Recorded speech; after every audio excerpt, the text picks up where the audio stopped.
Hello students, welcome to Unacademy platform. This platform provides you daily live classes, structured courses, live test quizzes, and unlimited access on subscription. You can also download Unacademy Learning app, which is available on Google Play as well as Apple App Store. This is about me. This is my Telegram link, and this is my Unacademy profile link.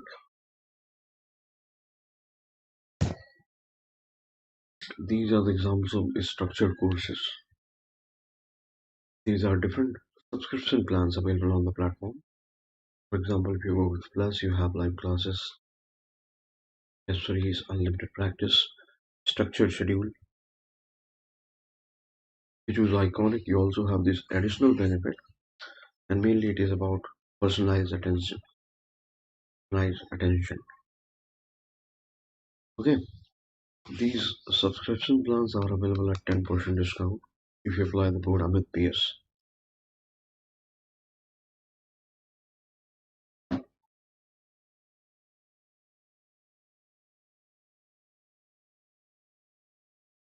Again, these are the plans available at 10% discount. These subscription plans if you apply the code Amit PS. Summit is going to take place on January 30 and 31st, and this will be a very knowledgeable summit. These are the speakers who are taking part in that summit. These are the special events. Okay, and these are different batches which are starting from the 1st February and then 6th February. Okay, different batches can be which you can join. Iconic subscription price is actually going to increase, so it is advisable to subscribe.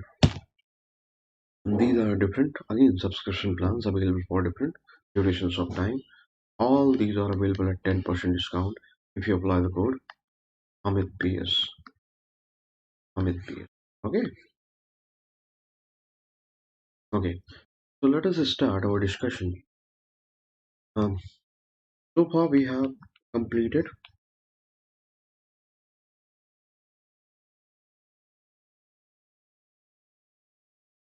President तक हम complete कर चुके हैं. Okay, president के हमने executive powers, judicial powers, legislative powers, okay, then pardoning is discretionary powers. ये सारा कुछ हमने देखे. अभी हम इसी से रिलेटेड यूनियन एग्जीक्यूटिव में वाइस प्रेसिडेंट को कवर करेंगे. Vice president. Okay, so let us start vice president. Vice president. So first thing that you should know about this particular office is that vice president is the second citizen of India. Second citizen of India.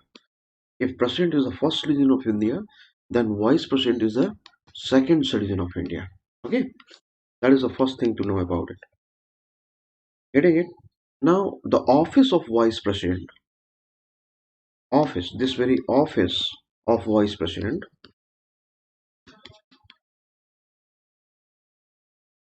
okay, it is modeled on what? Modeled on American president. The office क्या है?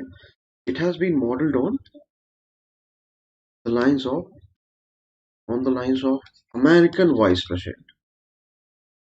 Now, the Indian vice president किसकी तरह है? ये office American vice president की तरह है. Okay, अच्छा, सबसे इम्पोर्टेंट चीज इसमें जानने लेने के लिए जो है वो ये है कि वाइस प्रेसिडेंट क्या होता है? इनडायरेक्टली इलेक्टेड होता है. Indirectly elected, just like we have seen in case of president, vice president is also indirectly elected. लेकिन इलेक्टोरल कॉलेज में डिफरेंस है. ओके, तो यहाँ भी एक क्या है? एक इलेक्टोरल कॉलेज है.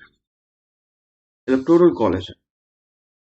Now this consists of members of both the houses. Both the houses. Getting it? Both the houses. Rajya Sabha और लोकसभा दोनों से. Both the houses of parliament. Getting it? Now the thing that actually is different here is this, that in this electoral college, uh, which consists of the members from both the houses of parliament, this includes elected as well as non-elected, you can say nominated members. जैसा कि ये सब मैं पहले बता चुका हूँ इसी सीरीज में कि आपने देखा कि लोकसभा में 2 नॉमिनेटेड मेंबर्स होते हैं, राज्यसभा में 12 नॉमिनेटेड मेंबर्स होते हैं. वाइस प्रेसिडेंट के इलेक्शन में क्या होता है, वो जो इलेक्टोरल कॉलेज होता है उसमें elected as well as nominated members भी पार्टिसिपेट करते हैं. ओके. अच्छा, नेक्स्ट इंपॉर्टेंट चीज है यहाँ पर जानने के लिए कि विनर, ये सिलेक्शन में विनर कौन होगा. Winner will be the one who you can say winner has to get how much, get more than 50% of the vote, more than 50% of the vote. समझ रहे हो? Getting it. नाउ इलेक्शन कैसे conduct होता है. Election के बारे में आप कह सकते हो कि election of vice president, it is conducted you can say, or you can say it is held on the similar line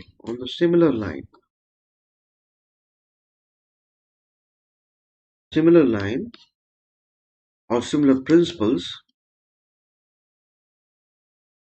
as for election of for the president की तरह. ठीक है, प्रेसिडेंट की तरह. तो मतलब क्या है हुआ, प्रेसिडेंट की तरह का मतलब क्या, इलेक्टोरल कॉलेज में तो आप डिफरेंस जानते हो. प्रेसिडेंट की तरह इलेक्शन यहाँ पास कहने का मतलब क्या है. It just means that election is conducted by what? By whom? By Election Commission. By Election Commission of India on the principle of proportional representation by means of single transferable vote.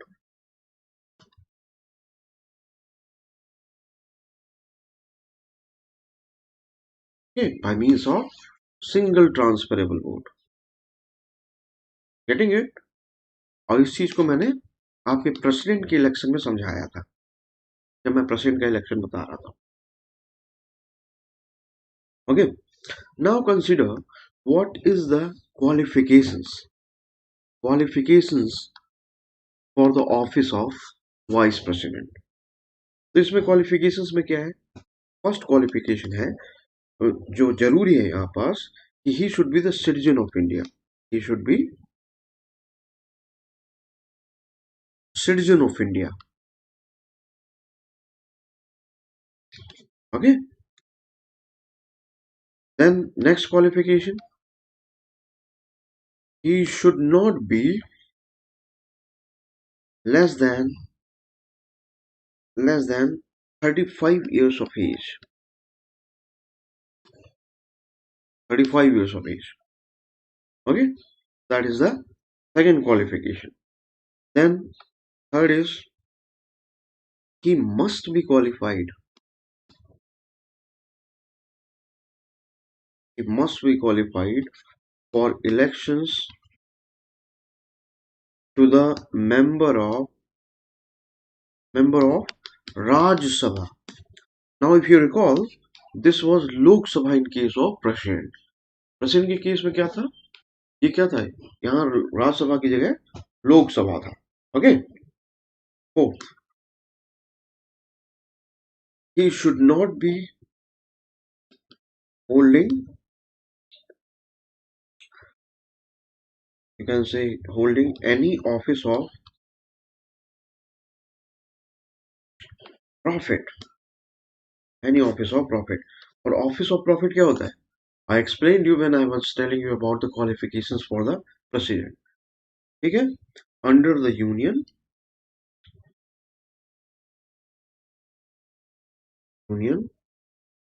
State or any local body, any local government, you can say any local government। Okay, तो ये है qualifications, चार qualifications. मतलब बहुत similar है president से, लेकिन यहाँ पास आप देखेंगे कि he should be qualified to become member of Rajya Sabha and this was Lok Sabha in case of president. Okay, now when you do qualifications, you must remember that the sitting president or any vice president or governor, or this also includes minister of union or state, they are not considered what? Office of profit। हालांकि मैं बता चुका हूँ इस चीज को, इसमें आप ये इंक्लूड करें कि जैसे फॉर एग्जांपल सिटिंग प्रेसिडेंट जो होंगे, सिटिंग प्रेसिडेंट, ओके, और vice president,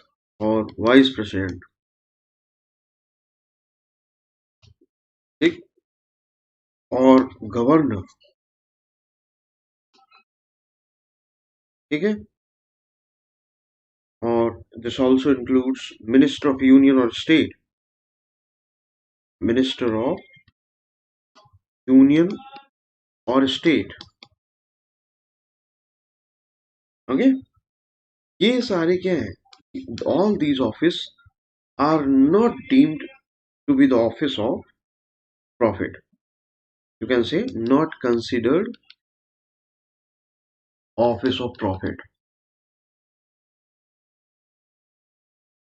office of profit. Okay, they are not considered office of profit। Now also understand that nomination की जब बात आती है कि नॉमिनेशन जब होना हो वाइस प्रेसिडेंट का इलेक्शन का, तो nomination of vice president, vice, not vice president, vice presidential candidate, that is the more correct word, vice presidential candidate, this must be proposed by 20 electors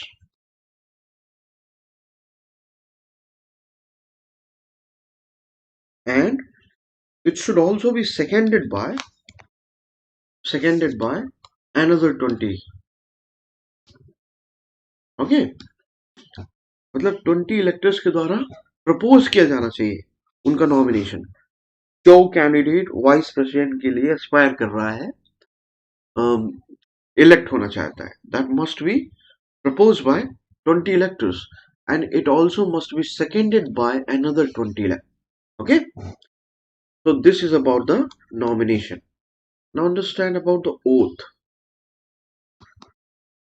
हालांकि प्रीलिम्स में oath नहीं पूछी जाती है, लेकिन अगर कभी हो सकता है मैच द फॉलोइंग इस तरह से पूछा जा सकता है, तो उसमें ओथ में ध्यान रखना है कि ओथ जो है, oath on vice president, this is administered by whom?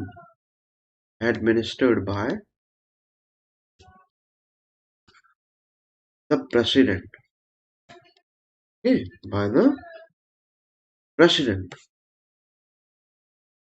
और अगर प्रेसिडेंट नहीं है तो कह सकते हैं कि और someone or some person appointed on his behalf, appointed on his behalf, या उसके बदले में कोई अपॉइंट किया गया हो, वो जो है वाइस प्रेसिडेंट को ओथ एडमिनिस्टर कराता है। ठीक है, वो वाइस प्रेसिडेंट को ओथ एडमिनिस्टर कराता है, सबसे इंपॉर्टेंट बात है। तो इट कैन बी प्रेसिडेंट और any person appointed on his behalf. Okay, now also understand that vice president हमारे केस में क्या है, वाइस प्रेसिडेंट ही होल्ड्स ऑफिस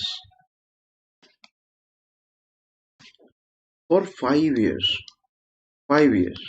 5 साल के लिए। ओके। अच्छा, कोई क्वेश्चन ये है कि can he resign before 5 years? Yes, he can resign.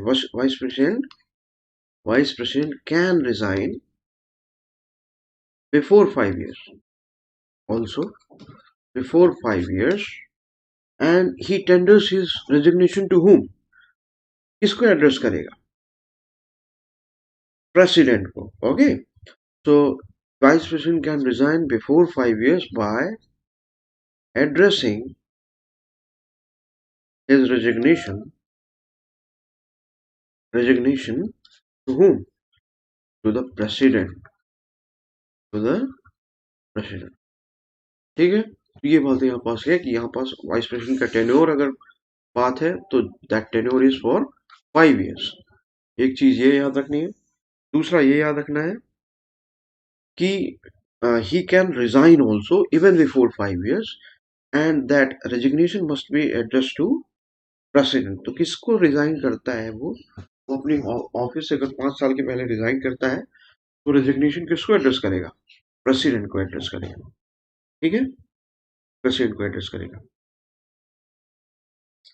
अच्छा, इसमें एक चीज और ध्यान रखने वाली है कि vice president can be removed also. मतलब even before 5 years he can be removed. इसमें ध्यान रखना कि vice president can be removed from office even before 5 years, even before 5 years, okay, even before 5 years, by whom? By Rajya Sabha। बहुत important है, by Rajya Sabha, क्योंकि vice president is also x officio chairman of राज्य सभा। ये आपको बताई जा चुकी है ये चीज। Okay, so he can be removed from his office even before 5 years by Rajya Sabha। By which method? By a resolution, by a resolution, okay, and now this resolution should be passed in what manner? It should be you can say passed by the majority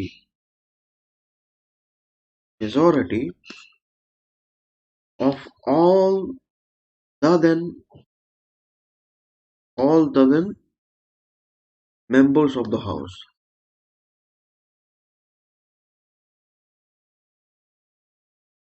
Okay, so when I was discussing about majority, the types of majority, I told you this type of majority is called what? Effective majority। इस majority को मैं आपको बता चुका हूँ अपने इसी series के पहले डिस्कशंस में कि जब मैं डिस्कस कर रहा था टाइप्स ऑफ मेजोरिटी, तो this was the which kind of majority? This was effective majority, and this particular resolution which has been passed by the majority of all the members of the house, that is effective majority, should also be agreed by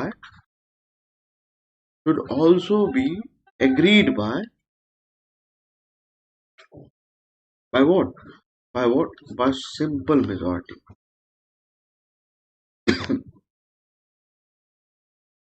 Okay, by whom? By Lok Sabha। तो vice president remove किया जा सकता है even before 5 years। तो यहाँ की factor कौन है? राज्यसभा एक रेजोल्यूशन पास करेगी। उस रेजोल्यूशन में क्या होगा? That resolution must be pass by the majority of all the then members of the house. तो इफेक्टिव मेजॉरिटी जिसको बोलते हैं वो कहाँ होनी चाहिए? राज्यसभा में। और लोकसभा इसको एग्री करेगा, but when Lok Sabha will agree to this resolution, it must be by और it can be by simple majority. ठीक है। अच्छा, बहुत इंपॉर्टेंट फैक्ट है, याद रखना, this resolution which I was talking about, this resolution for what? Resolution to remove VP, that is vice president, this can be introduced, बहुत important है, this can be introduced in Raj Sabha only. Raj Sabha only. सिर्फ राज्यसभा में ही ये resolution introduce किया जा सकता है. ठीक है. लेकिन you should also be mindful that before the resolution is introduced, or before you can say before the resolution is adopted in Rajya Sabha and it is processed further, बहुत important चीज है जो की जानी चाहिए यहाँ पास. ओके. वाइस प्रेसिडेंट क्या है? He should be, or you can say vice president must be given a 14 days advance notice.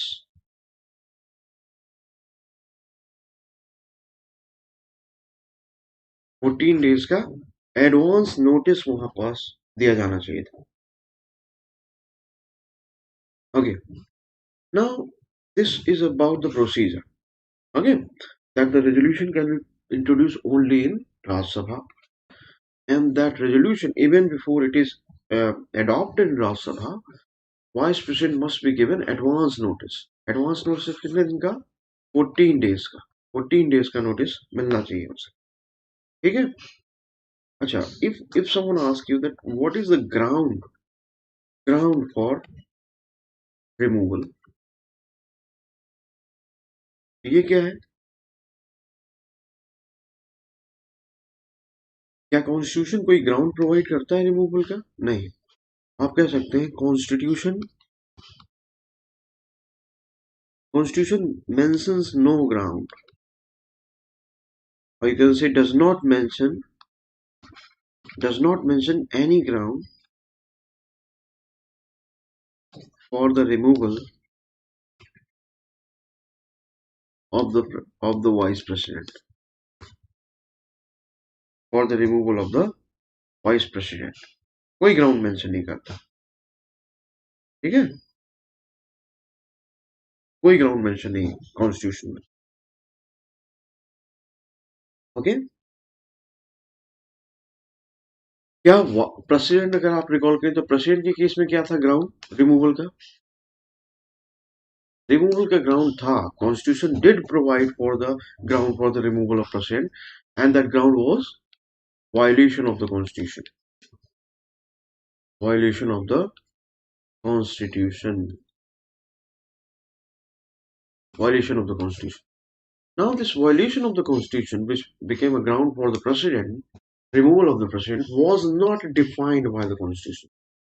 Was not defined by the constitution. Okay. लेकिन ये important है, prelims के लिए भी important है कि constitution does not mention any ground for the removal of the vice president. ठीक है. बहुत इंपॉर्टेंट चीज नेक्स्ट है इसमें जान लेने के लिए कि it is regarding the election, or you can say more precisely the re-election of the new vice president. तो इसमें समझिए कि you can say that re-election for the new vice president, okay, has to be completed. It has to be completed before very important, before the expiry of the term. Okay. If there is a vacancy in the office,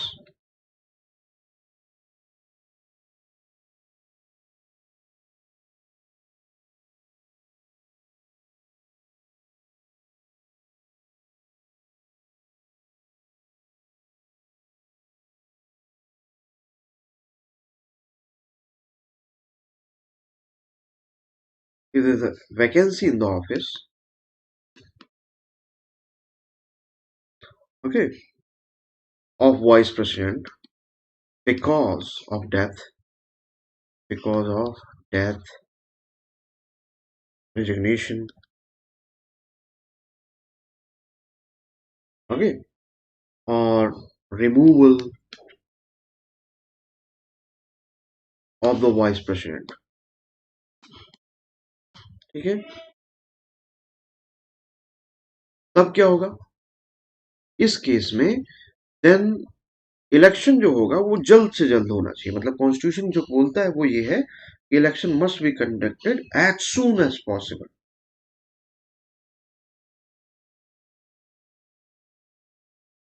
Election must be conducted, then election must be conducted as soon as possible. Okay,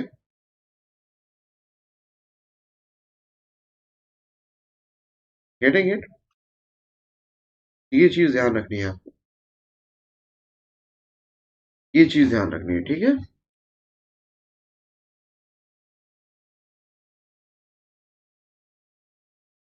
क्या इसमें आपने 6 month time limit देखी? No. So you should also remember the thing that you need to remember is this, that there is no 6 month time limit. No 6 month time limit. कोई 6 month की time limit नहीं है यहाँ पर। Okay, देखिए यहाँ पास मैं आपको सजेस्ट करूंगा कि all these things can be asked, और UPSC has been asking about all this. और यहाँ पास इसीलिए आपको ये चीज ज्यादा जानना जरूरी हो जाता है, क्योंकि इस तरह की चीजें पूछ रहा है वो लगातार, यूपीएससी ने पूछा है। तो आप ध्यान रखें कि यहाँ पास इसीलिए इन चीजों का रिवीजन भी बहुत इंपॉर्टेंट हो जाता है। ओके, कि जितना जल्दी हो सके उतना जल्दी इलेक्शन होना है। अगर वैकेंसी किस वजह से हो रही है वाइस प्रेसिडेंट के केस में, कि डेथ हो गई, रेजिग्नेशन है, रिमूवल हो गया है, तब क्या है, इलेक्शन जल्दी से जल्दी कंडक्ट किया जाना है। ऐसा नहीं है कोई 6 मंथ के अंदर कंडक्ट किया जाना है, ऐसी कोई लिमिटेशन कॉन्स्टिट्यूशन के द्वारा यहाँ पास नहीं रखी गई है। ओके, आगे देखिए। अच्छा, इसमें ध्यान रखना है कि आपको हमेशा कंपेयर करना है तो वाइस प्रेसिडेंट का ऑफिस जो है प्रेसिडेंट से। तो वाइस प्रेसिडेंट से इसका इलेक्शन कैसे अलग है? इलेक्शन का तरीका तो सेम है, लेकिन इलेक्टोरल कॉलेज में डिफरेंस। ओके, इलेक्टोरल कॉलेज में डिफरेंस। ओके, रिमूवल भी अलग है वाइस प्रेसिडेंट से। Okay, now we will talk about the functions of the vice president.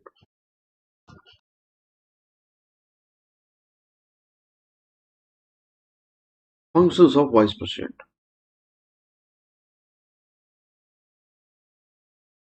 Okay, तो फंक्शन में क्या कह सकते हो आप? जैसे फॉर एग्जांपल, फर्स्ट फंक्शन सबसे इंपॉर्टेंट जो है वाइस प्रेसिडेंट की केस, वो क्या है कि vice president he acts as ex officio, ex officio chairman of Rajya Sabha. Okay, the most important function. An ex officio का मतलब होता है by virtue of office. So what it actually means, that because he is the vice president, and that um, by virtue of that office of vice president, he is the chairman of Rajya Sabha.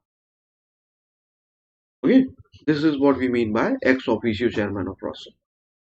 Okay, next function क्या है? Second function आप बोल सकते हो कि अगर vice president president की तरह एक्ट कर रहा, because of any vacancy in the office of president, then क्या है, वो ऐसा मैक्सिमम कितने दिन तक कर सकता है, कितने टाइम तक कर सकता है? This can go on maximum up to 6 months. Okay, so you can say that if vice president acts as the president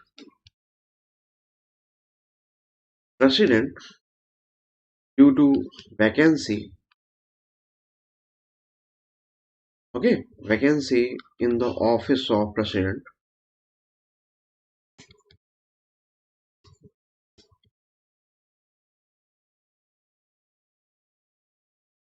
then then he does so. He does so for maximum how much? How many months? For maximum of 6 months. Maximum of 6 months. Getting it? Now, absency, understand, that can go for undefined period. Okay? Getting it? तो लेकिन vice president president की capacity में because of any vacancy in the office of president he can remain vice president for 6 months only. अच्छा, इस case में भी वो American vice president से हालांकि अलग है. ओके क्यों? क्योंकि जब American vice president if he is acting as American president because of the same vacancy that can be caused in the office of president, then that in America what happens that he remains president for the full remainder period. Okay, जितना unexpired term बचा होता है president का, अगर किसी वजह से vacancy हो जाती है प्रेसिडेंट की यूएसए में, तो vice president for the full reminder period of the time he keeps on acting as American president. तो आप कह सकते हैं कि in contrast to this American president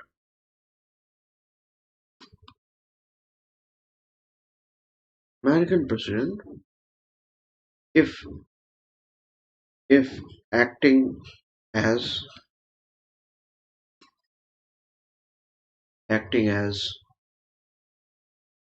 American vice president, if acting as American president, तो क्या होगा? Due to vacancy in the office,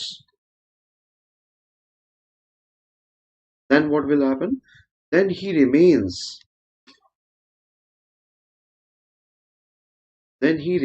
the president for full remainder of the unexpired term of vice president. Okay, लेकिन India के case में क्या है? India के case में है कि मैक्सिमम क्या है? 6 मंथ्स के लिए, मैक्सिमम 6 मंथ के लिए जो है इंडियन वाइस प्रेसिडेंट, अगर प्रेसिडेंट के ऑफिस में कोई वैकेंसी है तो मैक्सिमम 6 मंथ के लिए ही वो प्रेसिडेंट रहेगा. तो इसलिए मतलब for this reason I have already told you that for this reason और स्पेशली फॉर दिस रीजन और specially for these kind of reasons you can say he is called what? His superfluous highness. तो vice प्रेसिडेंट को क्या बोलते हैं? Is also called his superfluous highness.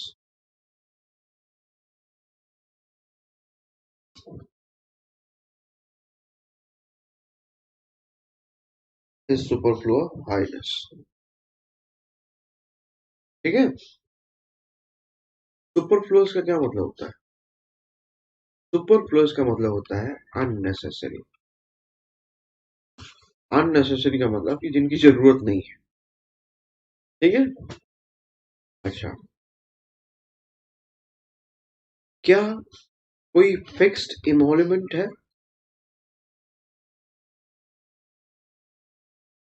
क्या vice president के केस में is there any fixed emolument? No. Constitution in our case,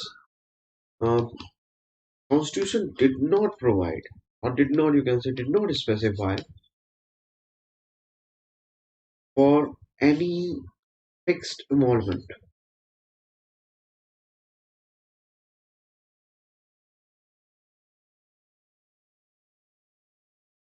Okay, for whom?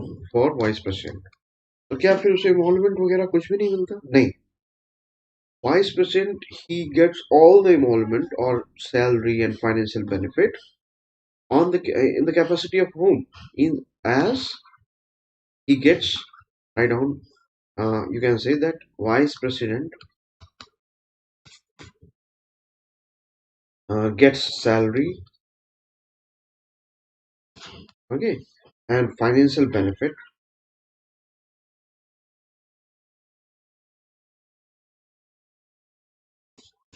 How? As ex officio chairman of राज्य सभा. ठीक है, मतलब उसको वाइस प्रेसिडेंट की हैसियत से कोई एमोल्यूमेंट वगैरह नहीं मिलता है. तो किस हैसियत से मिलता है? वो x officio chairman of Rajya Sabha है, वो राज्यसभा का चेयरमैन है और उसके लिए उसको सैलरी मिलती है, फाइनेंशियल बेनिफिट मिलते हैं. अच्छा, अगर वही vice president if he is acting as president, तब क्या होगा? मतलब अगर प्रेसिडेंट के केस में, प्रेसिडेंट के ऑफिस में कोई वैकेंसी है because of death, resignation, removal, okay, and vice president is acting as the president, then what about his emoluments? तब उस केस में क्या होगा? He will be, uh, if he is acting as the president because of any vacancy in the office of president, then he draws emoluments which are reserved for Indian president. Okay, so then he draws emoluments which are for, which are reserved for whom? For Indian president. I hope आप समझ रहे होंगे. Okay, इसमें कोई question है तो भी आप पूछ सकते हो. There is any doubt you can ask. So this is what we know as the office of vice president. Or the best way to prepare this particular topic for exam is, try to adopt a comparative way. Try to compare it with the office of president. Okay, कैसे वहां पास कौन कौन सी lines में कौन कौन से context में ये दो ऑफिस अलग है, उसको अगर आप हाईलाइट करोगे then it will be easy for you to remember.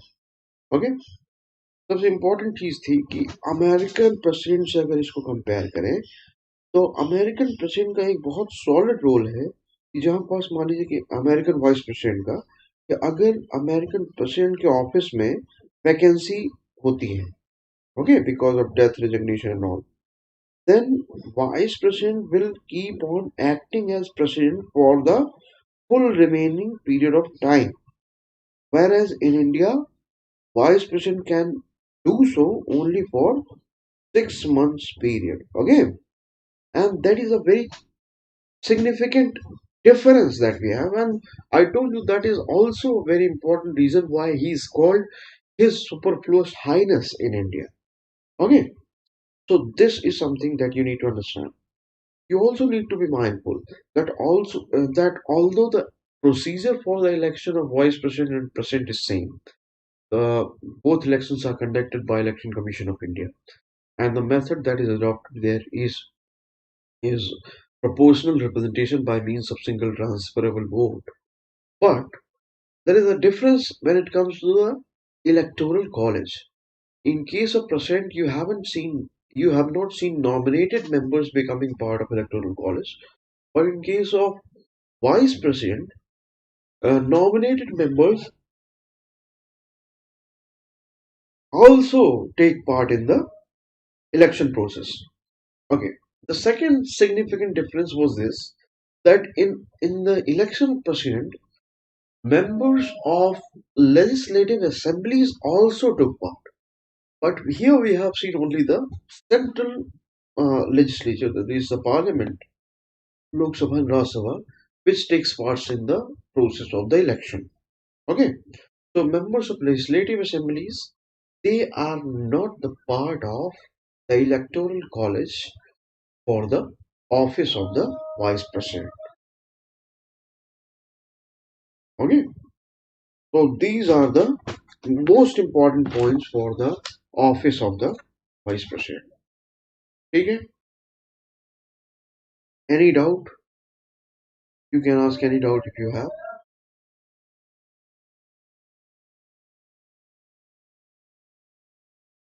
Okay, now let us start the next topic.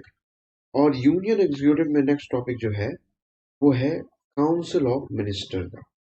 Okay, council of minister.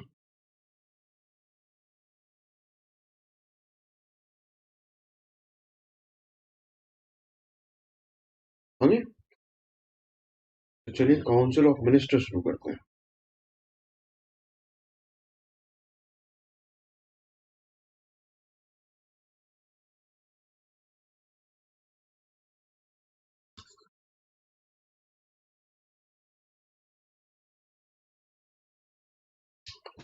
Okay, इसमें काउंसिल ऑफ मिनिस्टर का सिग्निफिकेंस इंडियन केस में बहुत ज्यादा है। Okay, and this is mainly because the kind of democratic system that we have adopted, and that democratic system is actually called parliamentary system. ये parliamentary system जो हमने adopt किया है, the second is presidential system. I have told you about the differences between these two systems. मैंने आपको बहुत clear way में ये डिफरेंसेस कराए हैं इसी सीरीज में। तो पार्लियामेंट्री सिस्टम में काउंसिल ऑफ मिनिस्टर का बहुत इंपॉर्टेंट रोल है। Okay, parliamentary system of government में उसके कुछ कार्डिनल प्रिंसिपल्स होते हैं, कुछ सबसे इंपॉर्टेंट, सबसे मोस्ट इंपॉर्टेंट प्रिंसिपल्स होते हैं। और उन प्रिंसिपल्स को अगर आप समझोगे तो आपको काउंसिल ऑफ मिनिस्टर की इंपॉर्टेंस, उस बॉडी की इंपॉर्टेंस का आइडिया मिलेगा। Okay, so first you should know about the most important principles, most important principles, you can say the cardinal principles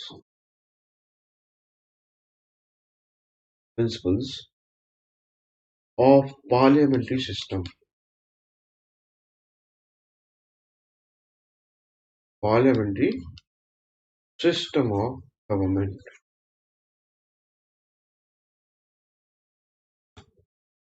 Getting it? Now there are various principles. Okay, I'm just telling you about the most important of them. So the first principle is that executive क्या होता है? Executive is the part of the legislature.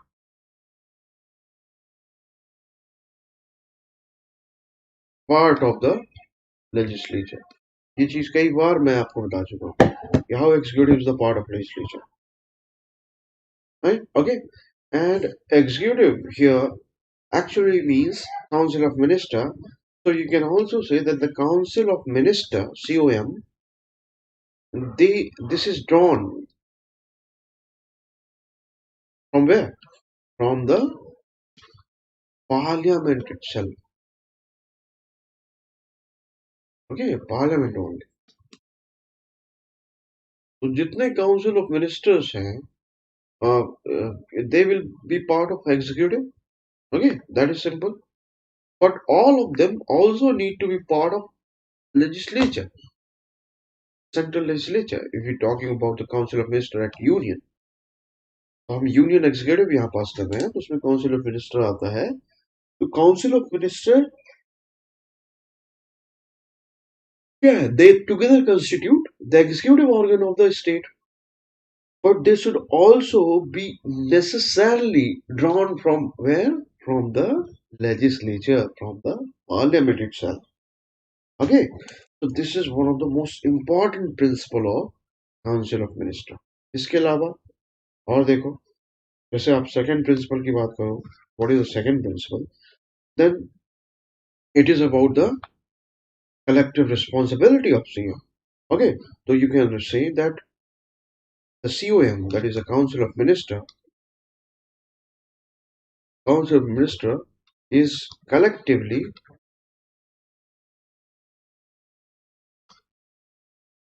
collectively responsible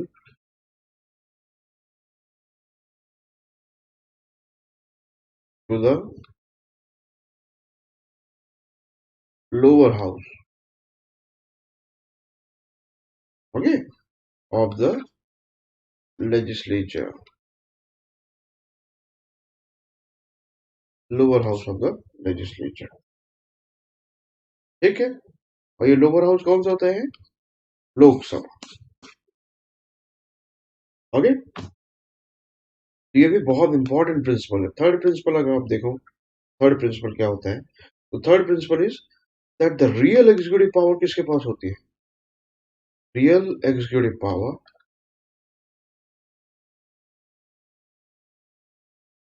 are exercised by whom? By council of minister headed by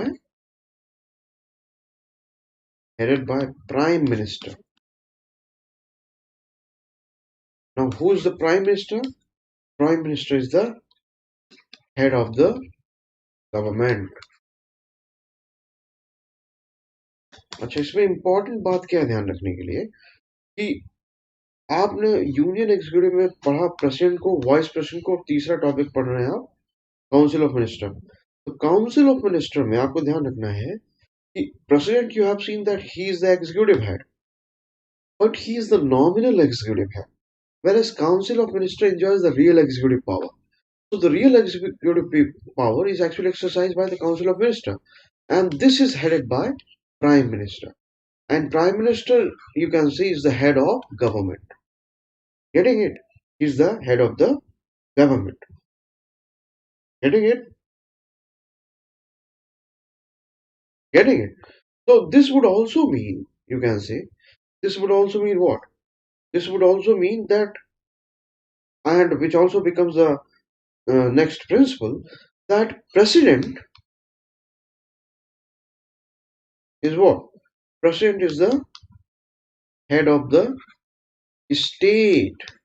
President is the head of the state and not the head of the government. Head of the government. Government का head कौन है? Government का head parliamentary system में prime minister होता है। Okay, government का head कौन होता है पार्लियामेंट्री सिस्टम में? Prime minister. ओके, ठीक। अच्छा, अब सबसे इंपॉर्टेंट चीजें यहाँ पर देख लेनी है फिर से कि council of minister is actually a very broad term. Okay, so it consists of various layers, various categories of ministers. Now what are these categories of ministers? Okay, so you can say that council of minister in parliamentary system,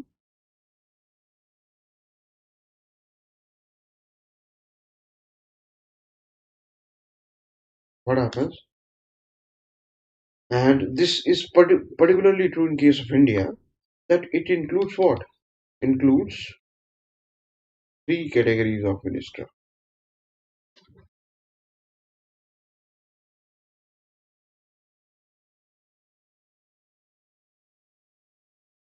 Three categories of minister. The first is cabinet minister.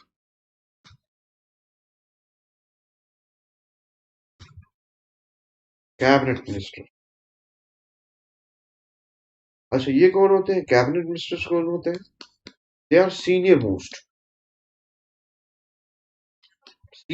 Ministers. Okay, senior most ministers होते हैं।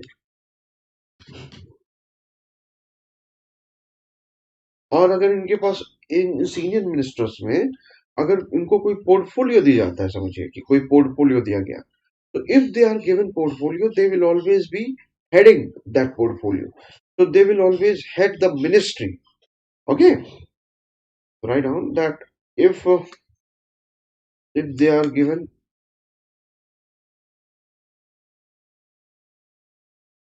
a portfolio, okay, they will always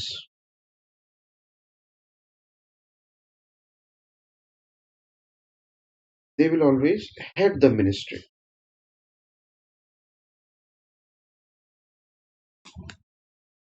They will always head the ministry. Okay.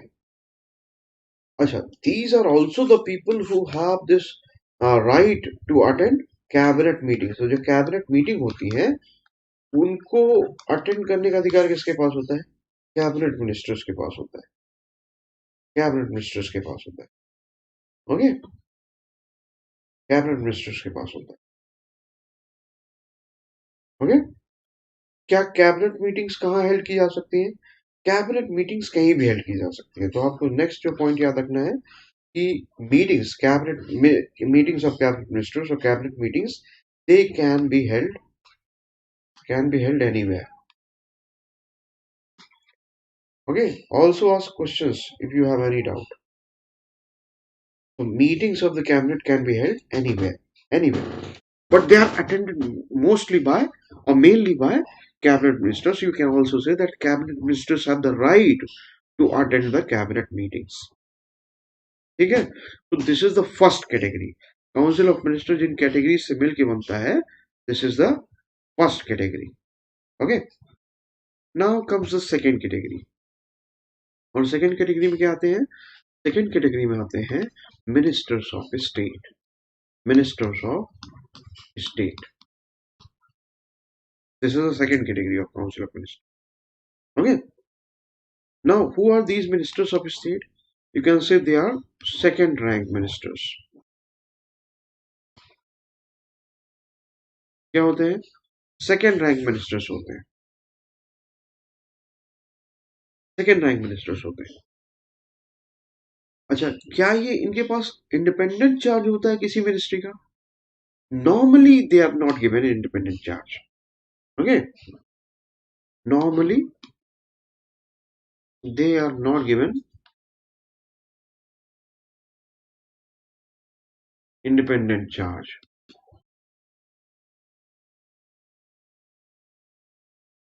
over any ministry.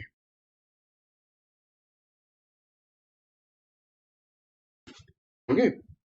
लेकिन यहां एक बात ध्यान रखने वाली है कि पीएम के डिस्क्रिशन में कोई एक मिनिस्टर ऑफ स्टेट क्या है? वो minister of state with independent charge बनाया जा सकता है. Okay. So you can write that, however, on the discretion of Prime Minister, on the discretion of Prime Minister, a Minister of State, you can say Minister of State, he can be given what? Can be made head of the ministry, head of the ministry.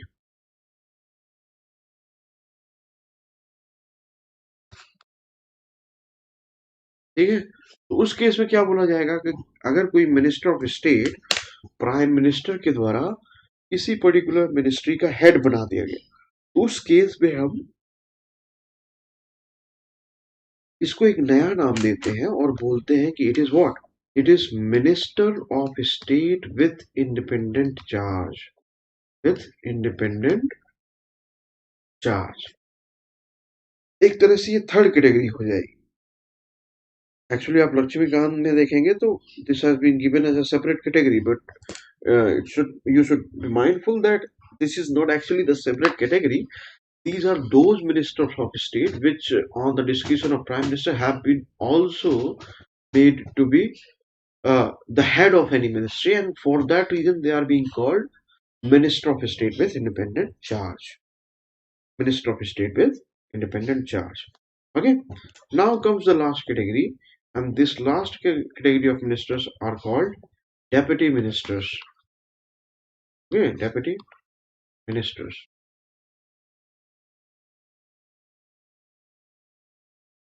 तो ये कौन है? ये actually junior most ministers होते हैं. Okay. They are junior most ministers, and the main thing that you should actually keep in mind regarding these categories of this category of ministries is this, that they should actually be, they are never given an independent ministry. Okay, so never given independent ministry or even department.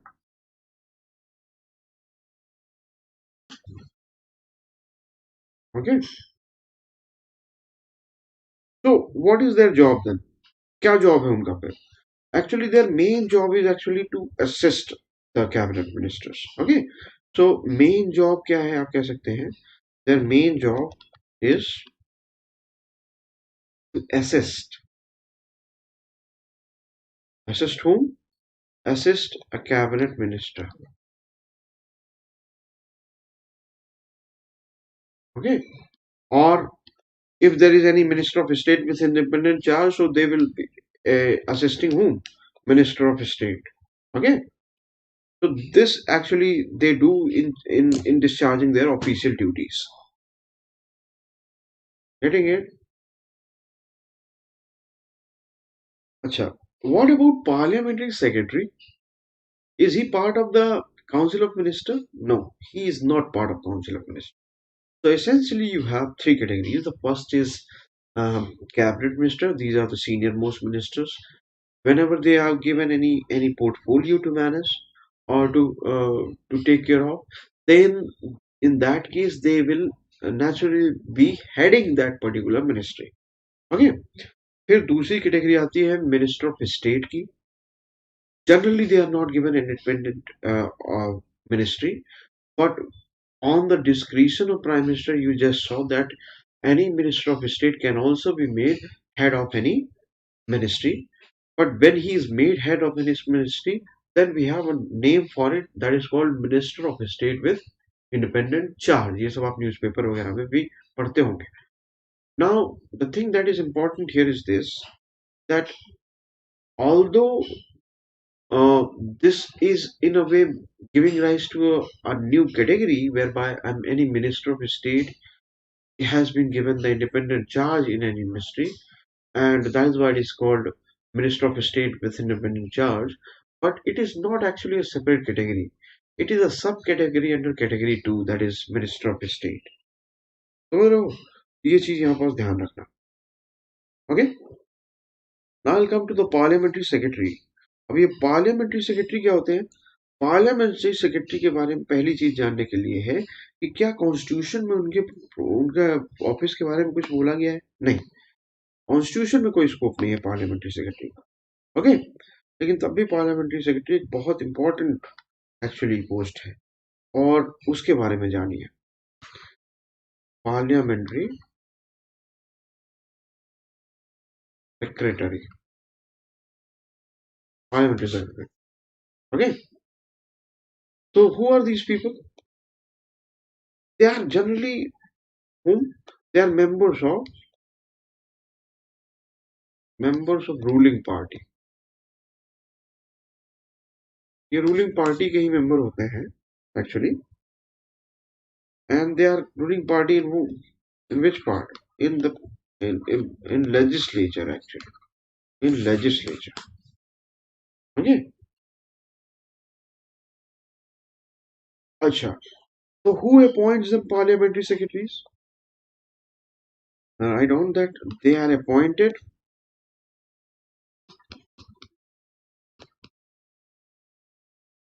as parliamentary secretary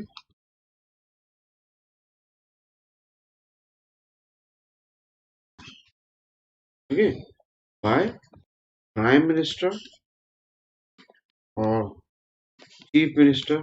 अगर आप state legislature की बात करें, chief तो वहां पास chief minister के द्वारा appoint किए जाएंगे, है ना. तो इनका मेन फंक्शन क्या है, क्या एक्चुअली क्या जॉब है इनका? Their main job is actually to assist the members of council of ministers. Okay, तो जो काउंसिल ऑफ मिनिस्टर्स अपनी ड्यूटीज को डिस्चार्ज कर, अपनी ऑफिशियल ड्यूटीज को, फंक्शंस को डिस्चार्ज कर पाए। इस काम में पार्लियामेंट्री सेक्रेटरीज क्या करते हैं, उनको असिस्ट करते हैं। Okay, so you can say that uh, parliamentary secretaries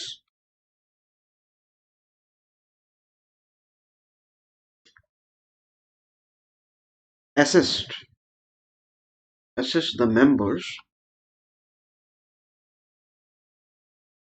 of COM, Council of Ministers, okay, in discharge of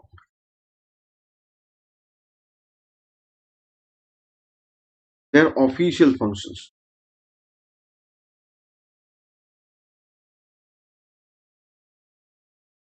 Okay, as ministers,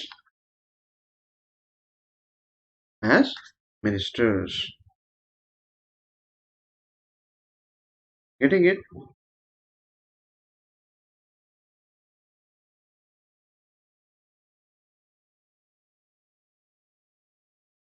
समझे आप? ये है यहाँ पास। ओके, तो ये आपको ध्यान रखना था पार्लियामेंट्री सेक्रेटरीज के कॉन्टेक्स्ट में।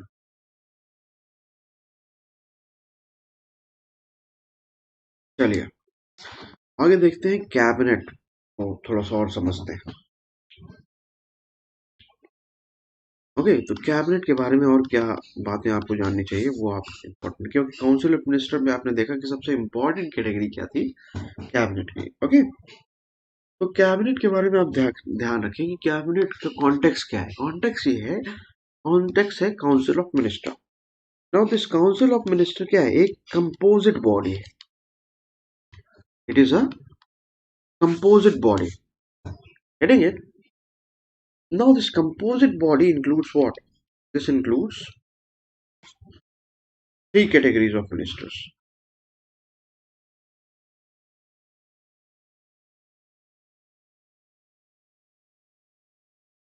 Three categories of ministers. Okay, but because it is such a large body, um, you can say it seldom meets.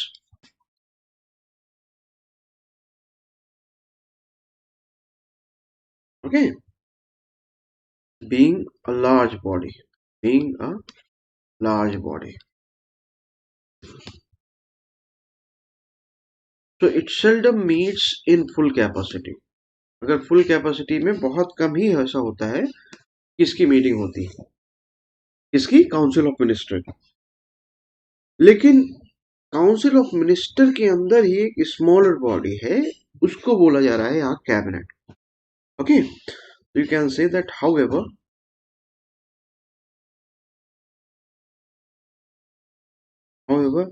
a body within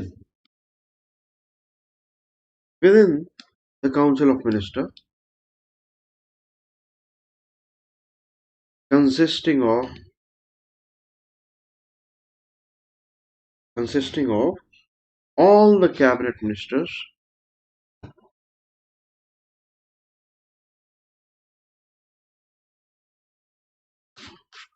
ठीक है,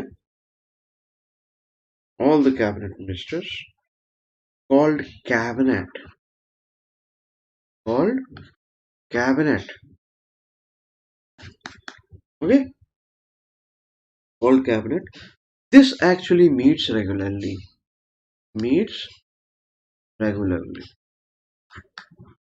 ठीक है। तो आप न्यूज़पेपर्स में you must have read about news whereby you have heard cabinet has approved this, cabinet has approved that, council of minister ने approve किया है। एक्चुअली ये माना जाएगा कि कैबिनेट ने अप्रूव कर दिया, तो मतलब काउंसिल ऑफ मिनिस्टर ने अप्रूव किया, क्योंकि अभी अभी आपने सीखा कि कैबिनेट में वो मेंबर्स होते हैं जो अगर उनको कोई पोर्टफोलियो दिया जाता है तो वो उस मिनिस्ट्री को हेड करते हैं। So the other categories are actually assisting the cabinet ministers. Okay, so if any proposal has been approved by cabinet, then that definitely means that it will has been approved by council of minister. Getting it? See, understand this cabinet also performs all the important administrative decisions also. So you can say that you can say like this that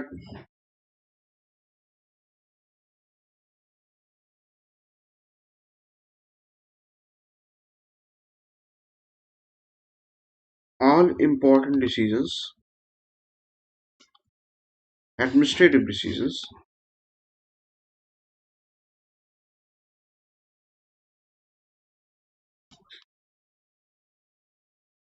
administrative decisions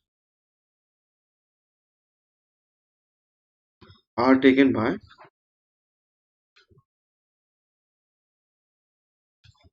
cabinet. Okay, they are taken by cabinet. Now, all the important decisions of cabinet are actually again seen as they are seen as decisions of whom? Decisions of Council of Minister. Decisions of Council of Minister. And now these decisions are binding. Binding on whom? Binding on all the ministers. All the ministers.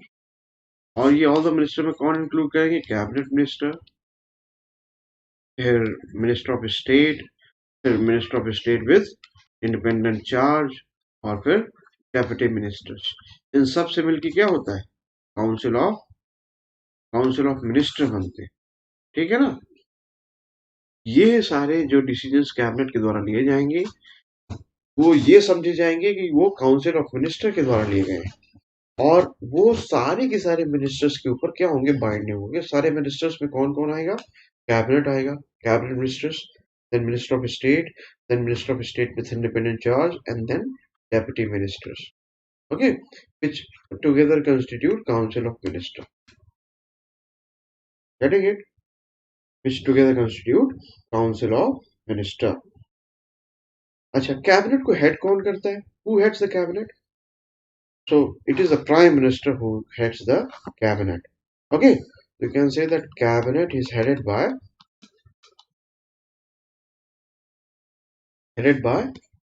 prime minister. Prime minister. Okay, और ये भी आप जान लो कि practically it is the highest decision making body of the country. So what is the highest decision making body of the country? Cabinet. Okay, please please remember this, that this is the highest decision making body. Okay, highest decision making body of the country.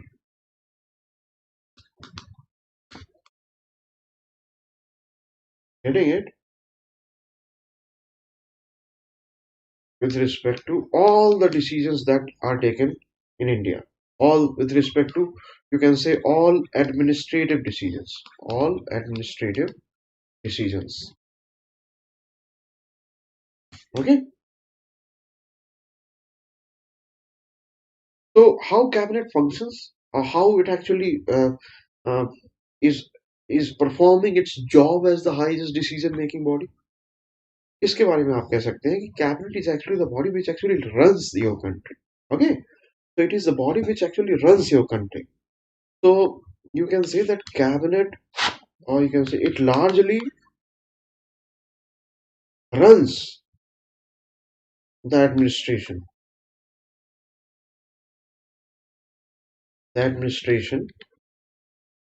okay, of the country.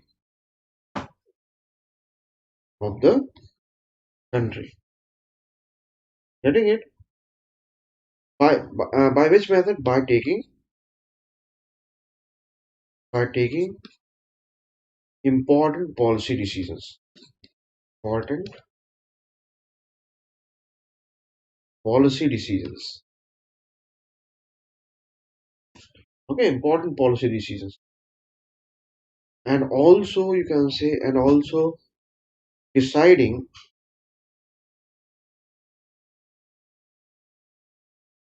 deciding on the legislations.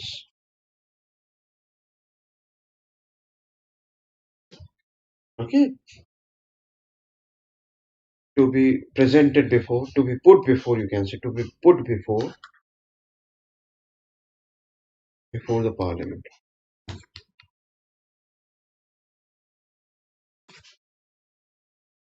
put before the parliament.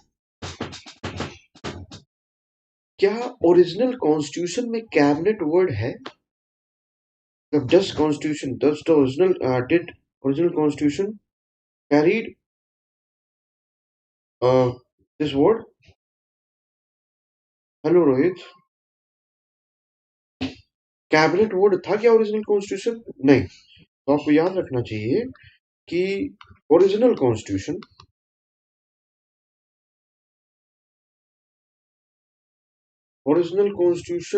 did not recognize the word cabinet. Okay, did not recognize the word cabinet. Cabinet word वहां नहीं, original constitution. ये constitution में कब पढ़ा? क्या cabinet word जब constitution में नहीं था तो क्या कैबिनेट एग्जिस्ट करती थी तब भी? हाँ, तब भी एग्जिस्ट करती थी।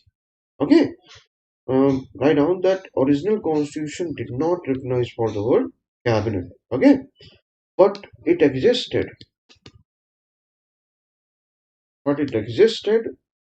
and it also functioned. Okay, did not exist only, it was functioning also. Then if it is not being provided by constitution, then how it is existing and functioning even without any provision which is made in the original constitution talking about 44th amendment के बाद फिर जोड़ा गया, लेकिन original constitution में जब नहीं था तब भी ये बॉडी थी, और ना सिर्फ बॉडी थी, एक्चुअली फंक्शन कर रही थी। तो ये कैसे हो रहा था? It was happening out of convention, convention के तहत ऐसा हो रहा था। और ये कन्वेंशन कहाँ स्टैब्लिश था? It was established in this convention was of England. Okay, तो इंग्लैंड में क्योंकि ऐसा कन्वेंशन था, उसी वजह से यहाँ भी उसी के तहत काम हो रहा था। ओके, लेकिन बाद में ये कॉन्स्टिट्यूशन, ये कैबिनेट वर्ड कॉन्स्टिट्यूशन का पार्ट बना। ओके, तो बाद में कॉन्स्टिट्यूशन का पार्ट बना, और फिर जब कॉन्स्टिट्यूशन का पार्ट बन गया कैबिनेट, तो आप कह सकते हैं कि started enjoying the constitutional status. So which constitutional amendment act actually provided constitutional status to the word cabinet? It is 44th Constitutional Amendment Act. Okay, जो कब हुआ था? 1978 में हुआ। So this actually introduced the term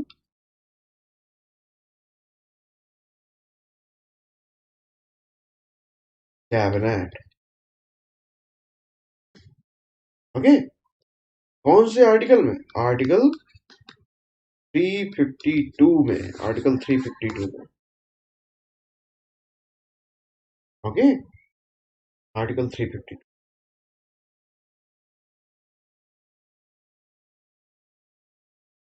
तो article 352 को याद रखना है, और ये याद रखना है कि 44th कॉन्स्टिट्यूशनल अमेंडमेंट एक्ट ने कैबिनेट वर्ड को कॉन्स्टिट्यूशनल स्टेटस प्रोवाइड किया। ये कॉन्स्टिट्यूशन वर्ड को, कैबिनेट वर्ड को कॉन्स्टिट्यूशन में जगह दी। ठीक है, अच्छा, जब कैबिनेट की मीटिंग्स होती हैं तो क्या उनको असिस्ट कौन करता है? ये चीज देखो, cabinet meetings. Okay, these cabinet meetings are actually assisted by whom? Assisted by cabinet secretary. Okay, cabinet secretary, one of the highest ranking IAS officer. Okay, तो ये एडमिनिस्ट्रेटिवली कौन हेड करता है? Cabinet secretary. Actually meetings, it is not assisted by cabinet secretary, it is a cabinet secretariat as a whole. और cabinet secretariat को कौन head करता है? Cabinet secretary. Okay, and you can say that which is cabinet secretariat is headed किस sense में? Administrative head, समझ लो, administratively headed by senior most senior most civil servant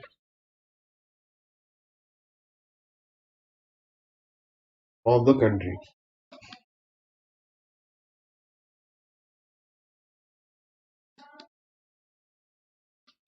That is cabinet secretary. Cabinet secretary. Okay, ध्यान रखना, दो IAS officers बहुत important role play करते हैं। एक होता है जो पीएमओ को हेड करता है, प्राइम मिनिस्टर ऑफिस को, और दूसरा सेक्रेटेरिएट को।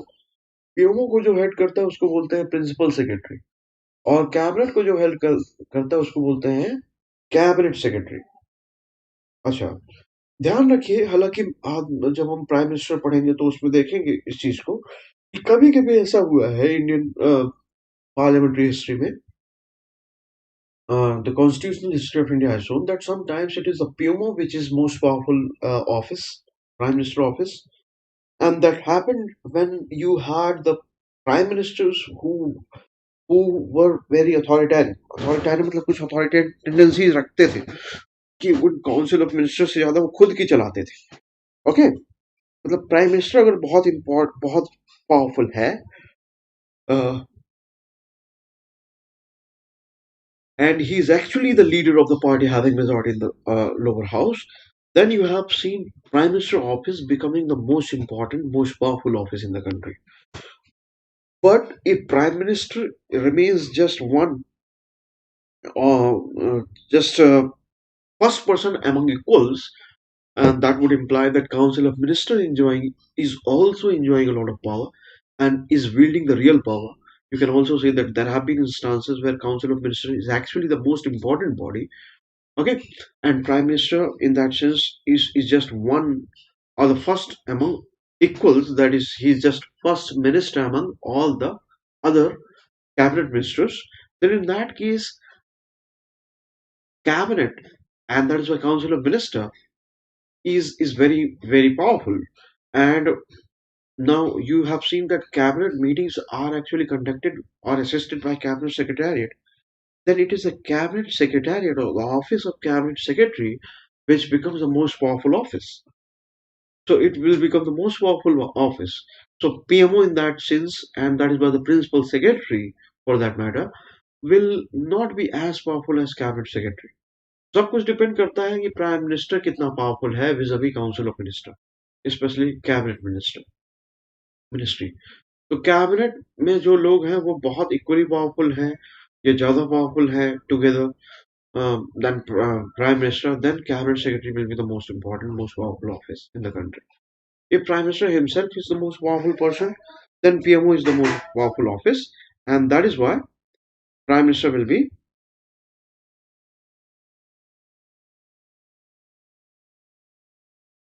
okay, principal secretary will be the most powerful office.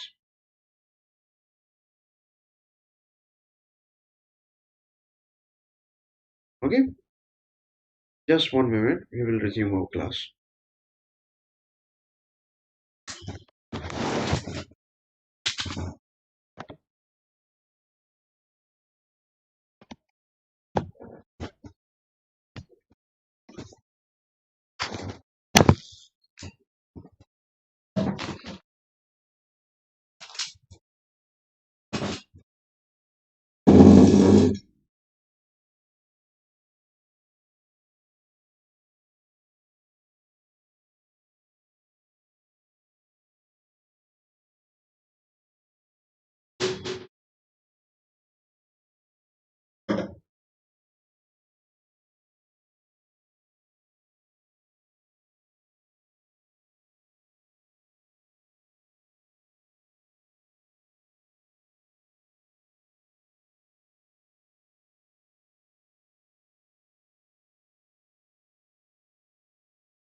Okay, so this is about kind of comparison. Although हम गवर्नेंस में और इससे भी ज़्यादा अच्छा कंपैरिजन करेंगे कैबिनेट सेक्रेटरी में और प्रिंसिपल सेक्रेटरी में, लेकिन यहाँ पास आपको इतनी बात जाननी important.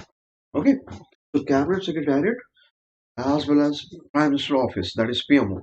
Both are very important offices in India, and both one is headed by Cabinet Secretary, which is also one of the highest ranking IAS officer generally. Okay, generally the senior most IAS officer, and the other is headed by, that is PMO is headed by Principal Secretary. Okay, तो ये मतलब किसी भी IAS के career में सबसे actually highest point होगा उसके कैरियर का if he gets appointed as cabinet secretary or principal secretary. ठीक है, चलिए तो ये हमने कैबिनेट के बारे में सीखा. ओके, क्या कैबिनेट मीटिंग्स जो होती हैं उनमें आरटीआई अप्लाई हो सकता है? Right to information. Can anyone just file RTI and can he comes to know about the minutes of the meeting? No. Cabinet meetings are actually exempted from under RTI Act. Okay, and you should also be mindful that अगर PM के कहने के बिना कोई noting भी allowed नहीं है, तो no noting is allowed. Okay, unless it is asked by the prime minister. तो अगर मीटिंग चल रही है तो कोई नोट ऐसा नहीं करेगा बाद में जाके उसे रिलीज कर दे कि ये चीज मीटिंग में डिस्कस हुई, इस टाइम उन्होंने ये बोला. इवन नोटिंग्स जो है अलाउड नहीं है, क्योंकि मिनट्स रिलीज करने का भी वहां पास कोई प्रावधान नहीं है. क्या मीटिंग्स में कौन किसने क्या बोला, तो एक तरह से बहुत सिक्रेसी मेंटेन की जाती है और कॉन्फिडेंशियल रखा जाता है यहाँ पास मीटिंग्स को. ओके, ये चीज ध्यान रखिएगा. तो you can say that, you can write down here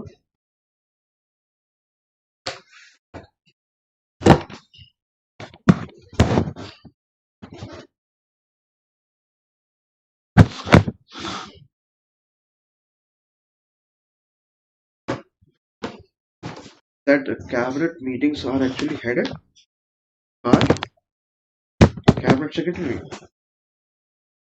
Okay,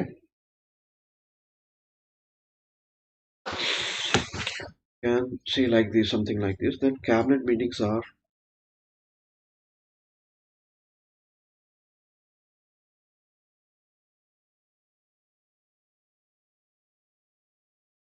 are exempted under RTI Act. Okay, RTI Act. And you should also be mindful that even no noting is allowed. Okay, unless asked by Prime Minister.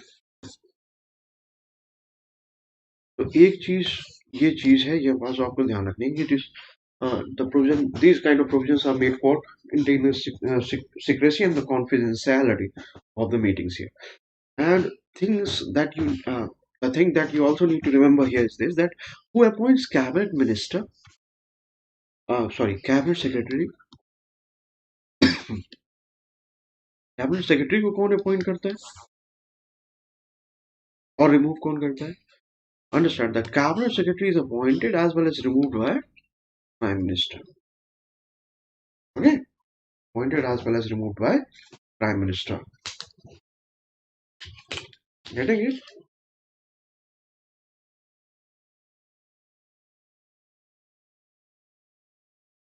Okay,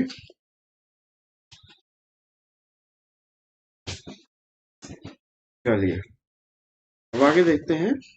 There's something called collective responsibility, और ये बहुत important feature है आपके constitution का, article 75 clause 3 का.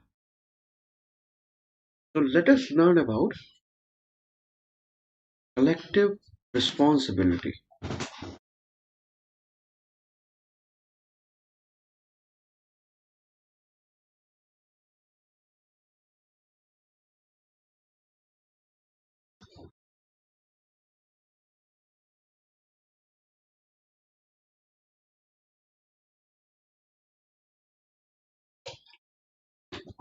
एक चीज याद रखें, कलेक्टिव रिस्पॉन्सिबिलिटी का आर्टिकल को किस आर्टिकल में है ये? Article 75 clause 3। Okay, article 75 clause 3।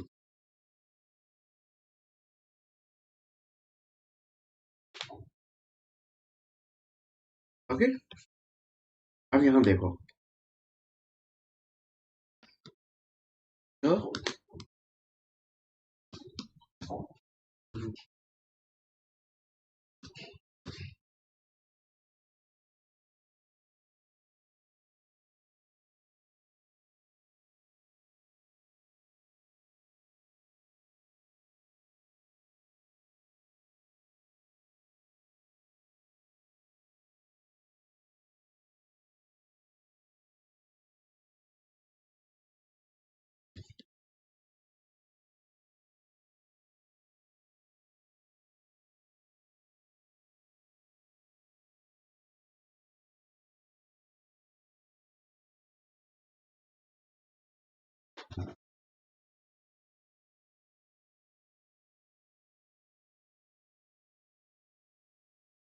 बहुत इंपॉर्टेंट फैक्ट है, इसमें आप कंफ्यूज हो रहे हो। 2013 में यूपीएससी ने इसी के बेसिस में प्रीलिम्स का क्वेश्चन तैयार किया था। Okay,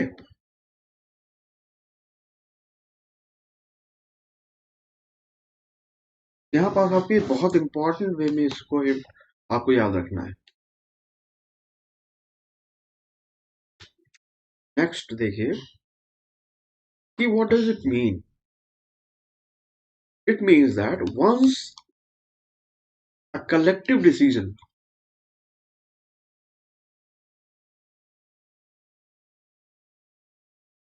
is taken by cabinet,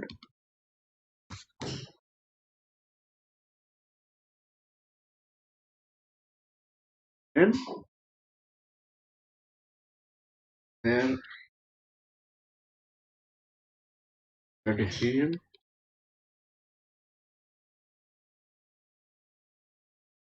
it may pertain to what?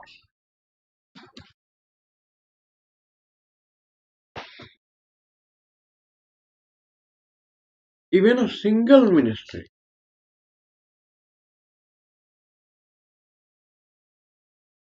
Okay,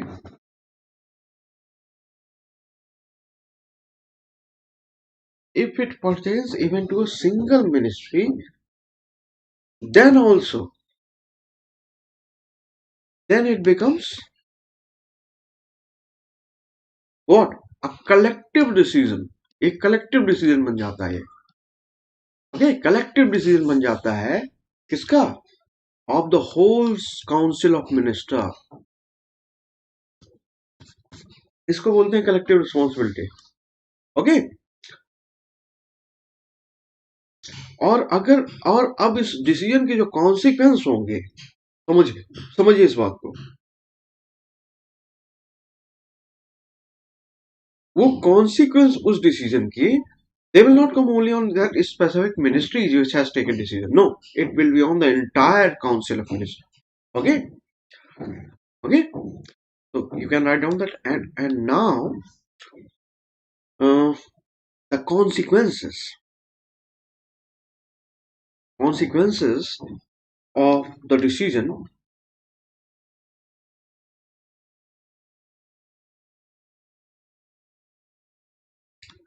will not only come on the specific minister,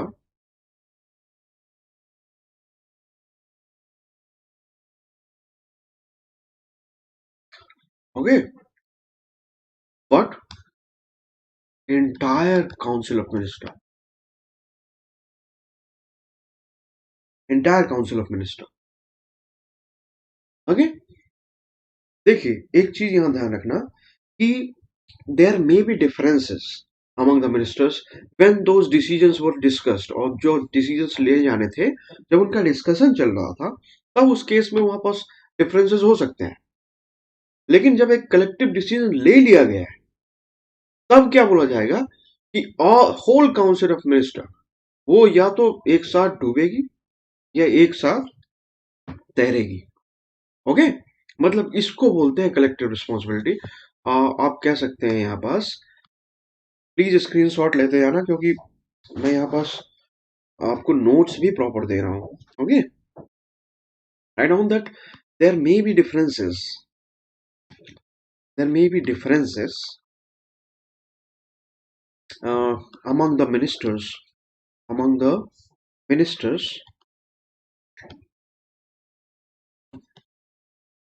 at the stage of deliberation, या डिस्कशन जब हो रहा था उस डिसीजन को लेके, there may be discussions, okay, differences, but once a collective decision is taken,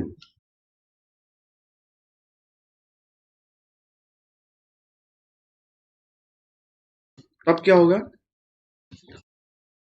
Then all the ministers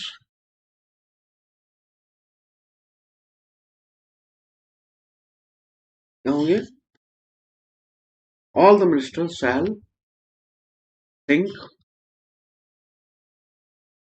their differences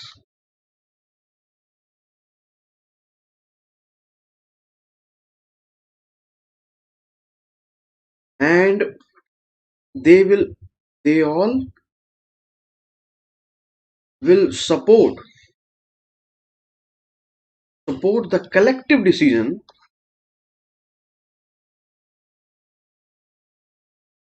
okay, in wholehearted manner, or you can say wholeheartedly.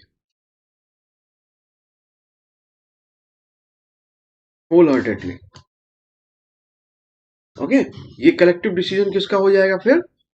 Of cabinet, ये cabinet का collective decision. Okay,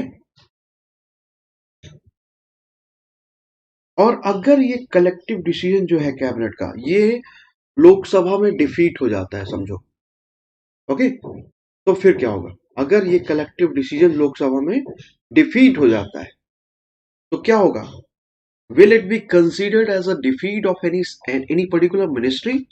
हो सकता है कि वो health ministry का कोई decision रहा हो, लेकिन अब वो कलेक्टिव डिसीजन है काउंसिल ऑफ मिनिस्टर का, तो अगर वो लोकसभा में डिफीट हो जाता है तो understand, please understand and pay full attention that it will not be a defeat of that health ministry. No, it will be a defeat of whole council of minister.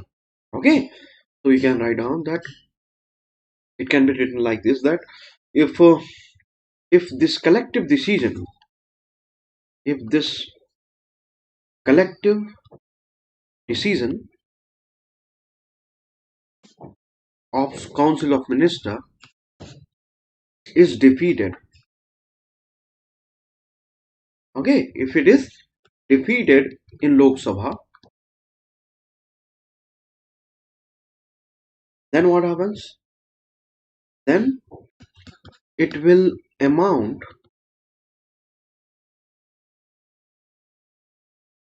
to the defeat of whole council of minister. फिर क्या होगा? Then council of minister resign करना पड़ेगा बच्चों। Then council of minister shall resign, ये है प्रावधान। Okay, not only the minister concern, सिर्फ मिनिस्टर, वो जिसकी मिनिस्ट्री का डिसीजन डिफीट हुआ है, सिर्फ उसको रिजाइन नहीं करना हो, पूरी council of minister डूबेगी।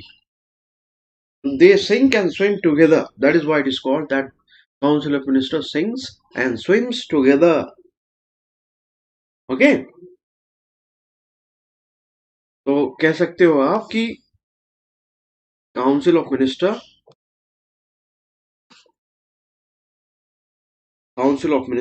stands together and falls together. इसी को कहा जाता है it sinks and swims together. Things and swims together.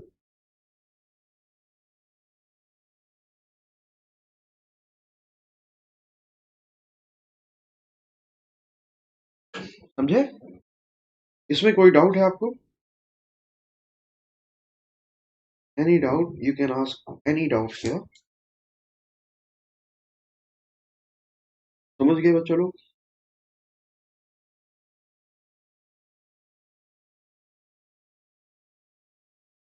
I think you understood it.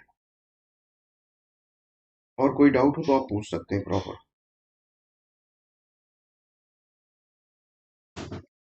चलिए नेक्स्ट पॉइंट देखते हैं.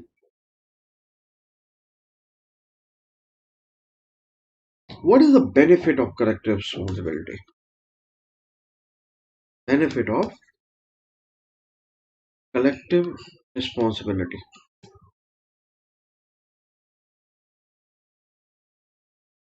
इसका बेनिफिट क्या होता है?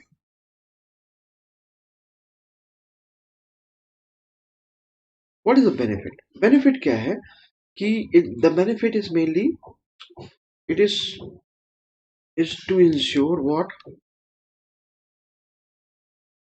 that whole COM, whole Council of Minister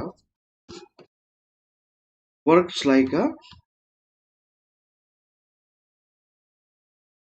single team. एक सिंगल टीम की तरह काम करे. ये है मेन मोस्ट इंपॉर्टेंट बेनिफिट. एक सिंगल टीम की तरह काम करे. And every minister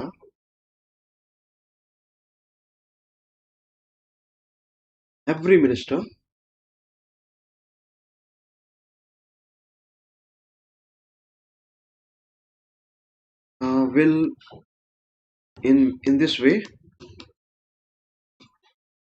guide, okay, guide the other,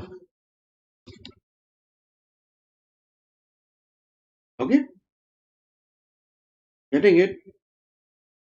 Now this mutual guidance will actually help the whole body, and this way this whole body will be benefited, and if this is followed, then the whole nation will also be benefited. Getting it? अच्छा, ये जरूरी क्यों है? Why this is required? Why this is necessary? मतलब Council of Ministers sings and swims together. Why that is important? Why that is important? तो इसका यहाँ मतलब समझो कि दिस काउंसिल ऑफ मिनिस्टर का कलेक्टिव रिस्पॉन्सिबिलिटी ये क्या इंश्योर करती है? ये इंश्योर करती है कि पीपल को गवर्नमेंट के जो इंस्टांसेस हो, जो उनकी पॉलिसीज हो, उसमें क्लैरिटी हो. ओके, तो it also ensures, write down, it also ensures what? It ensures that people have clarity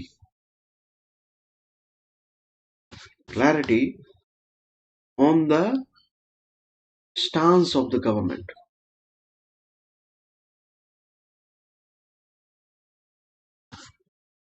Stance of the government, okay, over a particular issue.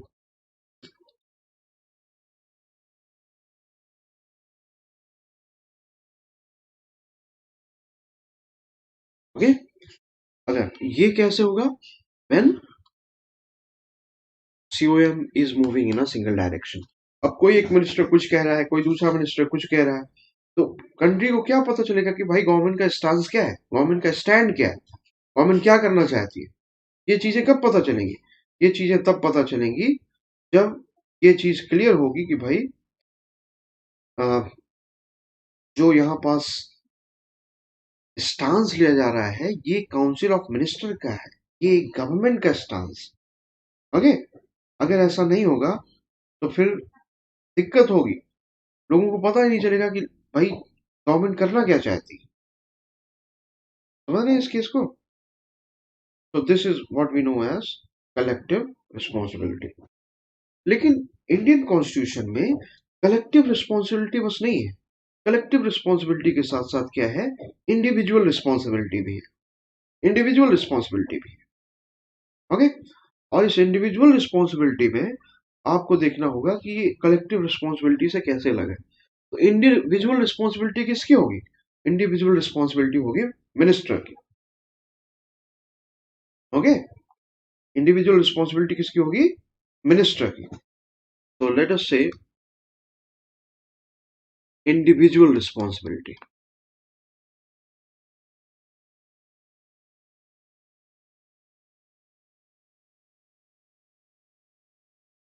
Individual responsibility, तो कलेक्टिव रिस्पॉन्सिबिलिटी पढ़ा आपने article 75 clause 3 में।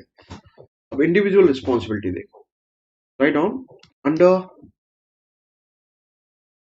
Under article 75 clause 2, 75 clause 2 में write down each minister is individually responsible,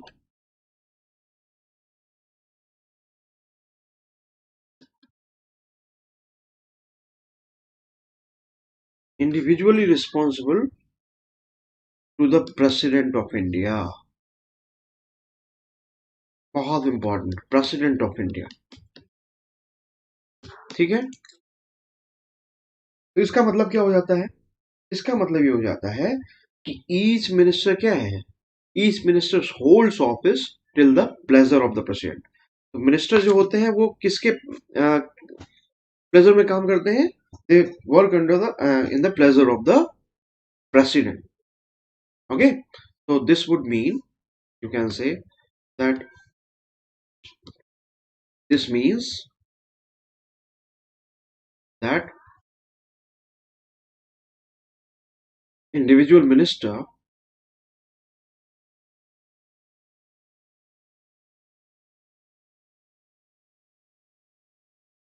holds office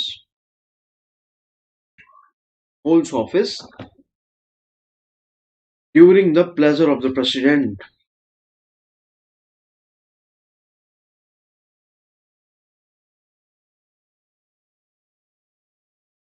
Okay, during the pleasure of the president। अच्छा, क्या president unilaterally किसी minister को हटा सकता है? क्या इसका मतलब ये है कि can president remove any minister?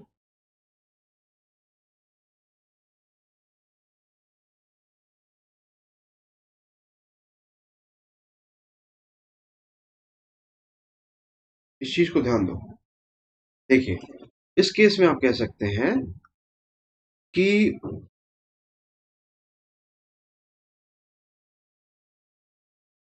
however, since the advice of prime minister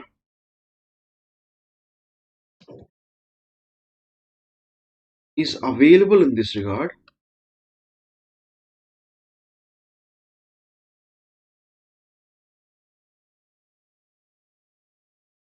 okay, is available in this regard, the president cannot cannot remove an individual minister।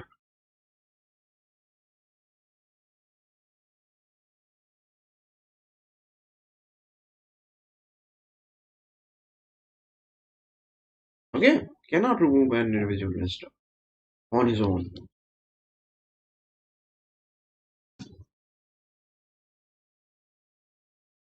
तो प्रैक्टिकली फिर क्या हो गया इसका? इसका प्रैक्टिकल सिग्निफिकेंस क्या है? प्रैक्टिकली आप कह सकते हो कि प्रैक्टिकली फिर क्या होगा? Practically an individual minister does not hold office during the pleasure of the president, he holds office during the pleasure of prime minister, क्योंकि प्राइम मिनिस्टर की इजाजत के बिना उसको नहीं हटाया जा सकता। प्राइम मिनिस्टर की इजाजत के बिना उसे नहीं हटाया जा सकता। तो आप कह सकते हैं यहाँ पास कि प्रैक्टिकली, है ना, जहाँ प्रैक्टिकली बात है, तो यू कैन से प्रैक्टिकली, तो practically what happens? uh, you can say every minister, every minister holds office during the pleasure of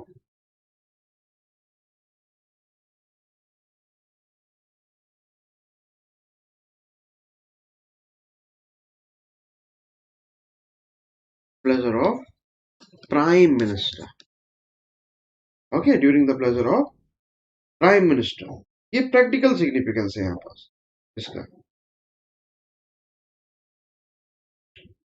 समझ रहे हो?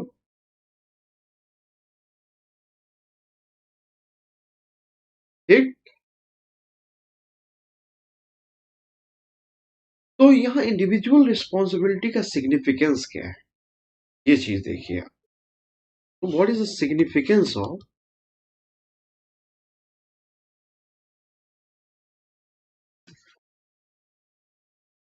Individual responsibility?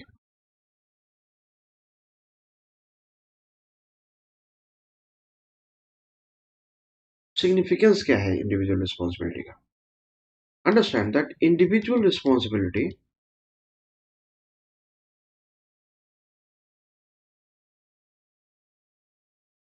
okay is very useful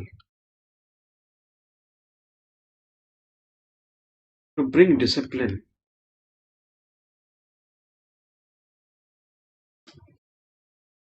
bring discipline in the COM,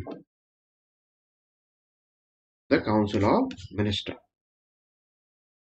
as well as to ensure what?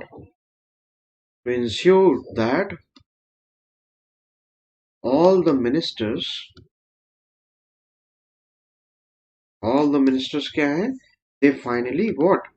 They finally agree to a decision.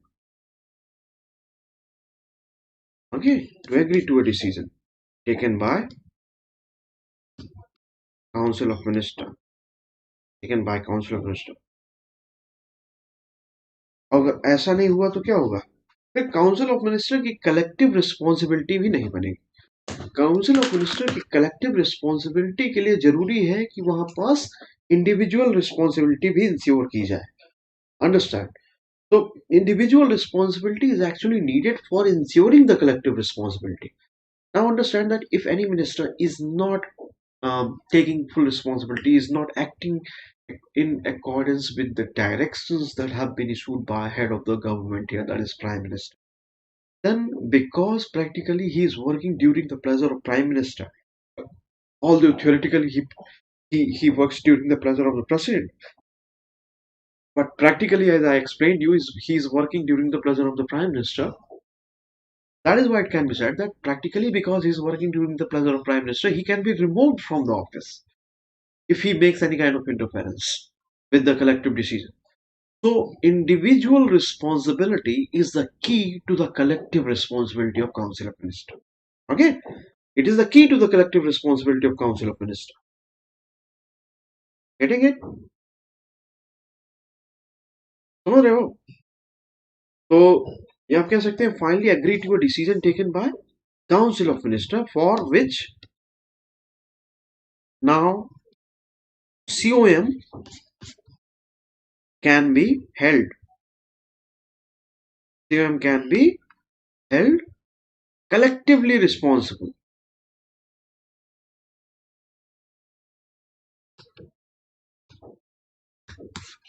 समझे?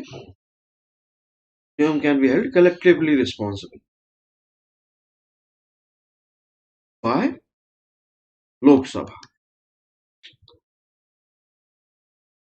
तो इसका मतलब क्या हुआ? सबसे इंपॉर्टेंट चीज है कि आपको जो ध्यान रखनी है आप पास कि in this way you must understand that that individual responsibility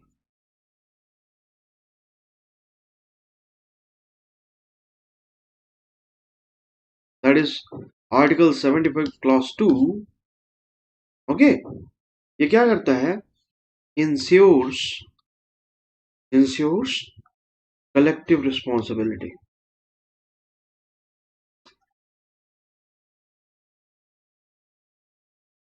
ठीक है, आर्टिकल 75 क्लॉज 3।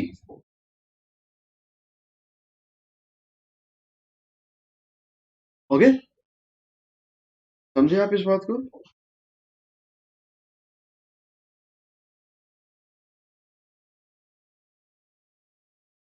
मेरे ख्याल से यहाँ पास आपको ये बात समझ में आ गई। कोई और डाउट हो तो आप पूछ सकते हो।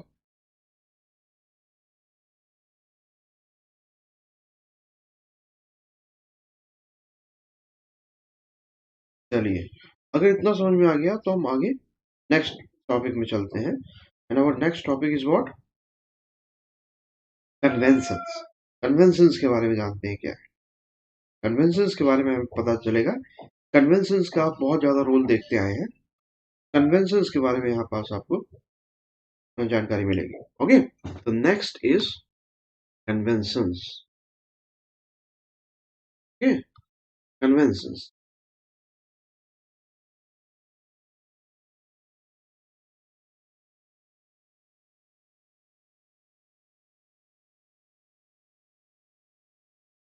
कन्वेंशंस, तो व्हाट आर कन्वेंशंस? कन्वेंशंस क्या होते हैं या किसे कन्वेंशंस कहा जाता है? पहली चीज यहाँ पास जो ध्यान देने वाली है कि कन्वेंशंस के बारे में आप ध्यान रखें कि कन्वेंशंस क्या है? They are unwritten rules. Unwritten rules है। कन्वेंशंस क्या होते हैं? Unwritten rules. क्या ये कॉन्स्टिट्यूशन में होते हैं? No, they are not in constitution. Okay, write down, they are not in constitution. Constitution में नहीं गिवन होते हैं। तो ये इमर्ज कैसे कहते हैं? तो कैसे इमर्ज होते हैं? कॉन्स्टिट्यूशन में नहीं है तो ये इमर्ज कैसे होते हैं? Understand that conventions emerge on what basis? They emerge on the basis of uses and familiarity. Uses and familiarity, मतलब उनके लगातार यूसेस से और उनके फैमिलियर हो जाने से। ओके, तो कॉन्स्टिट्यूशनल प्रोविजंस और कन्वेंशंस में क्या फर्क है फिर? क्या कन्वेंशंस कॉन्स्टिट्यूशनल प्रोविजंस की तरह ही इंपॉर्टेंट है? देखिए, यहाँ इंपॉर्टेंस की बात नहीं, वो दूसरे तरह से इंपॉर्टेंट है या दूसरे तरीके से इंपॉर्टेंट है। लेकिन अगर आप डिफरेंसेस की बात करें तो आपको ये चीज ध्यान रखनी होगी कि कन्वेंशंस क्या होते हैं, कॉन्स्टिट्यूशनल प्रोविजंस क्या होते हैं, वो बाइंडिंग होते हैं। तो आप कह सकते हैं कि constitutional provisions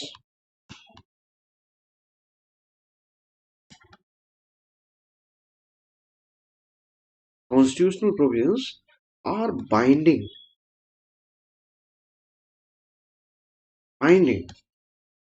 on all the organs of the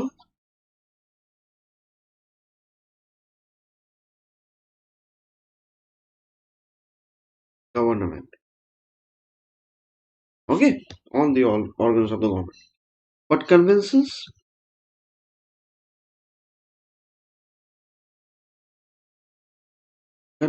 are flexible. They are flexible in nature. वो नेचर में फ्लेक्सिबल होते हैं। और कन्वेंशंस में क्या है, और भी क्या डिफरेंस है कि the kind of hustles that you see in hustles of legal interpretations that are part of constitutional provisions, they are not to be found in conventions. Okay, so you can also say that hustles of legal interpretation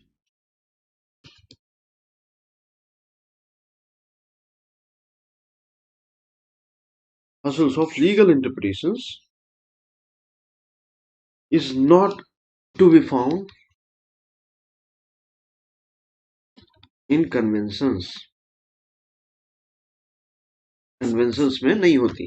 और ये कहाँ है, ये कहाँ होती है, constitution में, constitutional provisions में होती है, कॉन्स्टिट्यूशनल प्रोविजंस में होती है। Okay, so this way there is a very stark difference between conventions and constitutional provisions. समझ रहे हो, बहुत इंपॉर्टेंट डिफरेंस है। अच्छा, तो what is the aim of the convention, convention का एम क्या होता है, इस चीज को ध्यान दीजिए। What is the aim, what is the aim of conventions?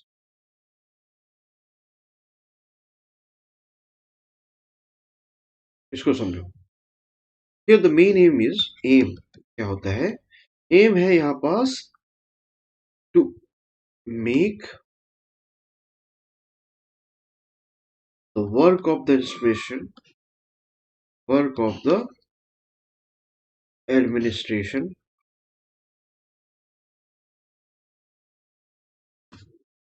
smooth।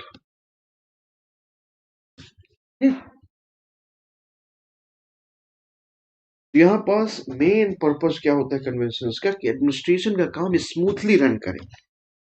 हर एक चीज कॉन्स्टिट्यूशनल प्रोविजंस में नहीं बनाई जा सकती, वो तो प्रैक्टिकली थोड़ा सा डिफिकल्ट है। ओके, और कॉन्स्टिट्यूशनल प्रोविजंस में क्या है, लीगल इंटरप्रिटेशंस की हसल्स होती है, वो कन्वेंशंस में नहीं होता। तो कन्वेंशंस उस सेंस में क्या होते हैं, फ्लेक्सिबल होते हैं। इनका रोल क्या है, इनका मेन मकसद क्या है, पर्पस क्या है, कि एडमिनिस्ट्रेशन जो है स्मूथली काम करे। ओके, एडमिनिस्ट्रेशन जो है स्मूथली काम करे। ओके, तो जिससे बहुत सारे एग्जांपल्स है इसके, तो एग्जांपल्स समझिए कि जैसे एग्जांपल्स अगर आपको देखने हो, एग्जांपल्स जैसे हैं 3 रेगुलर सेशंस।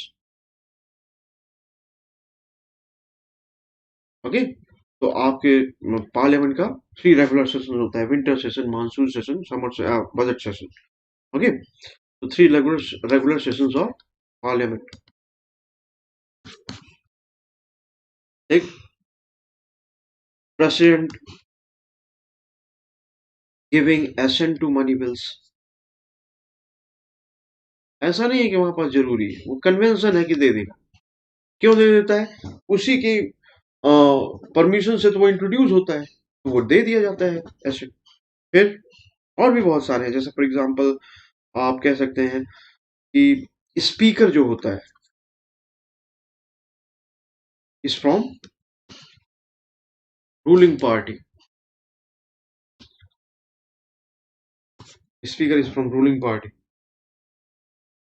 और डेप्टी स्पीकर क्या होगा, हमेशा अपोजिशन पार्टी से होगा। तो ये इसका भी कहीं कॉन्स्टिट्यूशन में कोई प्रोविजन नहीं है कि स्पीकर रूलिंग पार्टी से ही हो, लेकिन ये कन्वेंशन है कि स्पीकर स्पीकर जो है रूलिंग पार्टी से ही होता है। ओके, ये कन्वेंशन बन गया है। ओके, अच्छा, तो ये चीज थी आपको कन्वेंशंस के बारे में जानने के लिए। समझ रहे हैं, कन्वेंशंस को कॉन्स्टिट्यूशनल प्रोविजंस में जो है तो उसको कंपेयर करके देखना है, तो उसकी सिग्निफिकेंस आपको समझ में आएगी। कॉन्स्टिट्यूशनल प्रोविजंस में लीगल इंटरप्रिटेशंस की हसल्स होती है, लेकिन यहाँ पास वो एब्सेंट होता है। तो इसका मेन पर्पस क्या होता है, मेन पर्पस होता है कि एडमिनिस्ट्रेशन जो है स्मूथली रन कर सके। और भी कन्वेंशंस के और बहुत सारे एग्जांपल, जैसे फॉर एग्जांपल आप देखें कि council of minister resigns. Okay, अगर मेजोरिटी अगर नहीं है काउंसिल ऑफ मिनिस्टर की, कि council of minister shall resign on having lost majority in Lok Sabha। ये क्या है, ये भी ऐसा कोई पर्टिकुलर कॉन्स्टिट्यूशनल प्रोविजन के तहत नहीं होता है, ये भी एक कन्वेंशन है। समझ रहे हो, अच्छा, जैसे फॉर एग्जांपल यूनियन एग्जीक्यूटिव का पार्ट है अटॉर्नी जनरल। अटॉर्नी जनरल क्या करता है, वो भी रिजाइन करता है, रिजाइन करता है। Okay, with the fall of the government.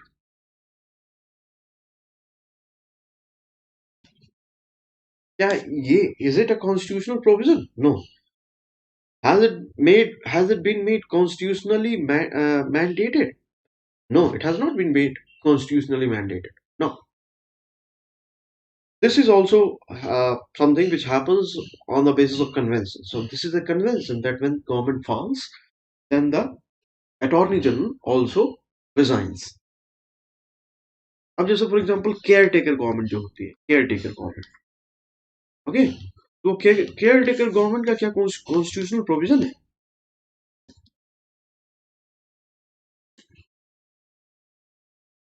नहीं, कॉन्स्टिट्यूशनल प्रोविजन नहीं। केयर टेकर गवर्नमेंट अपने आप में एक कन्वेंशन से पैदा हुई चीज है, ओके, तो उसका भी कॉन्स्टिट्यूशनल बैकिंग नहीं है कोई, समझ रहे हो? तो दिस इज अबाउट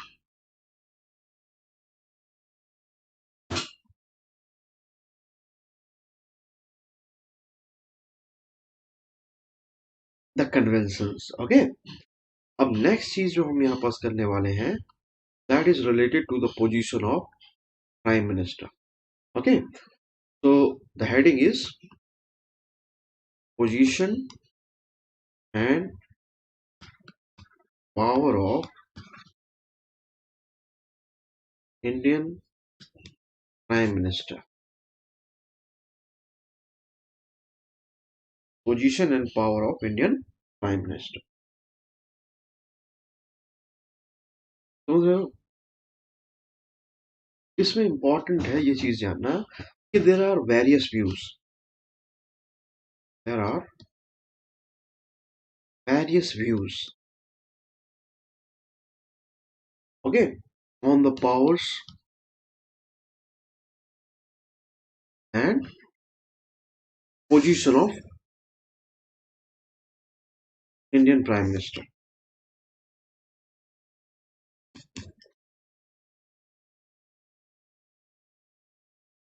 ओके। एक स्कूल के तहत क्या है, प्राइम मिनिस्टर जो है प्राइमस इंटर पैरस कहलाता है। प्राइमस इंटर पैरस मतलब आप जानते हैं कि प्राइम मिनिस्टर क्या है? Prime minister is the head of the council of minister, okay. You just learned about the collective responsibility of COM, that is article 75 clause 3, and also the individual responsibility, that is article 75 clause 2, ठीक। अच्छा, इसमें एक चीज ध्यान देने लायक ये है कि prime minister, who is the head of council of minister, can adopt a very activist role, as has been the case with, say for example, Indira Gandhi. We have also seen that kind of role in Nehru's time also. Okay, but Indira Gandhi has been the very proactive prime minister, very strong prime minister. Okay, so there are two interpretations actually. The first interpretation says that prime minister is primus inter pares. ठीक है, he is the most powerful person in the government. और political system में सबसे powerful जो chair है वो prime minister की है, ओके।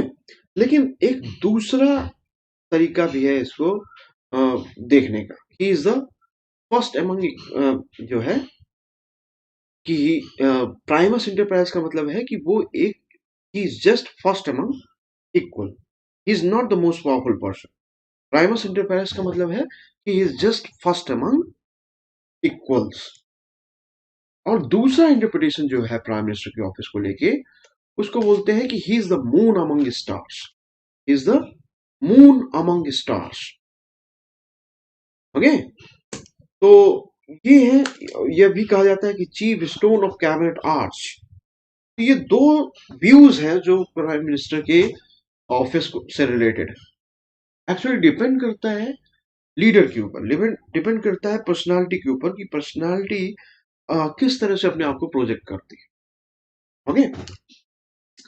यहाँ पर आप देख सकते हैं, इसको ऐसे देखिए कि you can say that one school of thought क्या है,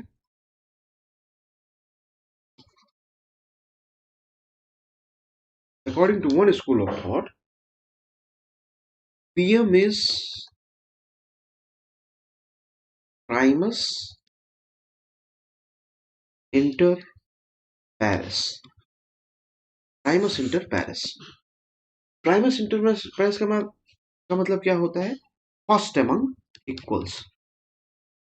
first among equals. So if prime minister is just first among equals, then that would mean that he is not the most powerful person. तो primus inter pares का मतलब होगा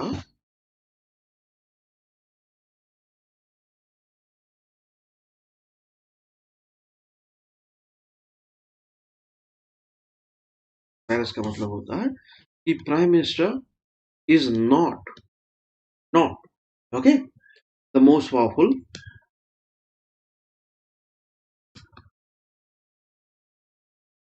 person okay in the government.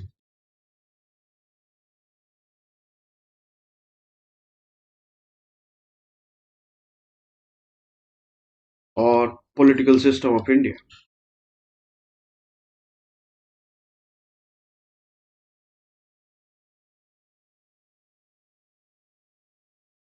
Getting it?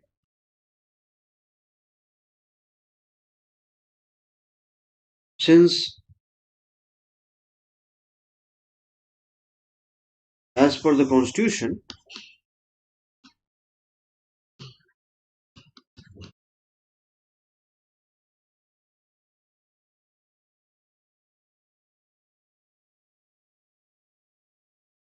all the decisions of the union executive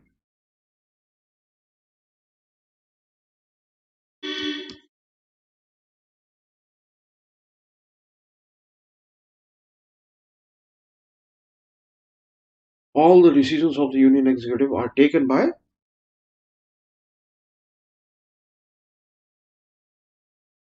president, okay, on the advice of whom? Advice of council of minister. Advice of council of minister. Constitution की जब बात करें तो constitution ने prime minister के case में कोई special powers और उसके फंक्शंस की बात भी नहीं की है एक्चुअली। ओके ओके तो कोई पावर एंड पोजीशन की कोई स्पेशल बात नहीं है। आप कह सकते हैं कि constitution of India has not exclusively discussed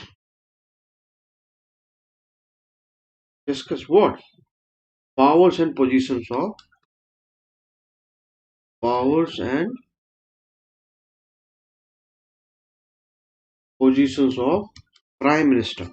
Okay, why? Because since the real executive powers क्या है वो सीएम के और पीएम क्या है? PM is just the face of this body. Okay, since the real executive powers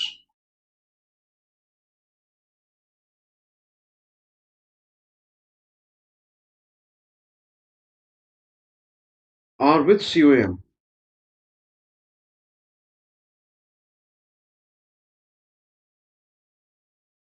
with prime minister just the face of the body.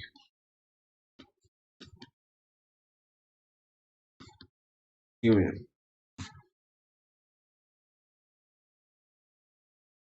ठीक है, so this is the first school of thought which consider prime minister to be just first among equals, that is primus inter pares. If prime minister is considered just first among equals, then in that reading, in that interpretation, he is not the very important, very powerful person. And this particular school of thought actually stresses on this provision also, this particular aspects also, whereby no provision of the constitution deals exclusively with the powers and functions of the prime minister. Okay, लेकिन दूसरा school of thought भी है, मतलब in contrast to this school of thought you have other school of thought also. So see this school of thought, I don't, in contrast to this,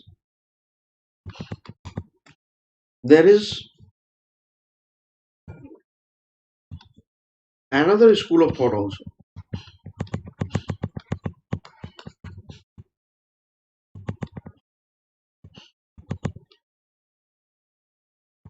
Okay, and what is that another school of thought?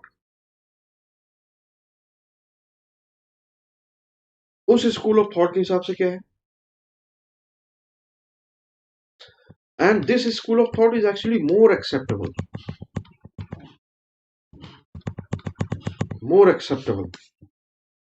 to experts.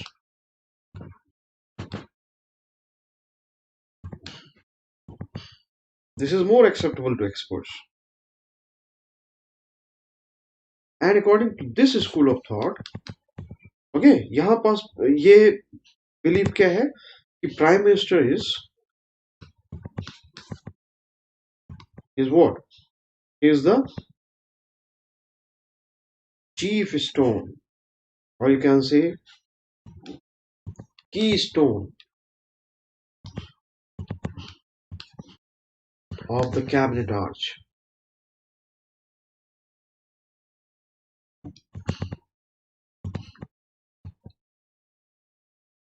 Cabinet arch.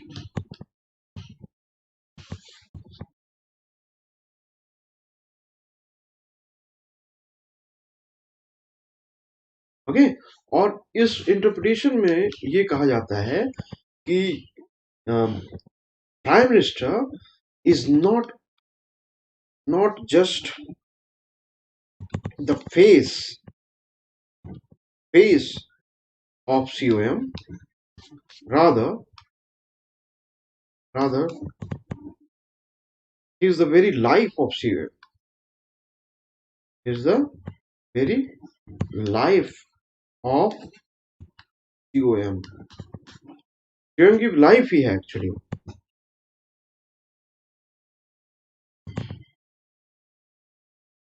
समझ रहे हो? COM की life ही है, सिर्फ face नहीं है. उसमें ये भी बोला जाता है कि prime minister is the most important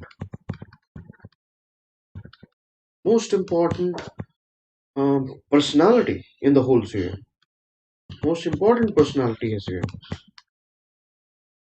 Council of Ministers. Acha, why this particular opinion is held? What are the reasons behind it? Are there any? Can there be any argument, or can there be any set of argument in order to support this particular school of thought, or this particular view?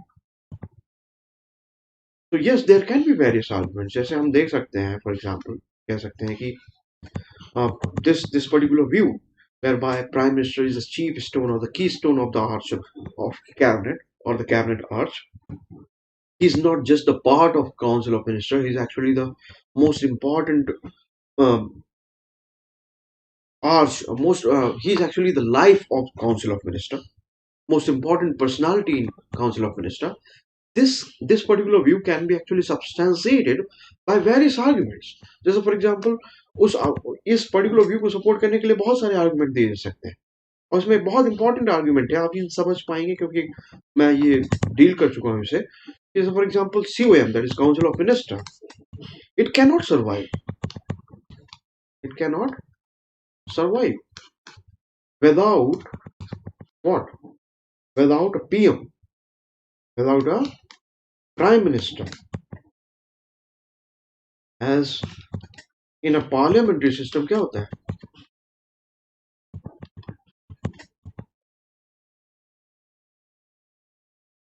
If PM dies or resigns, तब क्या होगा? PM की death हो जाती है, अगर वो resign करता है, देन क्या होगा काउंसिल ऑफ मिनिस्टर का? Then whole council of minister will automatically goes out. Automatically goes out.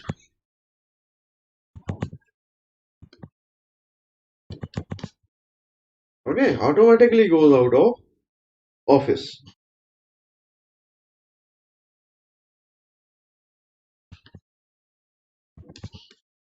Convention है. This is actually convention. ये कन्वेंशन है.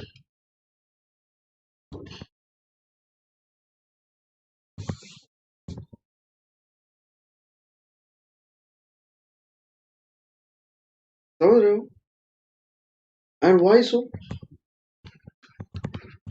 Why so? Because understand, because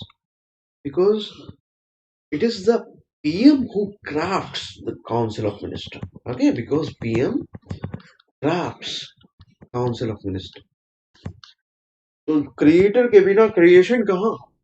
अगर क्रिएटर नहीं रहेगा, उसकी डेथ हो जाएगी, वो रिजाइन कर देगा, तो उसका क्रिएशन भी वहां पास सस्टेन नहीं कर सकता. So if Prime Minister dies or he resigns, then the whole Council of Ministers has to go out, has to resign. This is actually the convention. Council of Ministers will resign actually. Okay, ये बहुत important convention. और ये argument भी है. This actually proves that Prime Minister is not just first among equals. Prime Minister सिर्फ first among equal नहीं है. ये एक बहुत strong argument है उसके support में. Okay? Second argument क्या हो सकता है? Second argument देखिए कि it is the prerogative. It is the prerogative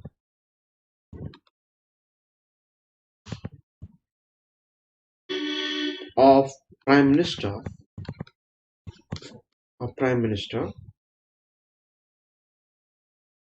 to select his ministerial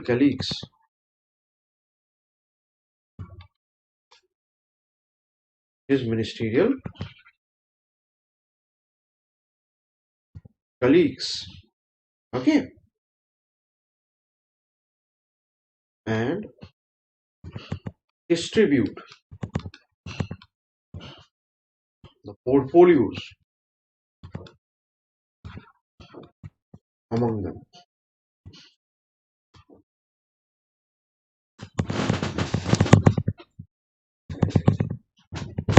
तो काउंसिल ऑफ मिनिस्टर एक्चुअली जो मेंबर्स होते हैं पीएम के कलीग होते हैं, कलीग को सेलेक्ट कौन करता है? कलीग को सेलेक्ट करने वाला पीएम है. फिर उन कलीग्स के बीच में पोर्टफोलियोज को डिस्ट्रीब्यूट कौन करता है? वो भी पीएम करता है. तो selection of colleagues or selections of minister, then distributing the portfolios among minister, all that is done by prime minister. If all that is being done by prime minister, then how can you keep this particular office equivalent to, or you can say equal to the office of any minister? जो portfolio head कर रहा है, कौन portfolio head करेगा, यही decide कौन कर रहा है? Prime minister. तो डेफिनेटली ये क्या है? उस सेंस में कैबिनेट मिनिस्टर से ज्यादा बड़ी चीज. ओके, और भी आर्गुमेंट हो सकते हैं. जैसे फॉर एग्जांपल आप कह सकते हैं कि it is the prime minister, who convenes the cabinet meeting.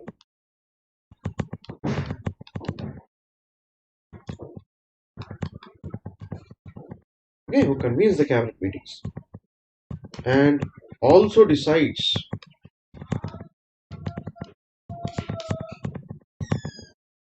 what upon the agenda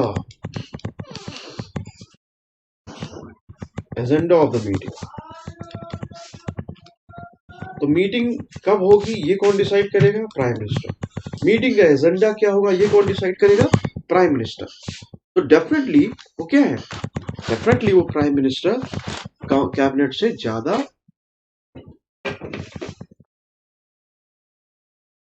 powerful चीज है. 2 मिनट रुकिए, मैं क्लास रिज्यूम करता हूँ.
ओके, अब आगे देखिए कि अगर यहाँ पास मैं बात करूं किसी इसके अलावा और आर्गुमेंट की, तो प्राइम मिनिस्टर ने क्या किया? प्राइम मिनिस्टर डिसाइड कर रहा है कि मीटिंग कब होगी, किसकी? काउंसिल ऑफ मिनिस्टर की। प्राइम मिनिस्टर से डिसाइड कर रहा है कि मीटिंग का एजेंडा क्या होगा। तो काउंसिल ऑफ मिनिस्टर की मीटिंग, उसका एजेंडा सब तय करने वाले कौन है? सब तय करने वाले लोग हैं, जो है वो है prime minister.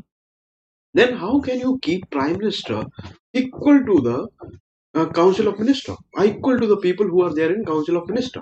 No. So he is actually the keystone of the cabinet arch, and that is why it is being said that he is not just primus inter pares. Okay, समझे आप? इसके अलावा भी आर्गुमेंट हो सकते हैं। For example आप कह सकते हैं कि PM, it is the PM who gives direction,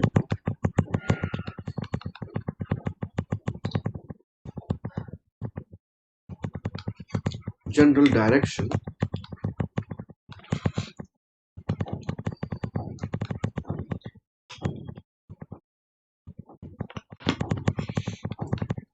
to the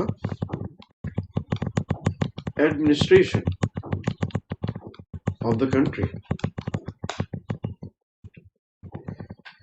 है ना?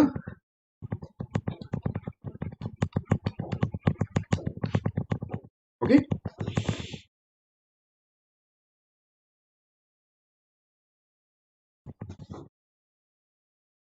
इसके अलावा और भी चीजें, for example it is the duty of the PM,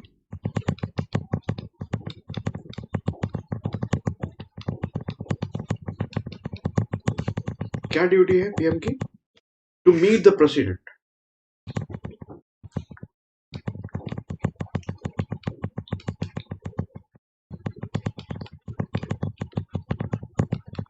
okay, and inform him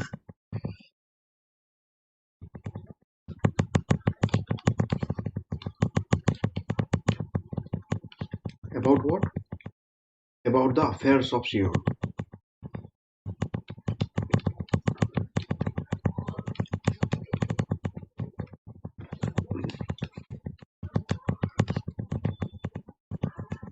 ये भी अपने आप में क्या इंपॉर्टेंस दिखा रहा है कि नहीं?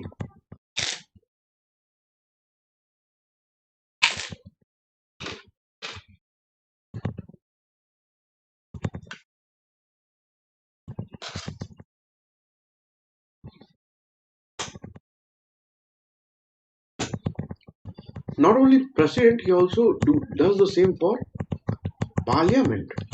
पार्लियामेंट के लिए भी यही काम करते हैं। तो एक सेंस में क्या है, in that sense PM is actually the link किसके किसके बीच, गवर्नमेंट और प्रेसिडेंट के बीच, और किसके किसके बीच, गवर्नमेंट और पार्लियामेंट के बीच। पीएम क्या है, PM is the link. Okay,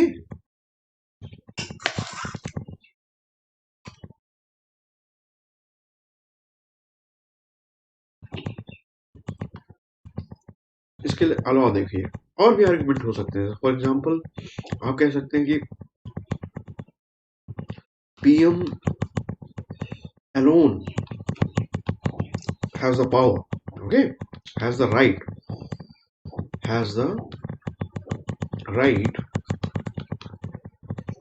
for what, right, कहाँ पास, सीओएम में, काउंसिल ऑफ मिनिस्टर की अगर मीटिंग चल रही है,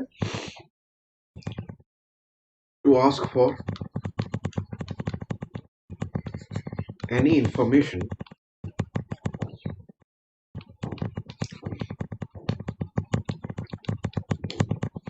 from every minister or from any minister, okay, from any minister,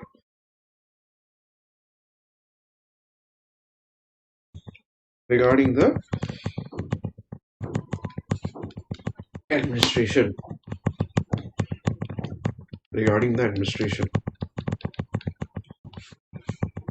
okay, regarding the administration.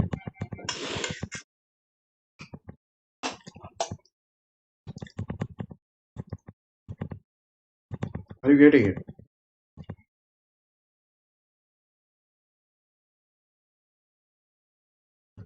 तो इससे क्या फायदा होता है, कम्युनिकेशन जो होती है, कम्युनिकेशन अमंग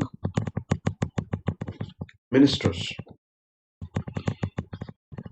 वो क्या होती है, that improves, okay, it improves.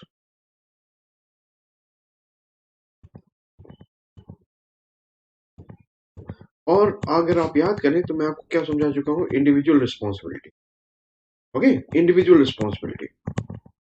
तो prime minister using the tool of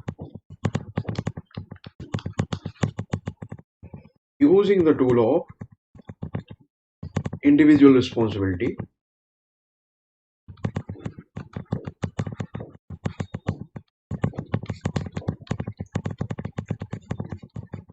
वो क्या कर सकता है,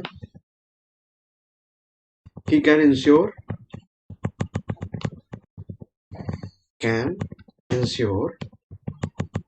what, that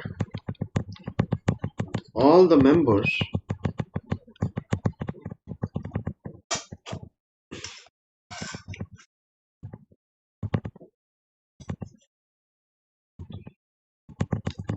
of COM maintain discipline, okay, and they go by the larger decision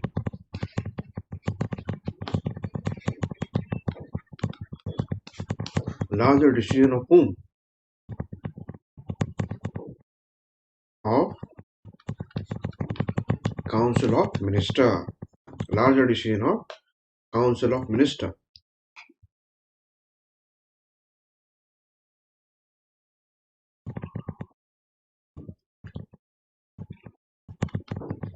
Thus you can say PM effectively ensures collective responsibility.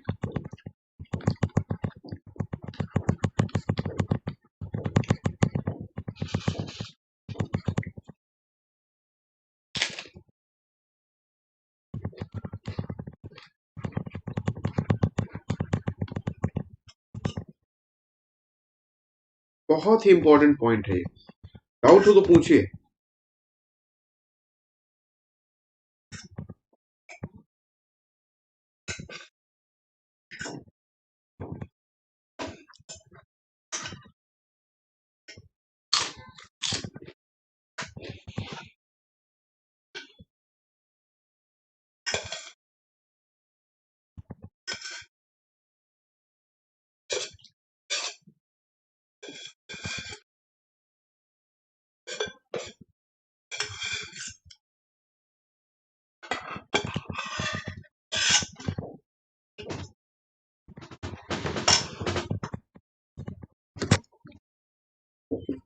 Okay,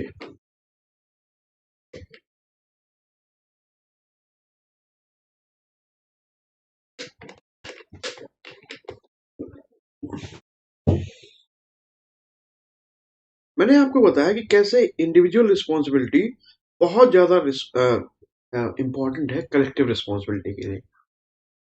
okay,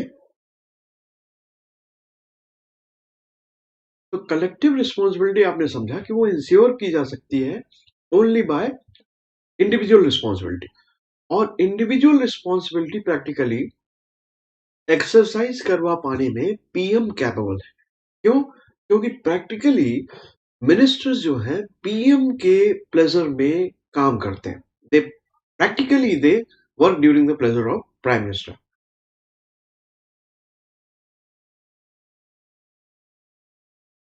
So because he can demand, he can ask for, or he can ensure individual responsibility of ministers in Council of Minister body, in a way, in that sense, he also is the person who actually ensures the collective responsibility, Article 75, Clause 3.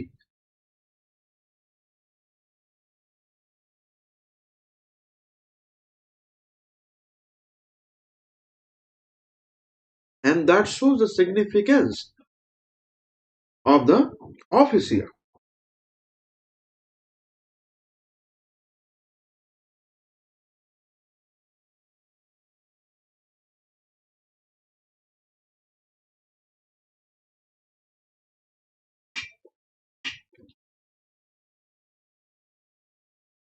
Yes, इस तरह से आप देख सकते हैं कि वहां पास prime minister का ऑफिस से कहीं ज्यादा इंपॉर्टेंट है।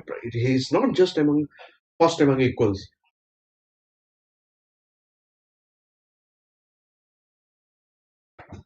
लेकिन बहुत कुछ डिपेंड किसमें करता है? बहुत कुछ डिपेंड करता है पर्सनालिटी पे। ओके, पर्सनालिटी पे डिपेंड करता है कि पर्सनालिटी कैसी है। अगर वाकई वो लीडर है of the party having majority, then he will remain the keystone of the cabinet arch.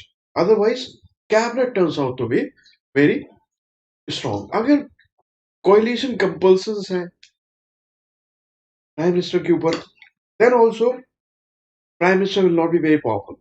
उस केस में प्राइम मिनिस्टर बहुत ज्यादा पावरफुल नहीं होगा। ये कई सारी बातें हैं जो ये डिसाइड करती हैं कि प्राइम मिनिस्टर का एक्चुअल एक्सटेंट ऑफ पावर और अथॉरिटी क्या होगी। क्योंकि कॉन्स्टिट्यूशन एक्सप्लिसिटली उसके पावर्स ऑफ पोजीशन के बारे में कोई बात नहीं करता। ओके, लेकिन यहाँ पास कई चीजों से इसमें एक्चुअली डिसाइड होगा कि वो कितना पावरफुल है। कई सारे फैक्टर्स मिलकर डिसाइड करेंगे। तो when you talk about the position of prime minister in Indian administrative or constitutional scheme, it actually depends upon various factors, and it can go or it can adopt, it can go to any way. It can be either the position whereby the office is defined as or described as primus inter pares, that is the first one equals. Okay, and the second position that he can adopt is the moon among stars, or also read as chief stone or keystone of the cabinet arch. Okay, समझ रहे हो? ये चीज है। अच्छा, क्या यही सिर्फ आर्गुमेंट है? नहीं। आप ध्यान रखें कि prime minister is the person who ensures collective responsibility of the council of minister. Okay, और intra governmental coordination Prime Minister practically ensures what? Collective responsibility. Collective responsibility. ठीक है? और आप ये भी कह सकते हैं कि प्राइम मिनिस्टर क्या है? ऑल्सो इंश्योर्स इंट्रा गवर्नमेंटल क्या? कोऑर्डिनेशन. Intra governmental coordination. समझ रहे हो? समझ रहे हो? और इस कॉन्टेक्स्ट में याद रखिए कि PM is above all the ministers. जहां इस तरह के आर्गुमेंट्स प्रोवाइड किए जा रहे हैं तो वो क्या प्रूव करते हैं कि PM is above all the ministers. ठीक है? And he actually sits in judgement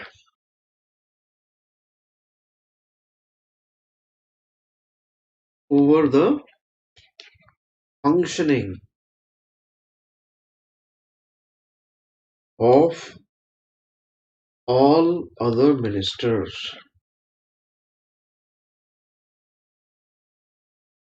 All other ministers.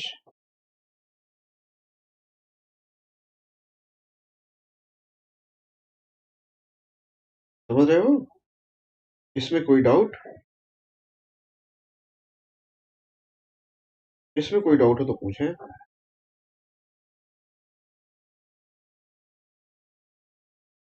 देखिए और भी आर्गुमेंट हो सकते हैं. For example you can also say that PM is actually the chief spokesman. Chief spokesman of Council of Minister. Yes. और क्या है? क्योंकि वो चीफ काउंसिल ऑफ मिनिस्टर का स्पोक्स पर्सन है तो it is his prerogative. It is his prerogative.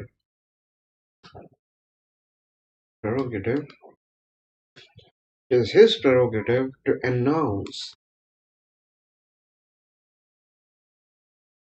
what? Important policy action. Important policy actions. Okay? To the country.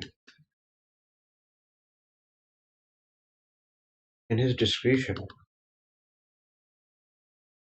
In his discretion. समझ रहे हो? तो इससे क्या क्लियर होता है? इससे क्लियर होता है कि he is the most powerful personality.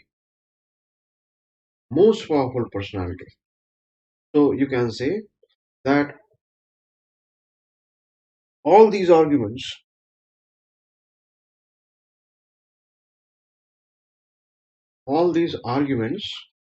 prove that he or a prime minister is the most powerful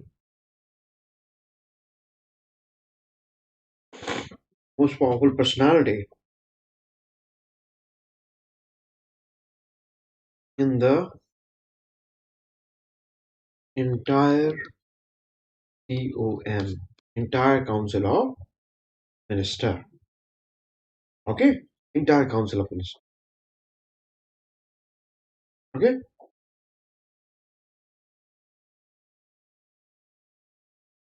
लेकिन बहुत अब देखिए तो आपने देखा कि दो अपोजिट यहाँ पास व्यूज हैं. एक मानता है कि prime minister is not the very powerful person और is not actually above council of minister. और दूसरे सेट ऑफ आर्ग्यूमेंट्स ने एक्चुअली प्रूव एस्टैब्लिश ये किया कि prime minister is the most powerful personality in the entire सूर्य. Okay.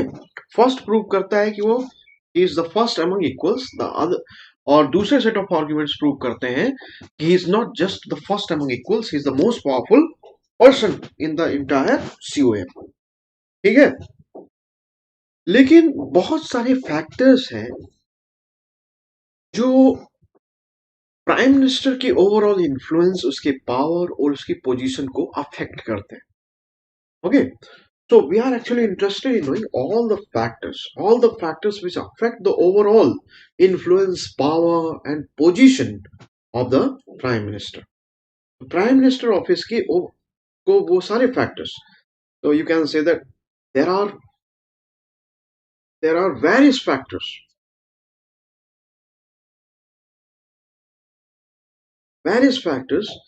which affect the overall influence, okay, influence, power and position of prime minister. Power and position of prime minister. समझ रहे हो इस बात को?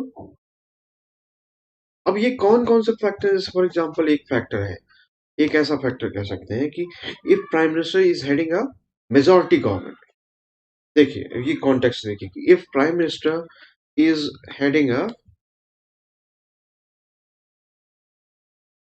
मेजॉरिटी गवर्नमेंट, ठीक है,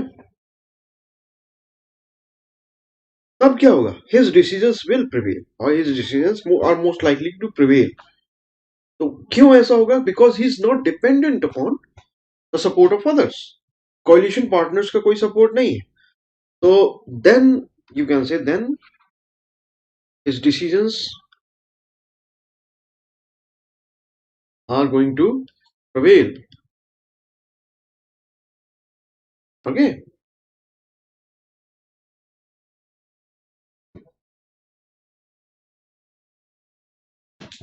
1 minute. They are going to prevail. Okay, why? Because he is not dependent upon the support of coalition partners. Coalition partners. Okay, coalition partners. समझ रहे हैं आप?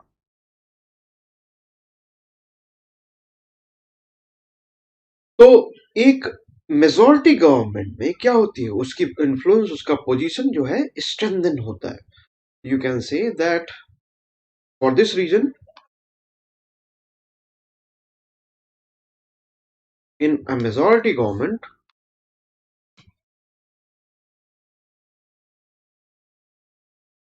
उसमें क्या हो गया? मेजॉरिटी गवर्नमेंट में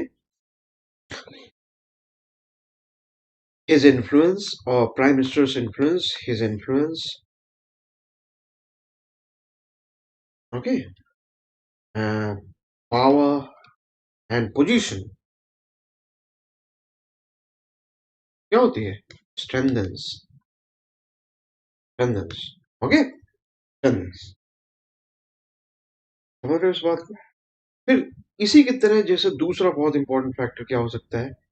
हाँ, दूसरा बहुत इंपॉर्टेंट फैक्टर है, for example you can say that if से फॉर एग्जाम्पल आप मोदी की बात करें, या मोदी से मेरा मतलब है कि any prime minister candidate which who brings victory to the party, okay, for any particular party, if there is any candidate who brings victory to the party, and if that candidate becomes the prime minister, then uh, he is going to be very powerful. Okay, तो आप कह सकते हैं कि if prime minister is the candidate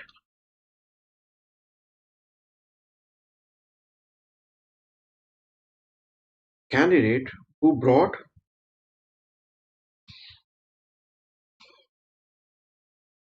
electoral victory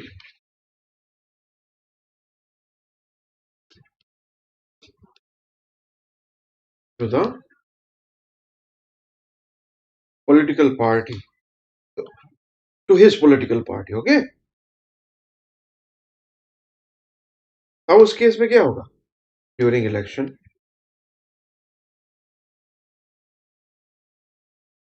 अब उस केस में क्या होगा? Then his power position, his power is going to rise. His power will definitely rise. Power and influence will rise. Then in these conditions, you cannot say that he's just the primus inter pares or the first among equals. He's just like any other member in council of us. No, he will be very powerful. Okay, in the whole body of cabinet ministers, उस circle में बहुत powerful personality होगी, जिसकी वजह से वो party जो है को विक्ट्री मिली है. ओके, अच्छा,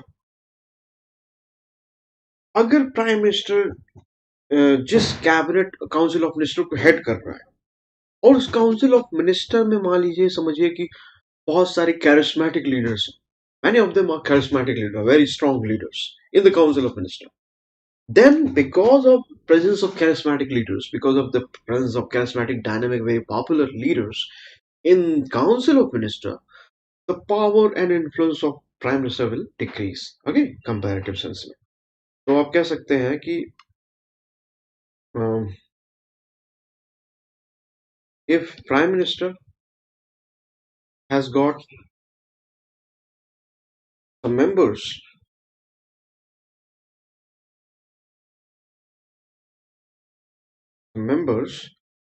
in the cabinet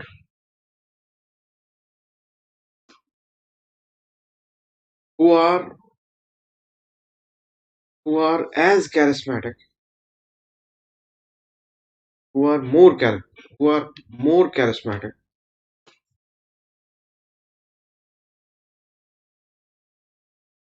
and influential than Prime Minister, then the influence of Prime Minister will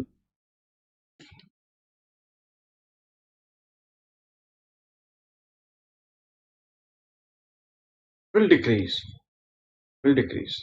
उस केस में क्या है? अब I think it is very easy to understand for you that in that case there will be decrease in the influence of Prime Minister. Also understand that this is happening because the position, power, the influence of Prime Minister is not coming from the constitutional document. It is not coming from the constitution. To a good extent, it actually completely depends upon the personality of Prime Minister. Okay, personality of Prime Minister. ऐसा नहीं कि उसकी power position जो है वो constitution से उसे मिल रही है, वो उसकी खुद की पर्सनालिटी से डिपेंड करेगा, उसकी पर्सनालिटी में डिपेंड करेगा कि भाई वो एक स्ट्रॉन्ग प्राइम मिनिस्टर है, क्या वो कैबिनेट आर्च का की स्टोन बनता है, या फिर वो सिर्फ प्राइमस इंटर पेरिस होता है. ठीक है. अब जैसे फॉर एग्जांपल नेहरू की मैं बात करूं तो Jawaharlal Nehru was a very powerful prime minister, but his power as a prime minister emerged only after the death of leaders like Patel. Then in the cabinet council of minister जो था वो नेहरू के level के जब लोग नहीं रह गए, नेहरू के करिश्मा के, नेहरू के पॉपुलैरिटी के लोग जब नहीं रह गए, तब वो बहुत पावरफुल पर्सनालिटी रहे. लेकिन जब पटेल और उन्हीं के इक्विवेलेंट दूसरे भी लीडर्स काउंसिल ऑफ मिनिस्टर में थे, then prime minister Nehru was not the most powerful person in that administration. वो बहुत मोस्ट पावरफुल पर्सन नहीं थी. और वही सर्कमस्टांसेस कुछ चेंज हुए जब कैबिनेट में प्राइम मिनिस्टर नेहरू जैसे पॉपुलर कोई और नहीं रह गया, तो ही becomes the most powerful person. उस सेंस में आप देख रहे हैं कि बहुत सारे फैक्टर्स हैं जो पावर और इन्फ्लुएंस को डिसाइड कर रहे हैं प्राइम मिनिस्टर के. ओके, अच्छा, इनके साथ दूसरे फैक्टर्स भी हैं. फॉर एग्जांपल अगर मैं कहूं कि if prime minister is the person जिसके डिसीजंस ने जो है जिसके डिसीजंस के द्वारा क्या हुआ है सक्सेस मिली है.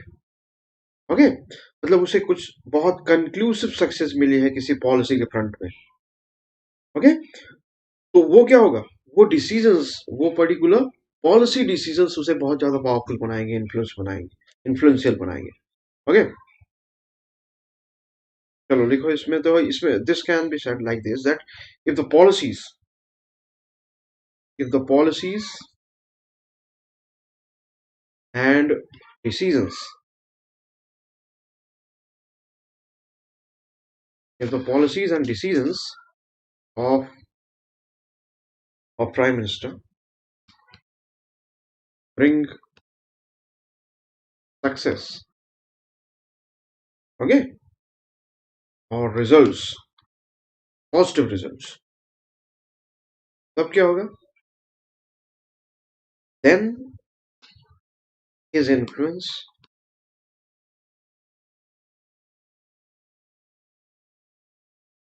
वो क्या होगा, will also increase, will also increase.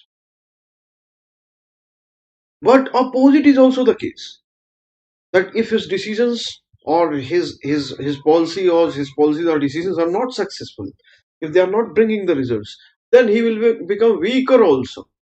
Okay, so it would be better to write here and vice versa.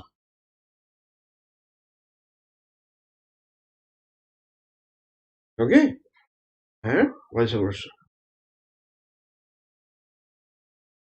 Getting it? Now, other than this,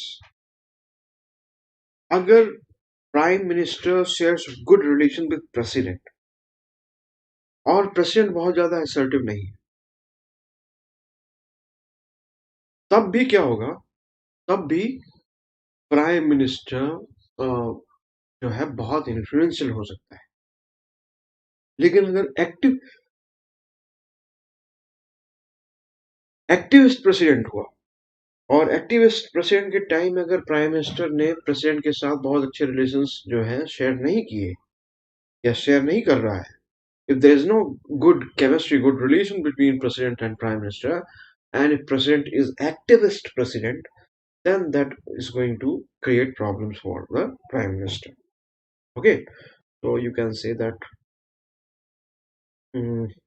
can be said like this, that if prime minister shares a good chemistry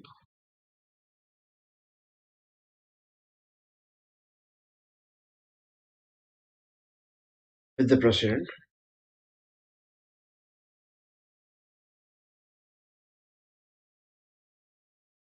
okay, or the president is not very assertive,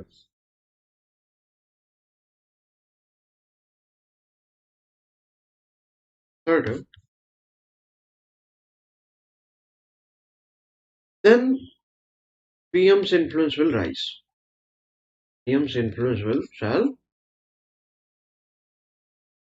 rise. ठीक है, but in case of activist president,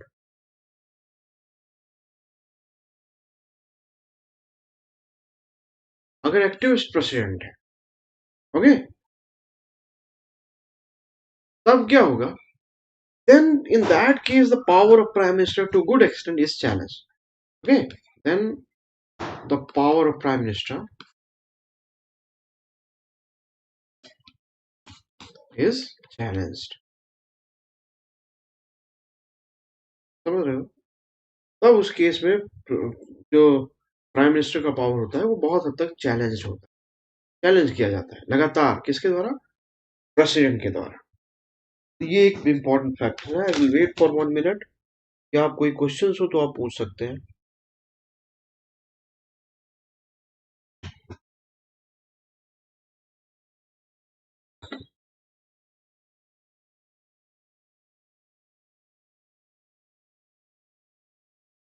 You have any question, you can ask me.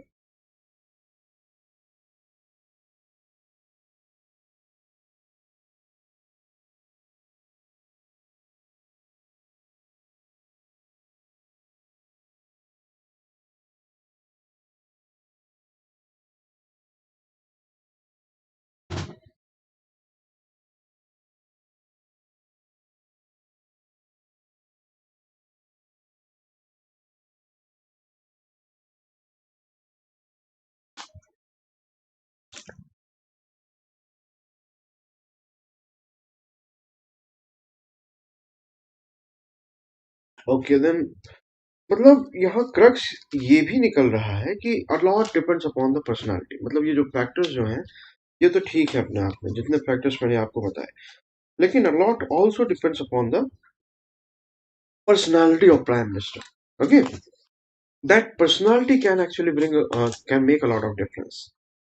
Okay, because uh, personality is also going to decide that what are the terms of references, terms of relations that he has with other important officers like cabinet ministers, president and all. तो वो भी उसके influence और उसके power को decide करेगी। यहाँ पास आप कह सकते हो कि apart from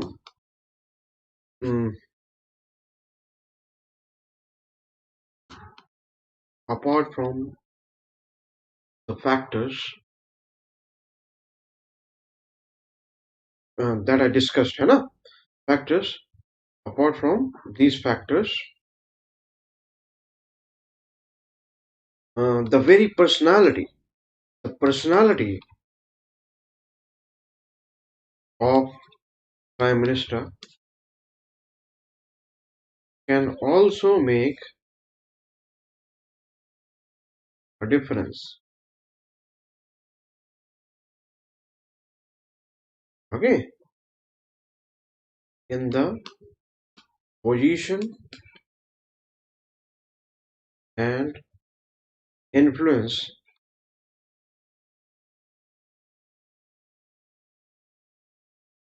that PM carries.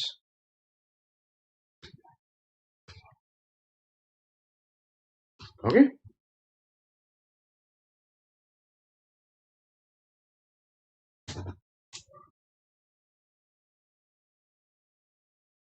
तो कंक्लूजन में क्या कहा जा सकता है?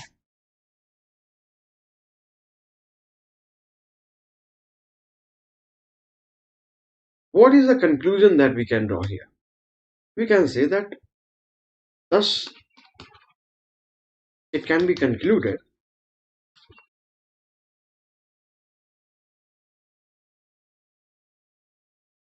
that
so I think you will agree with this stand that, see, there are various factors which are going to influence the power position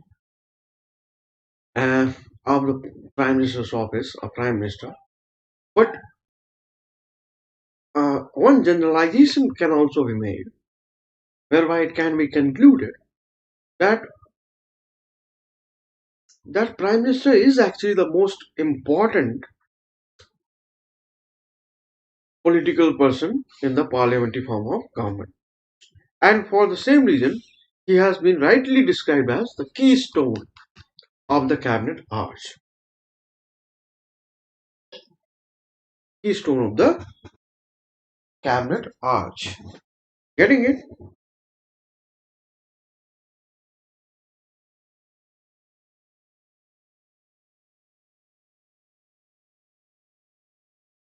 ठीक है? अब हम जानेंगे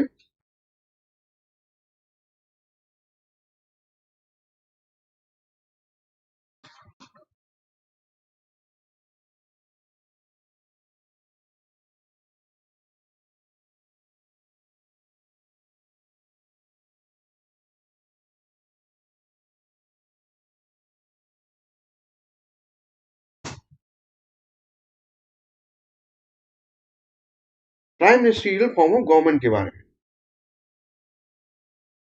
ओके, इसमें बहुत चीजें जानने लायक है. तो प्राइम मिनिस्टर के ऑफिस को आपने बहुत अच्छे से कवर कर लिया. अब जानते हैं prime ministerial form of government के बारे में.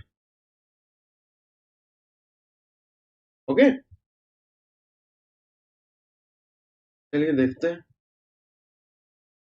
इसमें सबसे इंपॉर्टेंट बात है कि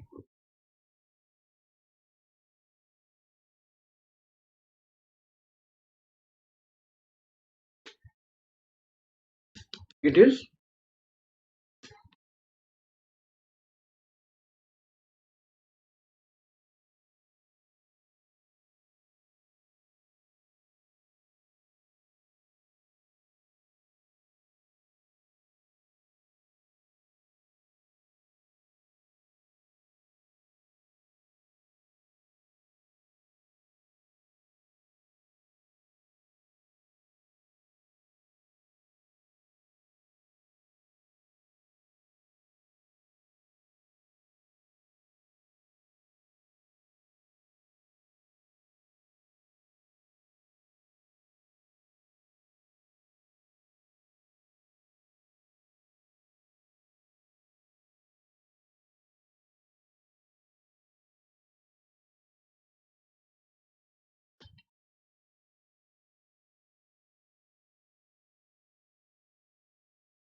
तो प्राइम मिनिस्ट्रियल फॉर्म क्या गवर्नमेंट क्या होती है? It is a kind of parliamentary form of government जहां पास पीएम क्या है, कैबिनेट को डोमिनेट कर रहा होता है. जब पीएम कैबिनेट को डोमिनेट कर रहा होता है तो उसके डिसीजंस क्या है, जनरली क्या है, कैबिनेट के द्वारा एक्सेप्ट किए जाएंगे. ओके, बिना किसी अपोजिशन के. अगर ऐसा होता है कि पीएम का हर डिसीजन कैबिनेट के द्वारा बिना किसी अपोजिशन के, बिना किसी काउंटर के एक्सेप्ट किया जा रहा है, तो क्या है, वो डिसीजन हो सकता है उतना डेमोक्रेटिक ना हो. जब prime minister, council of minister सब एक साथ डेलिबरेट करके डिसीजंस लेते हैं, तो क्योंकि council of minister which is executive is a part of legislature, in that sense you can say that parliamentary democracy is actually functioning. लेकिन अगर ऐसा हो रहा है कि प्राइम मिनिस्टर का हर decision unopposed without any counter is being accepted by cabinet, then definitely many times it will happen that it is not being taken, okay, in a democratic fashion, in a democratic way. वो चीज हो सकता है compromise हो जाएगा। समझ रहे हो? यहाँ ये बात कही जा रही है। Okay, you can also say that this is mostly seen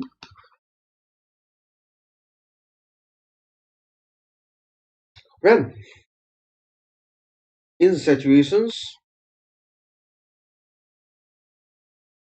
which situations, when there is majority government, okay, majority government के केस में,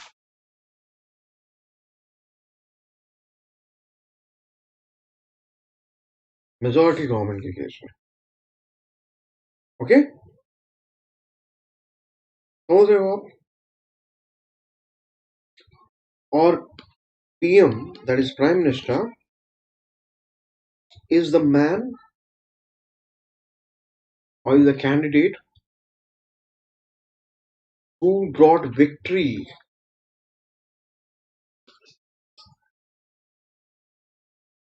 okay, who brought victory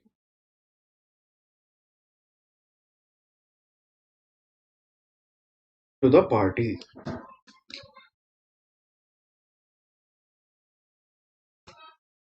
समझे आप?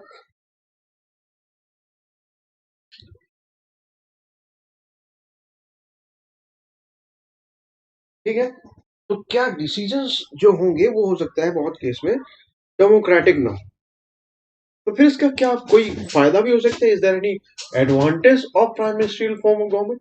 Yes, there can be advantage. What kind of advantage? The advantage can be that generally in this kind of government, decisions will be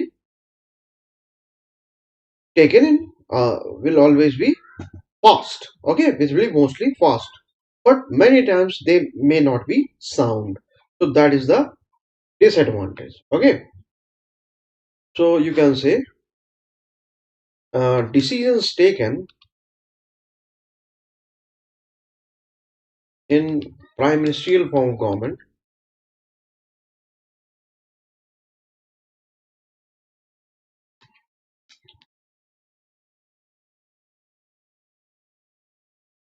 वो क्या होते हैं?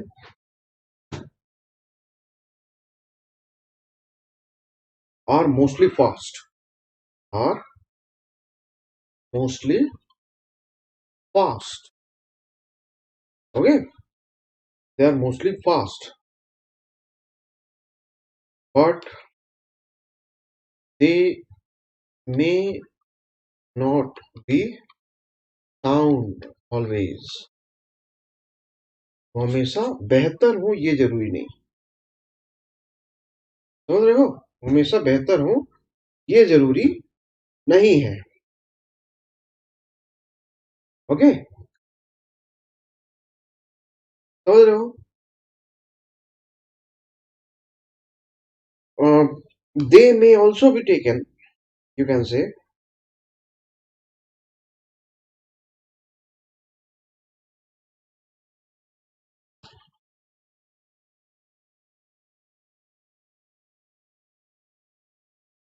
to save the political future,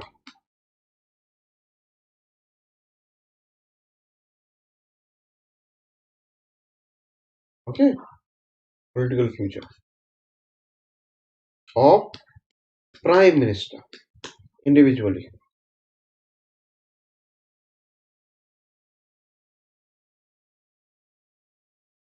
समझ रहे हो?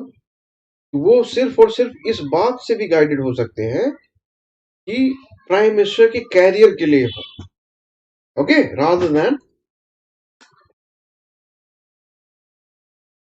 rather than for the interest of country.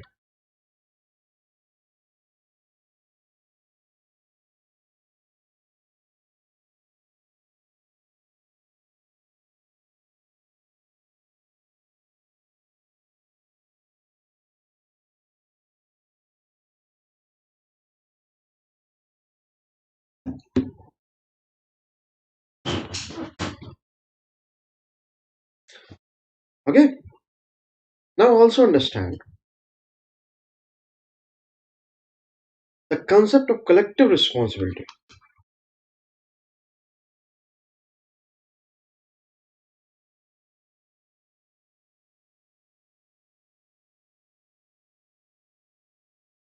Collective responsibility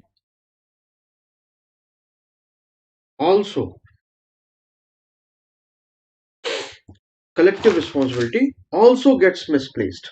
Okay, this also gets misplaced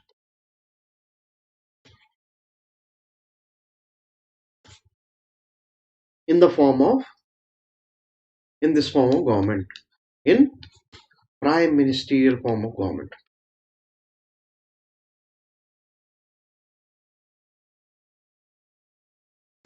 Okay, in prime ministerial form of government.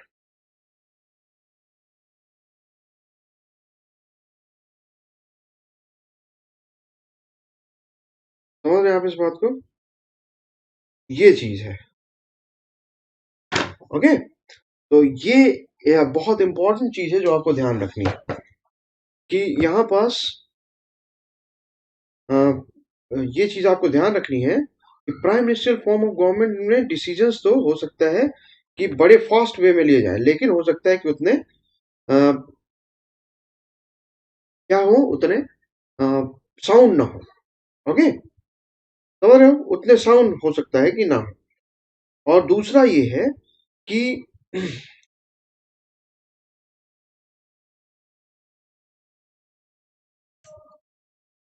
हो सकता है कि कलेक्टिव रिस्पॉन्सिबिलिटी जो होती है वो मिसप्लेस्ड हो मतलब कि कलेक्टिव रिस्पॉन्सिबिलिटी उस केस में तभी होगी जब प्राइम मिनिस्टर के साथ साथ काउंसिल ऑफ मिनिस्टर भी उतना डिसीजन में अपने पार्टिसिपेट करे. इसके ऊपर कोई क्वेश्चन हो तो आप पूछें. मैं 1 मिनट का टाइम देता हूं आपको. जस्ट आस्क मी एनीथिंग जो आपको यहाँ पास समझ में ना आ रहा हो.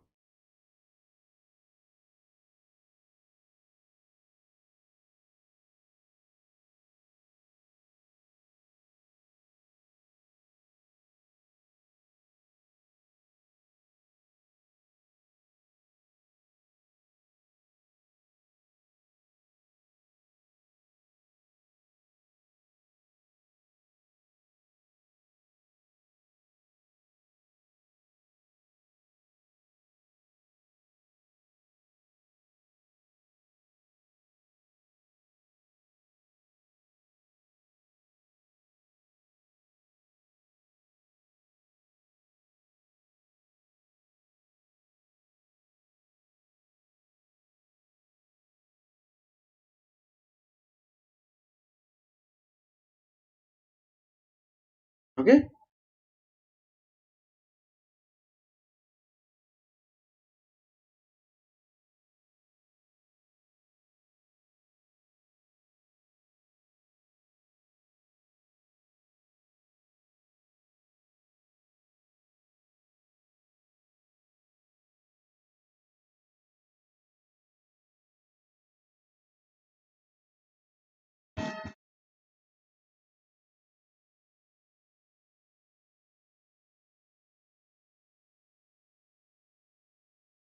okay, so if this is clear, then next thing that you should know here is this, that prime ministerial form of government, uh, you can say prime ministerial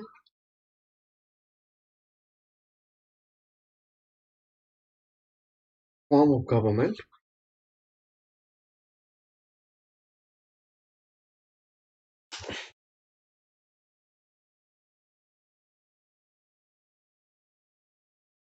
can also give rise to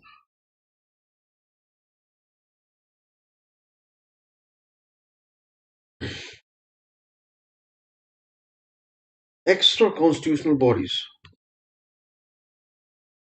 Extra constitutional bodies. Okay, extra constitutional bodies in the form of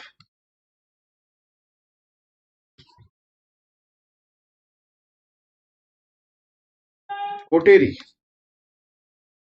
cabinet, the form of कोटेरी cabinet, like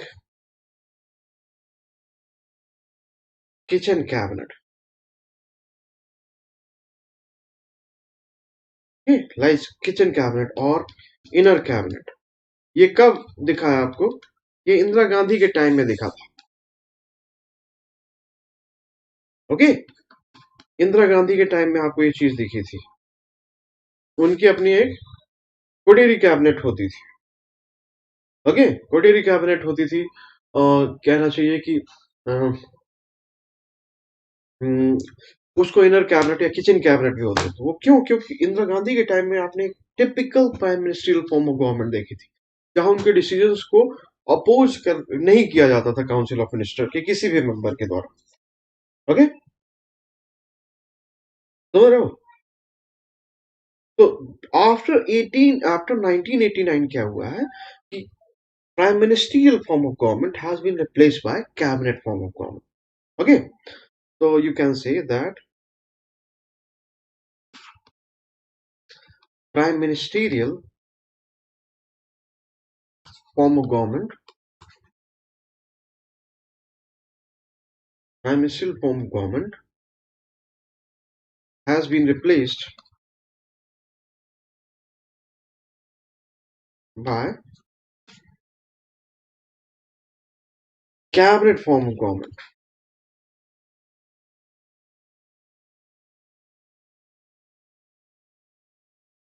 Cabinet form of government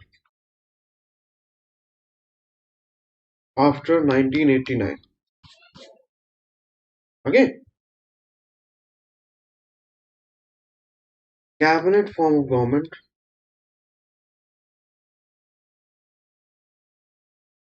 क्या है?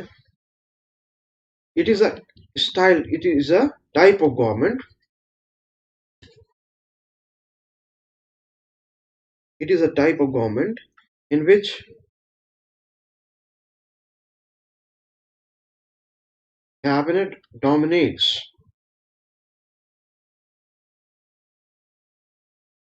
Cabinet dominates over prime minister. Okay,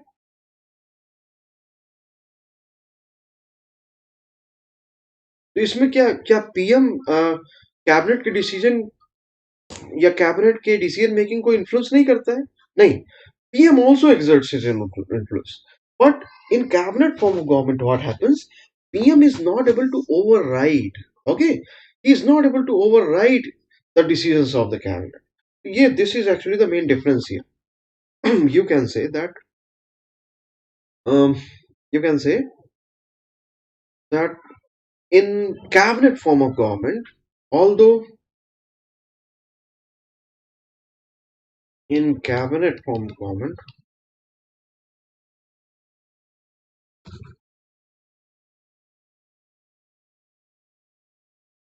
so prime minister exerts his influence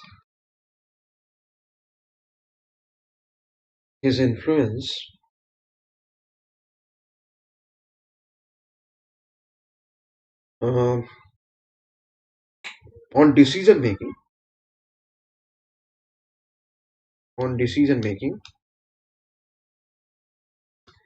okay, but he is not in a position he is not in a position is not in a position to override the decisions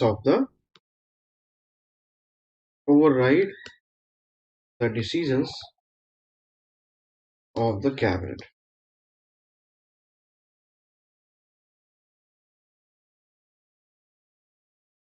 Okay,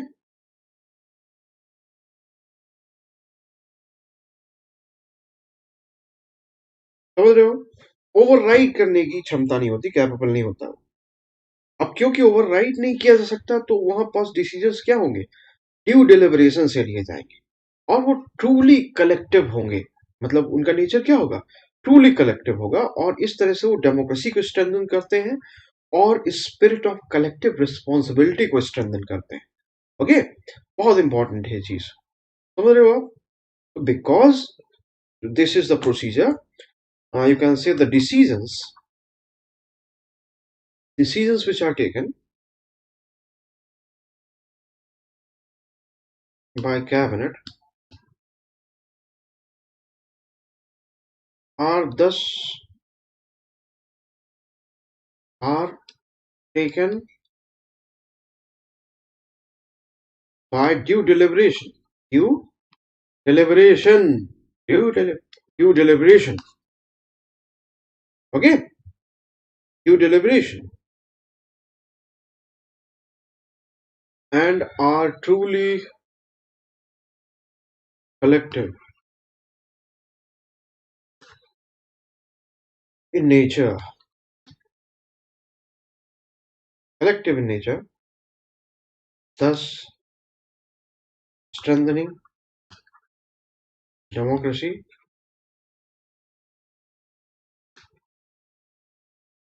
and maintaining the spirit of collective responsibility. Collective responsibility. ठीक है, तो क्या होंगे इस case में? क्या decision बहुत fast होंगे? नहीं, डिसीजंस जो हैं डिले हो सकते हैं. Decisions taken may be delayed, क्योंकि ड्यू डिलिब्रेशन वहां इन्वॉल्व होगा. बट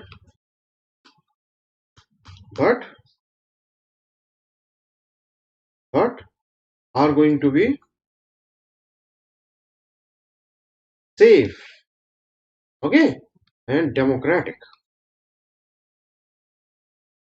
अब क्योंकि डिले हो सकते हैं तो उसके लिए एक प्रॉब्लम हो सकती है, which may prove costly during emergency times.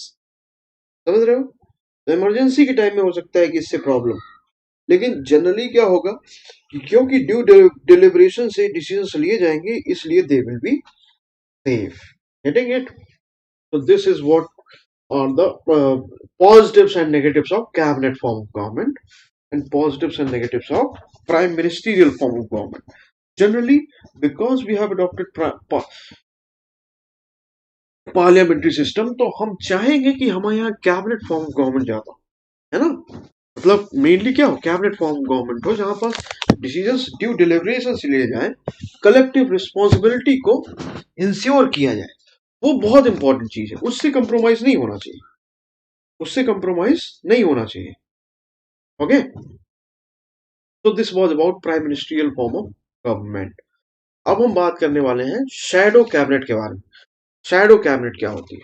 Okay, तो देखते हैं शैडो कैबिनेट के बारे में. Shadow cabinet,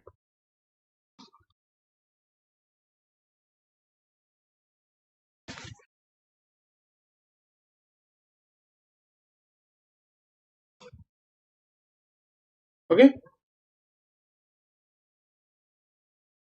First thing that you should know that it is a notional cabinet. Notional cabinet. Okay. Formed by main opposition party.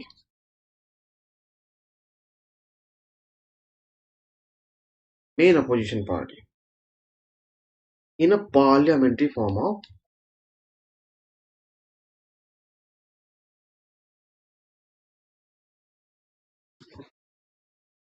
government. ठीक है, तो ये क्या है? ये एक्चुअली रियल कैबिनेट नहीं है, ये नोशनल कैबिनेट. एक्चुअली इसको आप यूके में बहुत अच्छे से देखेंगे. तो यूके में क्या होता है कि जैसे गवर्नमेंट हो गई, गवर्नमेंट का प्राइम मिनिस्टर है, फाइनेंस मिनिस्टर है, एक्सटर्नल अफेयर्स मिनिस्टर है, उसी तरह अपोजिशन पार्लियामेंट के अंदर ही एक शैडो कैबिनेट तैयार करती है. तो एक शैडो प्राइम मिनिस्टर होगा, शैडो फाइनेंस मिनिस्टर होगा, शैडो डिफेंस मिनिस्टर होगा, शैडो एक्सटर्नल अफेयर्स मिनिस्टर होगा. तो ये एक तरह से अल्टरनेटिव्स प्रोवाइड करती है। जैसे मान लीजिए कोई पर्टिकुलर डिसीजन लिया है फाइनेंस मिनिस्टर ने, तो शैडो फाइनेंस मिनिस्टर उसको क्या करेगा, उसको क्रिटिसाइज करेगा या उसमें कुछ सजेस्ट करेगा। तो ये वर्किंग यहाँ पास देखने में आती है कहाँ, यूके में। ओके, यूके में। तो वहां ये शैडो कैबिनेट का एक्चुअली कॉन्सेप्ट है। और एक्चुअली यूके में भी जो फॉर्म ऑफ गवर्नमेंट वो क्या है, वो पार्लियामेंट्री फॉर्म ऑफ गवर्नमेंट। तो ये मेन अपोजिशन पार्टी के द्वारा बनाई जाती है। और कहाँ बनाई जाती है, पार्लियामेंट्री फॉर्म ऑफ गवर्नमेंट। ये चीज ध्यान देने योग्य है, इस चीज को ध्यान रखना। ठीक, चलिए आगे देखते हैं। तो शैडो फॉर्म ऑफ गवर्नमेंट में और क्या है। नेक्स्ट पॉइंट है कि आप कह सकते हैं यहाँ पास कि shadow cabinet is headed by whom? Shadow cabinet is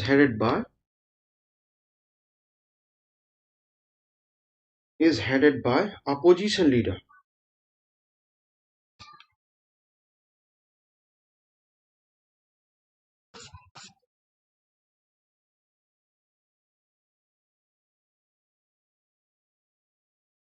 Who is called as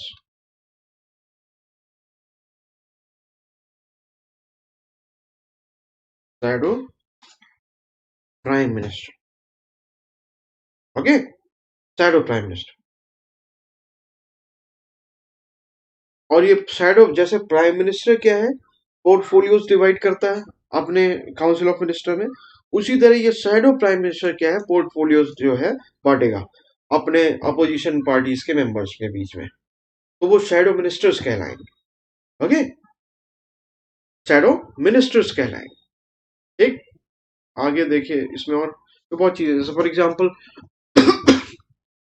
shadow minister क्या करते हैं, वो लीड करते हैं अपोजिशन को। तो shadow ministers lead the opposition.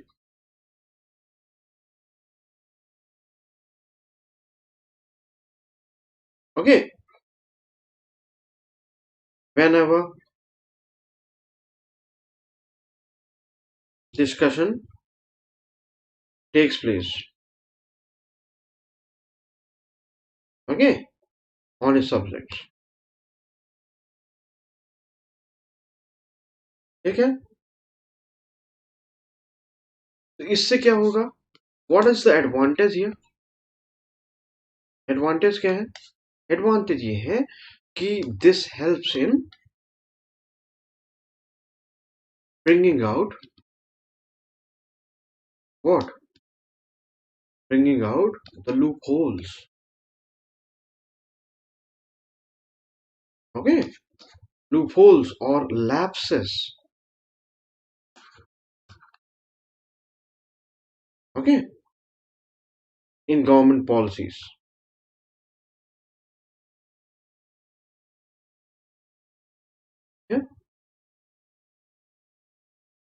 तो इससे क्या होता है, because of this greater accountability, greater accountability of CM,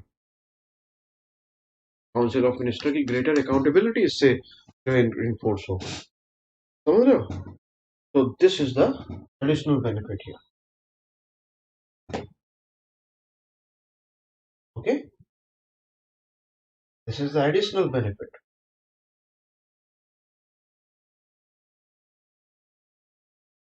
any question.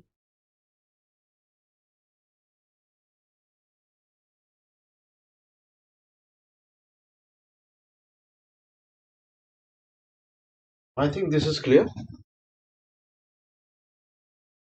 एक बहुत इंपॉर्टेंट बेनिफिट क्या होता है, जैसे फॉर एग्जांपल एक गवर्नमेंट काम कर रही है, अब वहां एक शैडो गवर्नमेंट लगातार जो है अल्टरनेटिव्स प्रोवाइड कर रही है। तो हो सकता है कि शैडो गवर्नमेंट या शैडो मिनिस्टर्स में कोई बहुत इनोवेटिव सोल्यूशन लेके आए या बहुत इनोवेटिव सोल्यूशन सजेस्ट कर रहा हो। तो उसका क्या फायदा होगा कि टैलेंट कोई होगा, वो जो है उभर के सामने आएगा, उसको आइडेंटिफाई करने में मदद मिलेगी। और जो एमपीज हैं जिनमें हो सकता है कि कुछ को शैडो मिनिस्टर्स बनाया गया हो, उनकी ट्रेनिंग भी बहुत अच्छी होती है कि one day they might become the real ministers in the government, and because they have acted as shadow ministers while they were in opposition in at any point of time, that is a kind of good training to the MPs, okay, in the art of administration while they are in opposition. Okay, so this is an additional benefit. You can say that the system, the shadow government system helps in identifying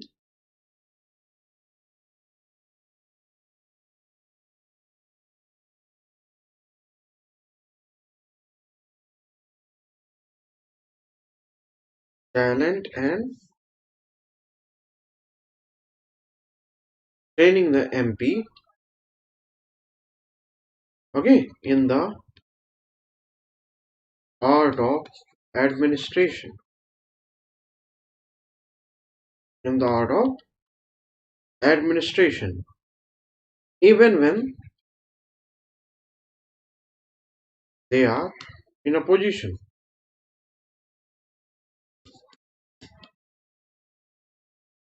जब भी तब वो क्या opposition में बैठे हुए हैं. It works well in England.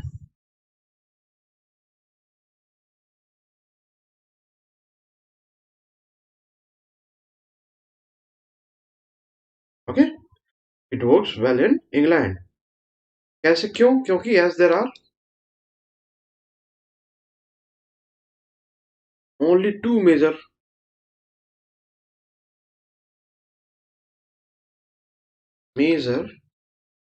political parties. ठीक है? Only two major political parties.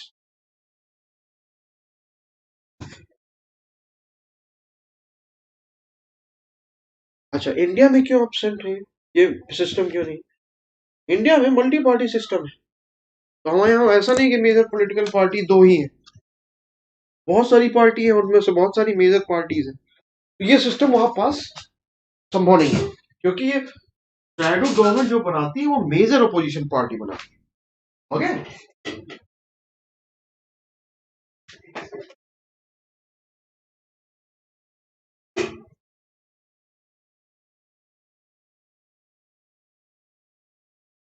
just 1 minute, we will resume the class.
Okay, चलिए, तो this was about shadow cabinet.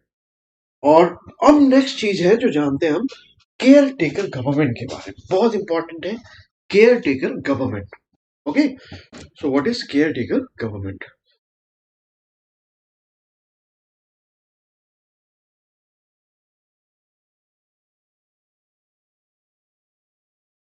Care taker government, चलिए इसको देखते हैं।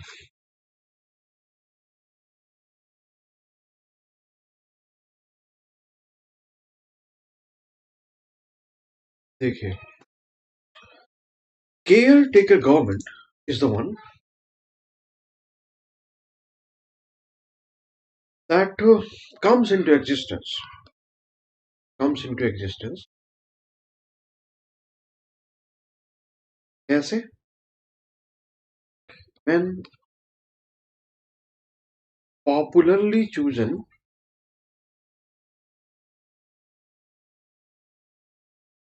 COM, council of minister loses the confidence of Lok Sabha, okay, lower house। तो care taker government क्या है, वो कब एग्जिस्टेंस में आती है? जब पॉपुलरली चूजन, मतलब कि वो काउंसिल ऑफ मिनिस्टर, वो एग्जीक्यूटिव, जो एग्जीक्यूटिव जो लेजिस्लेचर का पार्ट है, वो लोकसभा का कॉन्फिडेंस लूज कर जाए। ओके, लोकसभा का कॉन्फिडेंस लूज कर जाए। तो लोकसभा का कॉन्फिडेंस लूज कर जाए मतलब कि एक ऐसा एग्जीक्यूटिव, एक ऐसी काउंसिल ऑफ मिनिस्टर बॉडी जो हेड कर की जा रही है प्राइम मिनिस्टर के द्वारा, अगर वो लोकसभा का कॉन्फिडेंस लूज कर देती है, तो आपके यहाँ गवर्नमेंट कौन बनाता है? Leader of the party having majority in the Lok Sabha. Okay, that means what? If he's having the majority, that means what? He enjoys the confidence of Lok Sabha. So government rests on this very confidence that Lok Sabha forwards to it. Okay, and that is actually the link. That is the very foundation of the government. Now, if there is no such confidence, if if if the cabinet, here in this case Council of Minister, does not enjoy the confidence of Lok Sabha, then that council of minister actually has to resign. But that has to resign in order to give way to the new government. But unless this new government gets formed, there needs to be a kind of caretaker government, okay, which takes care of all the necessary, maybe mundane functions of the government, because there is no government at all. So there comes the role of government that gives actually rise to the existence of government, rise to or existence of the caretaker government।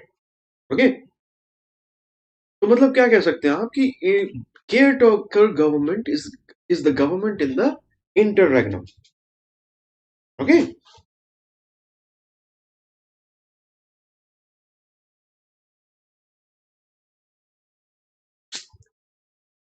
Write down, you can say that caretaker government is the government in the interregnum।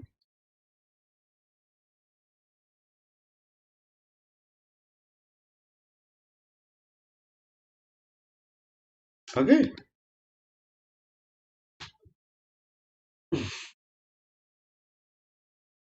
Transition mood में जब हो,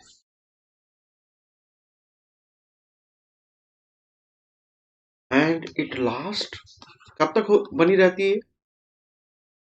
till a new government is formed।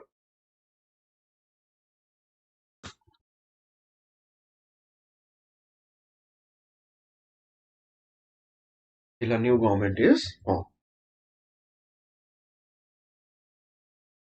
तो इसका constitutional basis क्या है?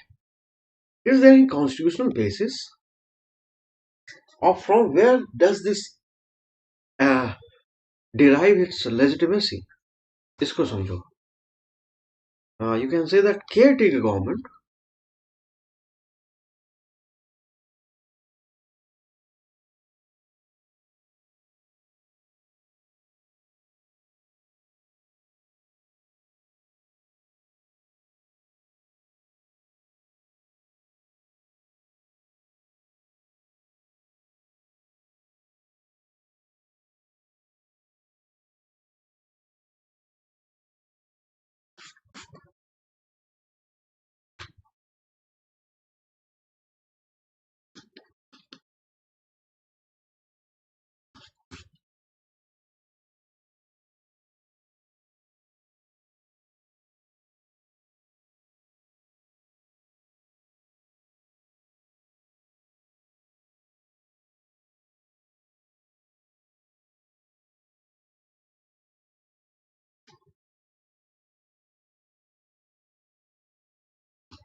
बहुत important बात कि केयर टेकर गवर्नमेंट का एक्चुअली ओरिजिन क्या है. ओरिजिन है आर्टिकल 74, जहां पास ये कहा गया है कि देयर मस्ट बी और there shall be a council of minister. Okay, there has to be a council of minister to aid and advise the president. तो काउंसिल ऑफ मिनिस्टर उस सेंस में क्या है, एक तरह से एक परमानेंट वे में एग्जिस्ट करनी चाहिए, है ना.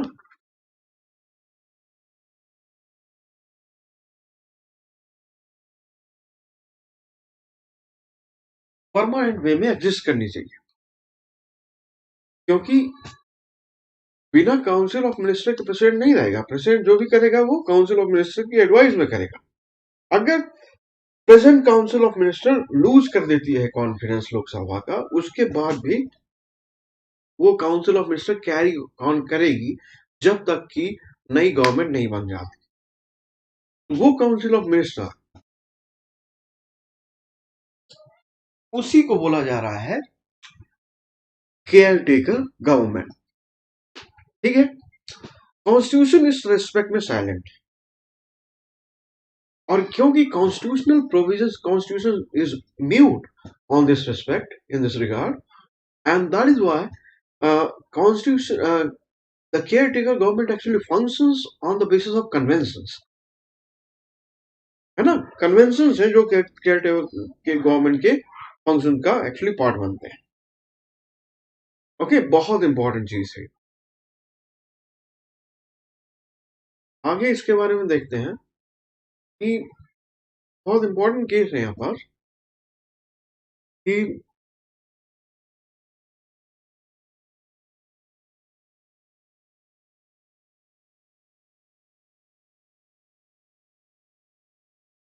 वर्डिक्ट है सुप्रीम कोर्ट की.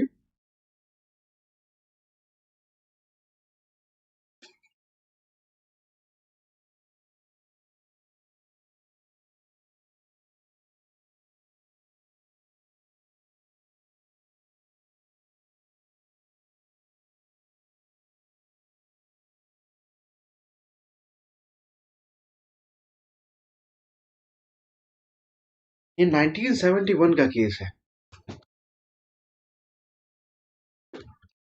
ओके, इसमें क्या कहा था सुप्रीम कोर्ट ने?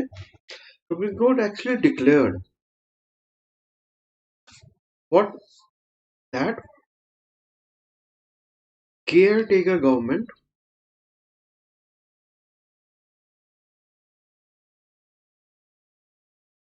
is a government out of necessity.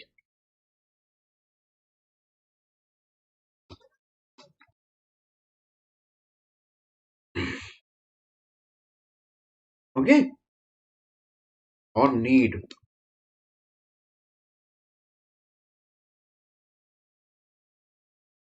And what is the purpose? And it is just to carry out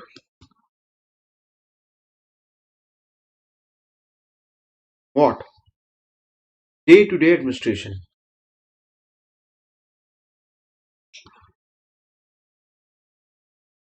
Day-to-day administration and not important policy decisions. Important policy decisions. Important policy decisions के लिए नहीं है।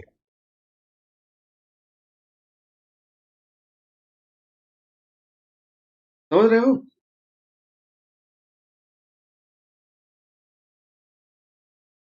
ये चीज आपको याद रखनी है।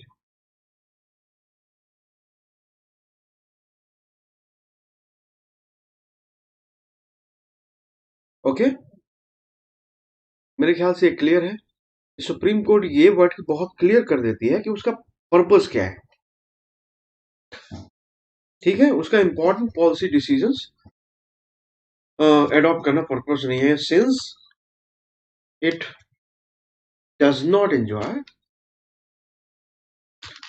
Enjoy the confidence of Lok Sabha.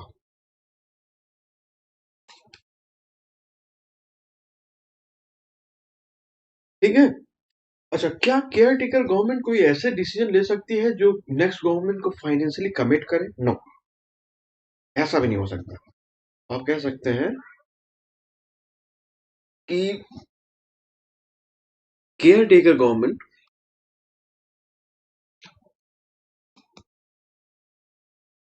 cannot financially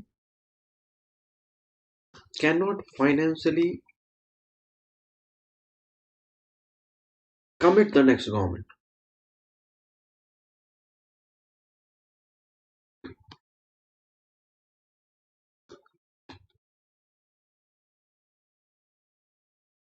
Okay, cannot commit the next government, nor it can enter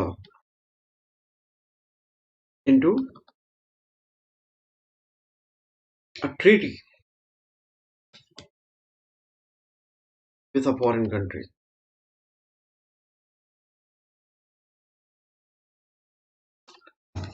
मतलब यहाँ पास क्रक्स ये निकल रहा है कि केयर टेकर गवर्नमेंट ऐसी कोई डिसीजन नहीं ले सकती जो नेक्स्ट आने वाली गवर्नमेंट को क्या करे, कमिट कर दे, फाइनेंशियली कमिट कर दे, या किसी रिस्ट्रिक्शंस या कंपल्सन्स में डाल दे। इस तरह का कोई काम जो है इसके द्वारा नहीं लिया जा सकता। ओके, ये चीज ध्यान रखनी है।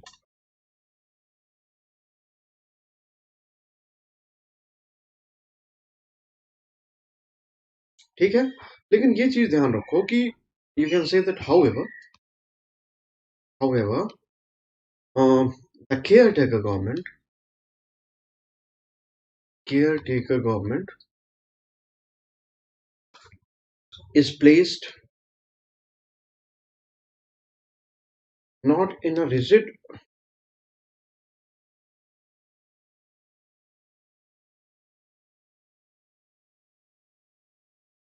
mold, but only in a restricted mode। ठीक है, रिस्ट्रिक्टेड मोड में रखे जाते हैं। क्यों? वो बहुत ज्यादा रिजिड इसलिए नहीं, क्योंकि हो सकता है कोई क्राइसिस सिचुएशन आ जाए जहां उसे इंपॉर्टेंट पॉलिसी डिसीजंस लेने पड़े, वो नेशनल इंटरेस्ट में हो, कंट्री के सेफ्टी के लिए हो, ओके, कंट्री की सिक्योरिटी के लिए हो, तो बहुत रिजिड मोड में इसे ना रख के रिस्ट्रिक्टेड मोड में रखा जाता है। रिस्ट्रिक्टेड मोड में रखे जाने के कारण है कि since it does not enjoy the confidence of Lok Sabha, and that is why it would not be good, or it would not be in consonance with the spirit of parliamentary democracy, that a body which does not enjoy the confidence of parliament, uh, in general and Lok Sabha in particular, should be allowed to take important policy decisions, because those decisions cannot be called democratic. Okay. Restricted mode में रखी जाती है इसी वजह से, since during emergency, you can say during a crisis or emergency, during a crisis, this government, what this government can take important policy decisions, important policy decisions also, okay, to safeguard the interest of India.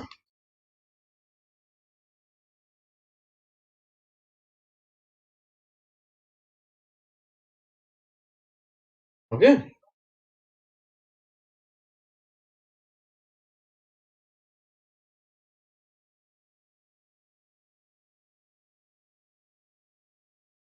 And how this is different from interim government? Interim government कैसे अलग है, मतलब care taker government और interim government में क्या फर्क है? What is the difference between care taker government and interim government? Understand, interim government क्या होती है? It is form during the transitory phase, okay, transition period, जब पॉलिटिकल हिस्ट्री का कोई ट्रांजिशन पीरियड हो, ओके, तो you can say that interim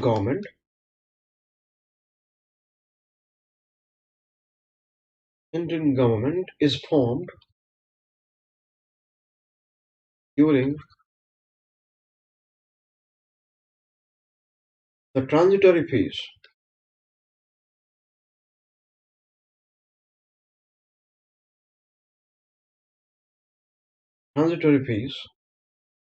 of the political history of the country.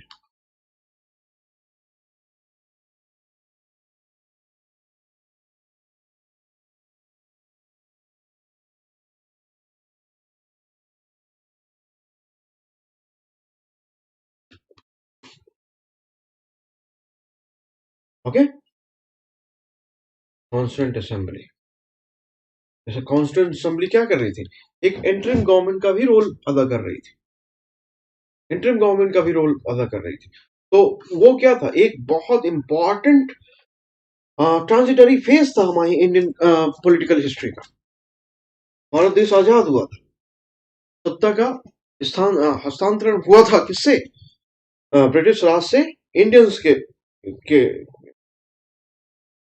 Indians को मिली थी सत्ता। तो वो एक क्या है? That is a very important transitory phase of Indian political history, and that is why we saw the emergence of interim government there, and this role was played by constant assembly. Okay, so the same assembly worked as the assembly for the nation, taking important legislative and other decisions, and was also the body responsible for the formation of the constitution.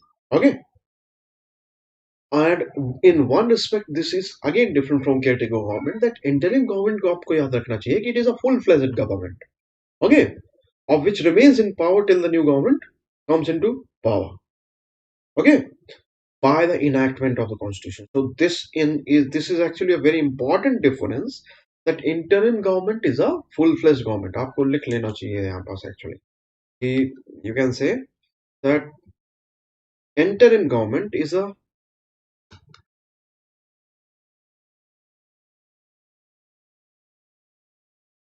full-fledged government, full-fledged government, okay. which remains in power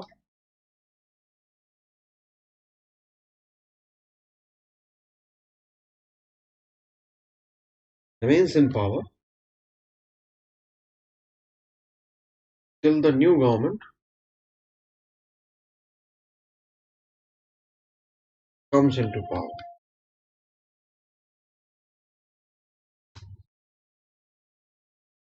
Okay, via the enactment of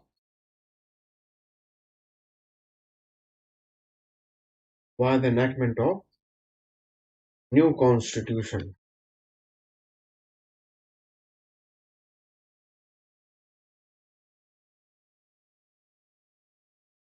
ठीक है? फिर एक होता है national government. Okay, तो national government क्या मतलब है इससे? एक नेशनल गवर्नमेंट करके होता है, which is also full flash government. अच्छा, नेशनल गवर्नमेंट क्या आप समझिए कि नेशनल गवर्नमेंट एक्चुअली एक ऐसी गवर्नमेंट है जिसमें पूरी all political parties are represented. Okay, और मतलब उस गवर्नमेंट में क्या होता है, उस गवर्नमेंट में कोई अपोजिशन नहीं होता है. तो वो एक जैसे फॉर एग्जांपल बहुत इंपॉर्टेंट नेशनल क्राइसिस जो होती है, जैसे ब्रिटेन में नेशनल गवर्नमेंट बनी थी during world war second world war के टाइम में. तो that was a national government because there was no opposition. All the political parties were actually represented in that national government. तो इसको भी आप जानिए कि there's something called national government.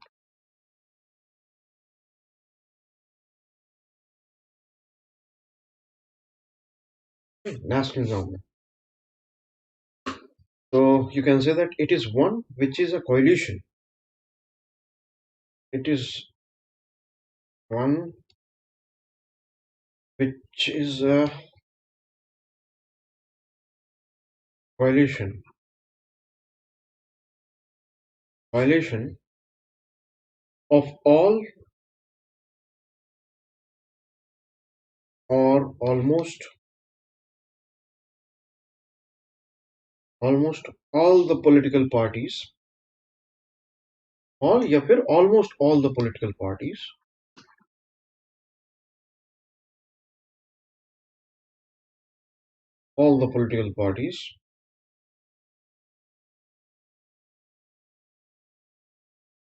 represented in where? Represented in parliament.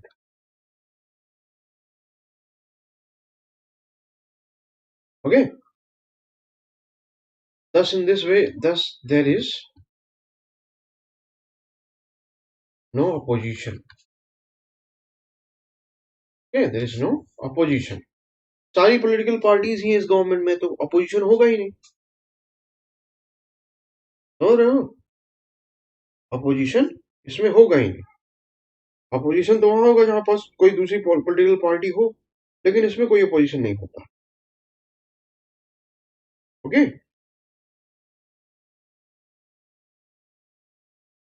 इसमें कोई नहीं होता. तो ये क्यों बनती है? ऐसा समझिए कि it is mostly formed, as I told you, mostly formed during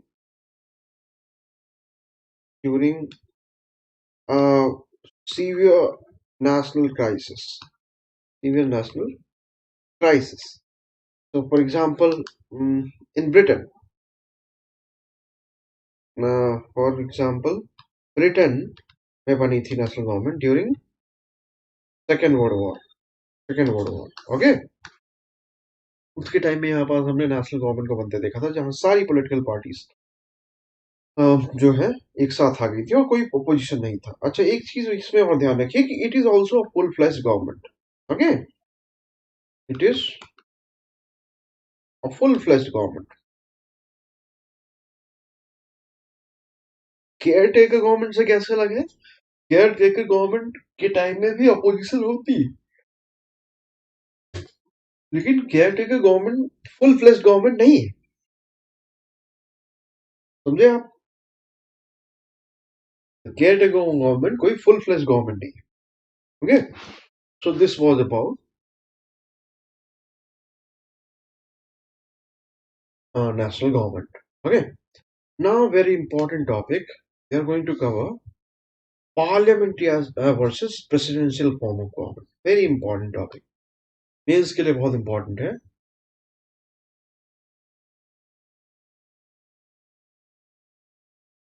Versus.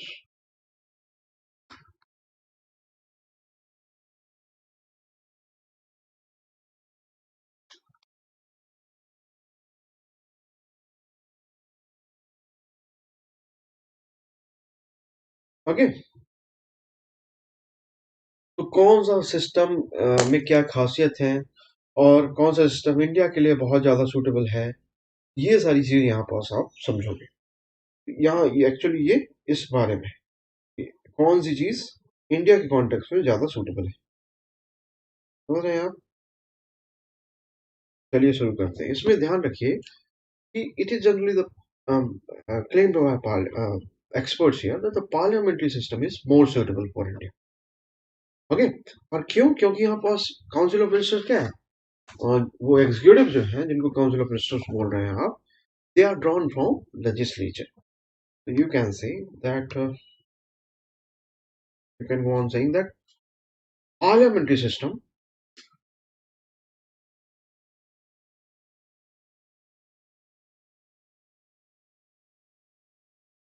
is more suitable for India.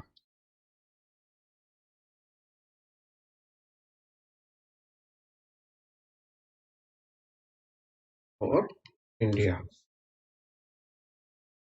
Okay. Since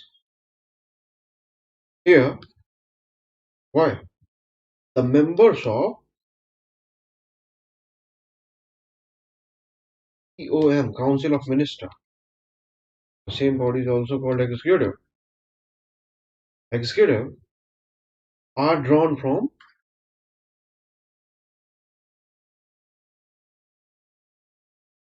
legislature. They are drawn from legislature. Okay. और legislature मतलब यहाँ पास parliament. Parliament. Getting it? Now this parliament is what? It is a mini India itself. है कि नहीं?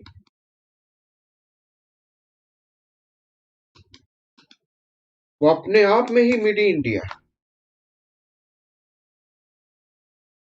तो इससे क्या फायदा मिला कि क्योंकि गवर्नमेंट ऐसी बॉडी से बन रही है, निकल के बन रही है जो पार्लियामेंट है और जो अपने आप में मिनी इंडिया है.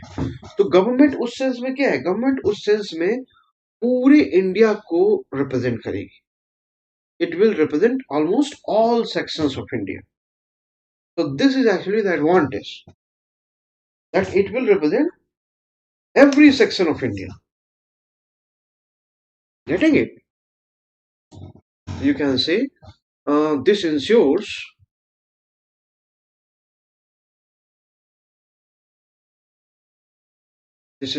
that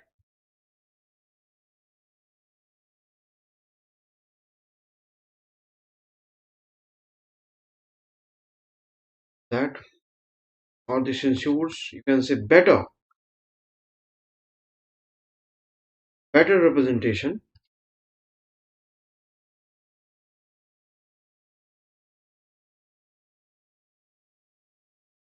for almost all sections of India's heterogeneous population in Council of Minister.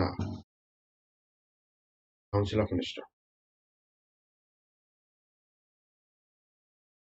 ठीक है? तो रहे हो? और क्या है? पार्लियामेंट्री सिस्टम कंट्रोल प्रोवाइड करती है. किसका? पार्लियामेंट का, लोगों का. किसके ऊपर?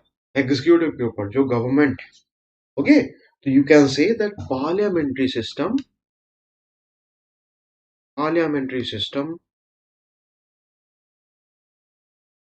what provides for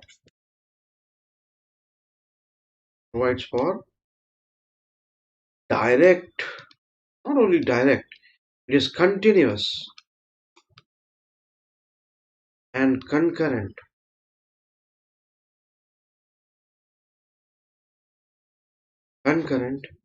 control of people,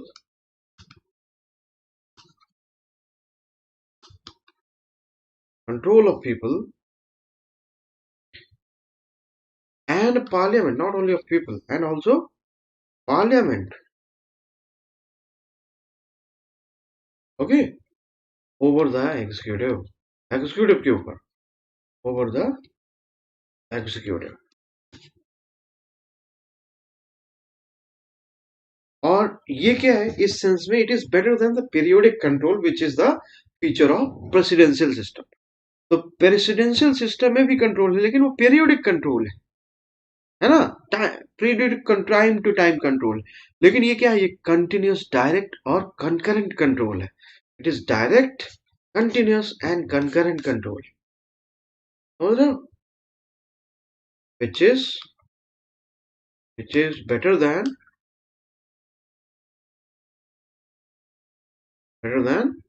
periodic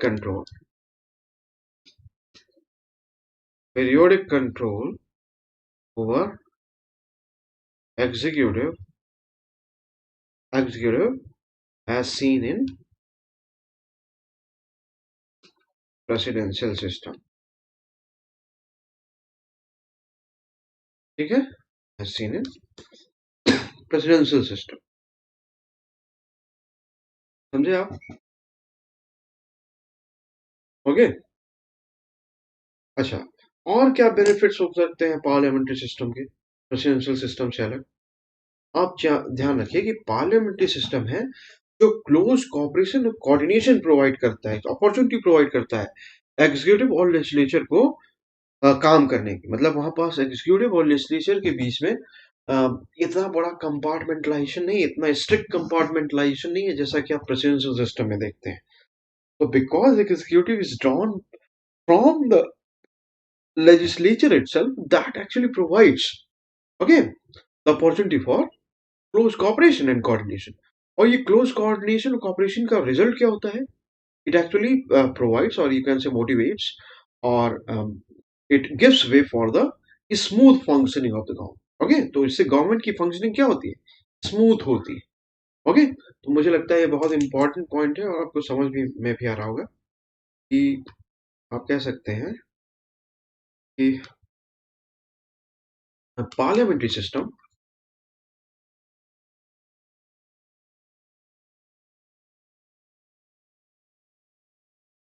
provides for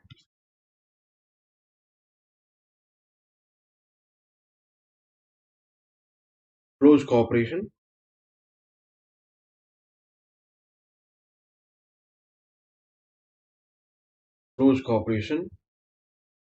and coordination.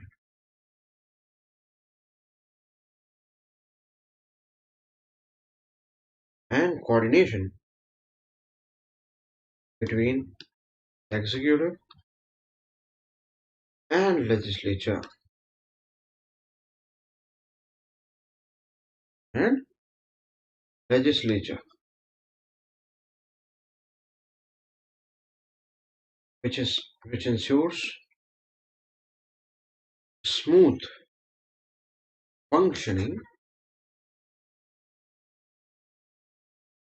of the government. Smooth functioning of the government. Okay. और प्रेसिडेंशियल सिस्टम में क्या होता है? प्रेसिडेंशियल सिस्टम में actually strict separation of power है. एग्जीक्यूटिव लेजिस्लेचर बहुत strict separation है वहां पास. तो वहां पास कॉपरेशन की जगह क्लैसेस के चांसेस ज्यादा होते हैं, कन्फ्लिक्ट के चांसेस ज्यादा होते हैं between executive and legislature. Okay. और ये क्लैसेस कन्फ्लिक्ट क्या होता है, ये डेडलॉक भी क्रिएट कर सकता है किसी बिल के पैसेज में. ओके. और बजट जैसी इंपॉर्टेंट चीज में जो कॉन्स्टिट्यूशनल क्राइसिस को भी जन्म देता है. ओके. तो ये भी पॉइंट बहुत इंपॉर्टेंट है, इसको आप ऐसे एक्सप्रेस कर सकते हैं कि on the other hand,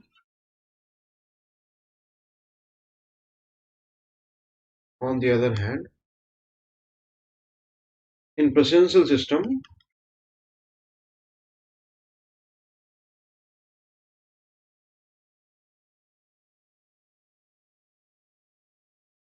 there is a complete separation of power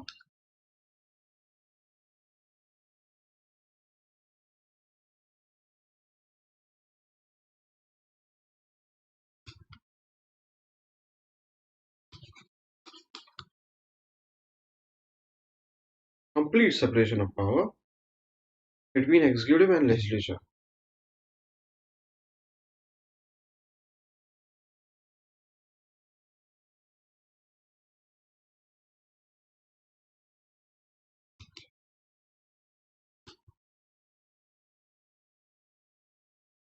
Between executive and legislature. Okay, and it will lead to, or it can lead to what? Clashes between the two organs. You know, on executive and legislature.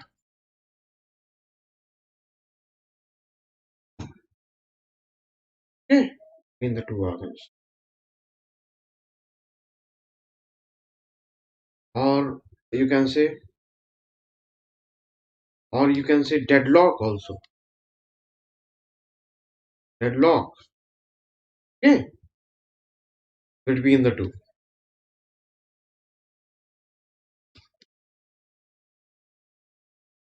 Okay,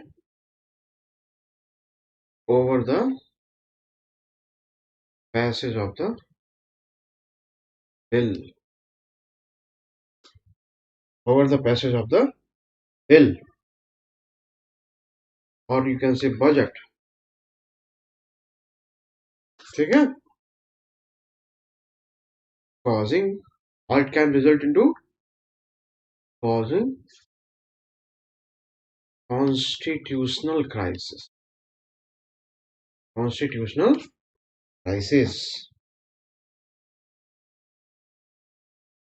ठीक है, ये भी एक बहुत important reason बन जाता है कि इंडिया में पार्लियामेंट्री सिस्टम क्यों होना चाहिए.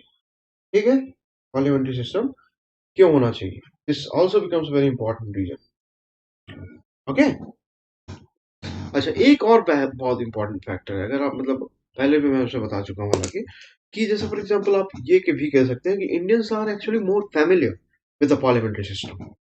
Okay, since the times of Britishers, we have actually Indians were very accustomed to the parliamentary system. Okay, so that is also the reason why we carried on with this very parliamentary system when we uh, became independent and came out with our own constitution. So that is also one of the very important reason why our constitution makers suggested for parliamentary system of government. Okay, so you can say that Indians are familiar. Okay, familiar with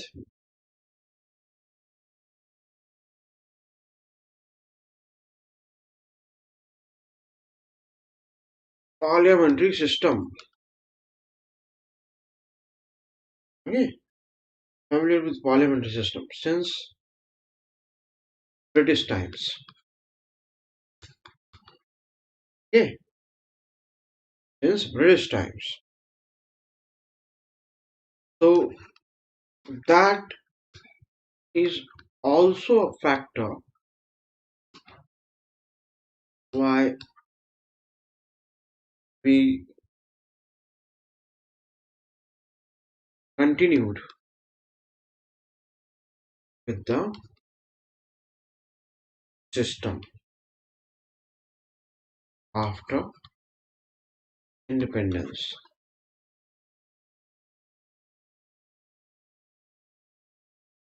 Independence. ठीक है, समझ रहे हो? अच्छा, अ, ये देखिए कि parliamentary system में और प्रेसिडेंशियल सिस्टम में एक फर्क ये है कि पार्लियामेंट्री सिस्टम में जो होता है वो प्रेसिडेंशियल सिस्टम में हेड ऑफ द गवर्नमेंट लोग क्या करते हैं, हेड ऑफ द गवर्नमेंट को इलेक्ट करते हैं। लेकिन प्रेसिडेंशियल सिस्टम में लोग उस पार्लियामेंट को इलेक्ट करते हैं जो हेड ऑफ द गवर्नमेंट को इलेक्ट करेगी, ये हेड ऑफ द गवर्नमेंट को अपॉइंट करेगी। ओके, जो पीएम को डिसाइड करेगी कि पीएम कौन होगा। तो बजाय इसके कि कोई एक particular section of population head of the government को डिसाइड करे, एक ऐसी बॉडी अगर डिसाइड करे जो है, जो कंट्री को रिप्रेजेंट कर रही हो, उस बॉडी के द्वारा अगर head of the government decide होता है, तो हेड ऑफ द गवर्नमेंट उस सेंस में क्या है, उस सेंस में पूरी एक हेट्रोजेनस पॉपुलेशन जो है इंडिया की, उसको रिप्रेजेंट ज्यादा अच्छे से करेगा। मतलब वो ज्यादा ब्रॉडर रिप्रेजेंटेशन इंश्योर करता है ये प्रोसेस, जहां पास लोग इंडिया में directly head of the government को इलेक्ट करने के बजाय ऐसी बॉडी को इलेक्ट करते हैं जो हेड ऑफ द गवर्नमेंट को अपॉइंट करने वाला, या फिर जिसके तहत हेड ऑफ द गवर्नमेंट बने। Okay, so that is also one very important reason why a very strong argument in support of the parliamentary system. Okay, so we can say that parliamentary system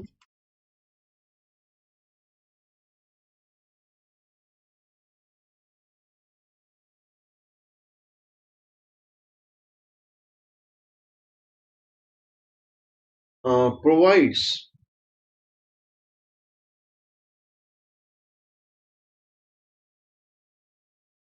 for the direct election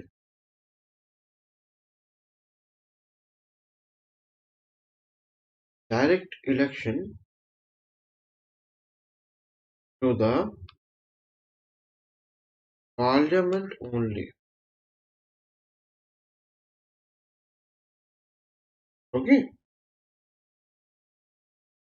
and not to the office of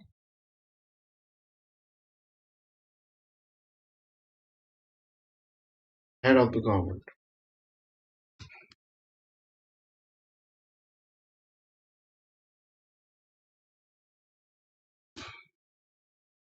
Okay, the way it happens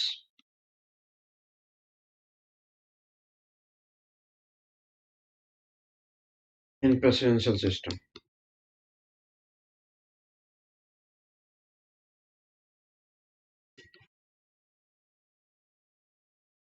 ठीक, तो इसमें क्या हो गया, 10 people 10 people elect their local, okay, local representatives, local representatives, ठीक है, after which PM is decided,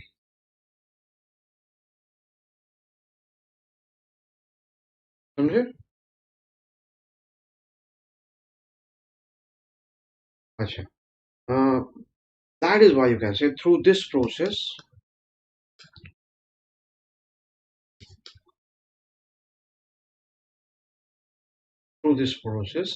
aspirations, okay, aspirations of India's heterogeneous population, of India's heterogeneous populations, okay, population are not lost, okay, and incorporated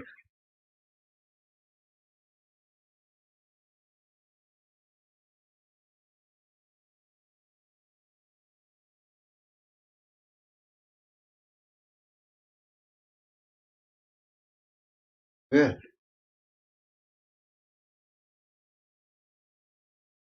Incorporated in decision making.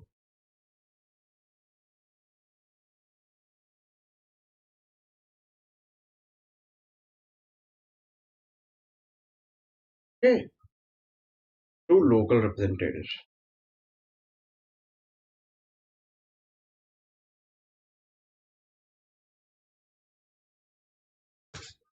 है कि नहीं?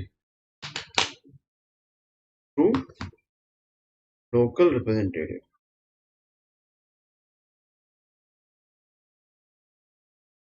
समझे आप?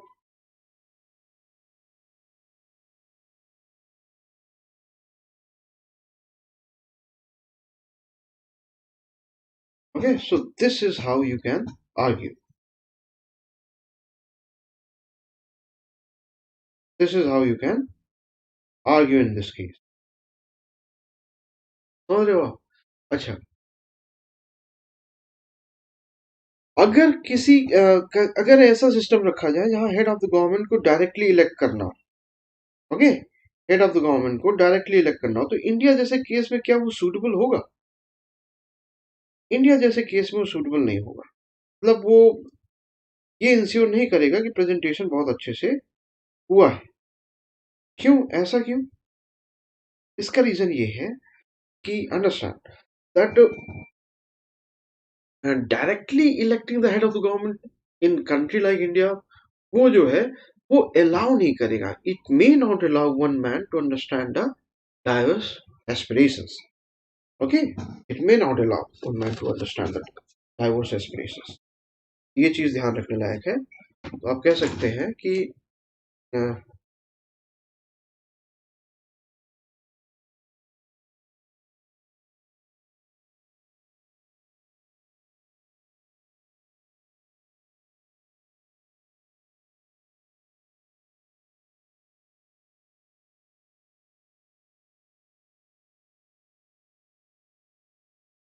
directly electing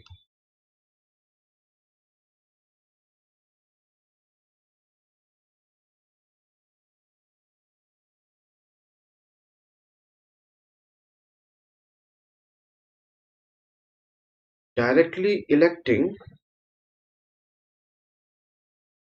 the head of the government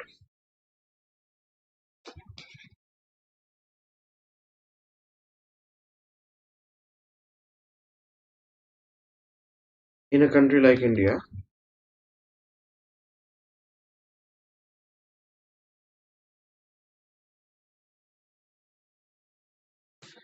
okay may not allow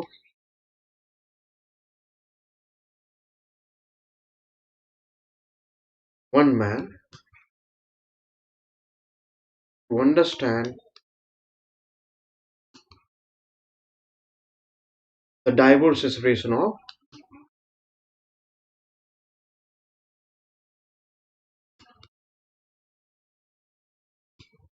India's population.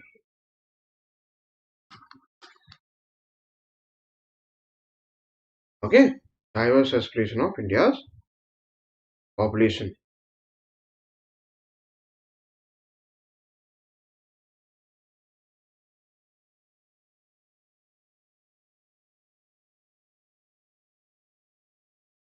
समझ रहे हो?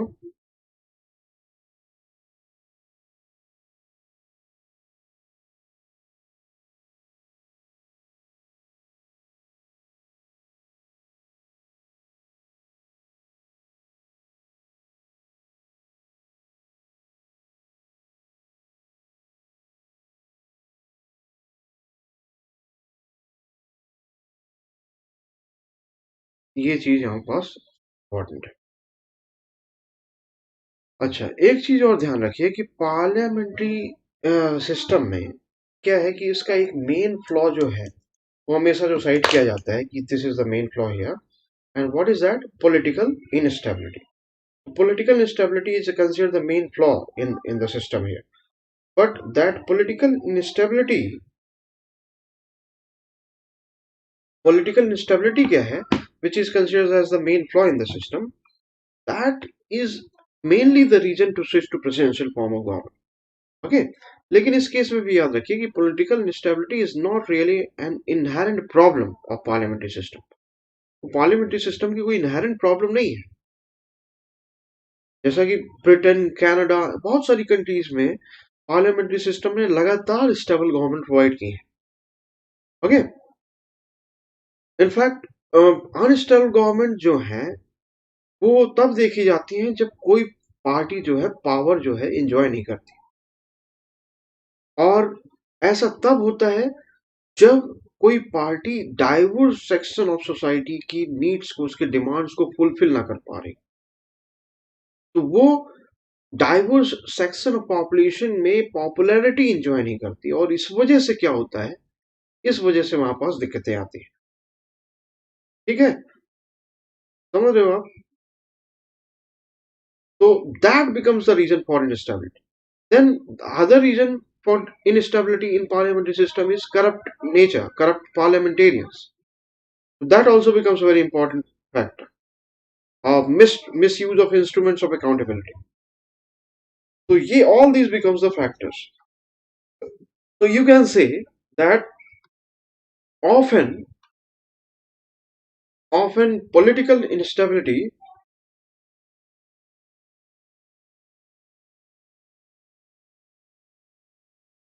is projected as a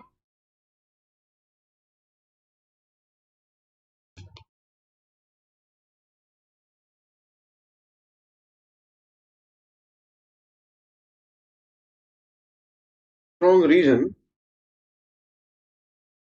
to switch to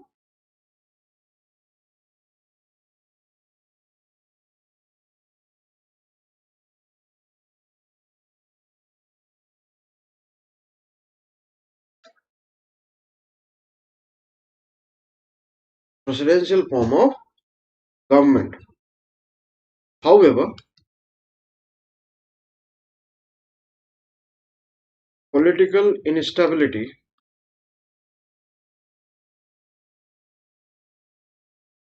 in reality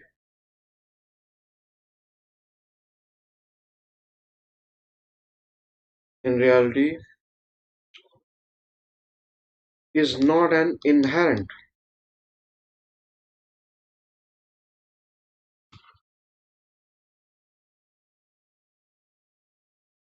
is not an inherent problem of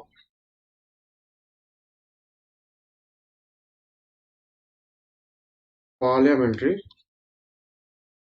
system. Is not an inherent problem of parliamentary system, as the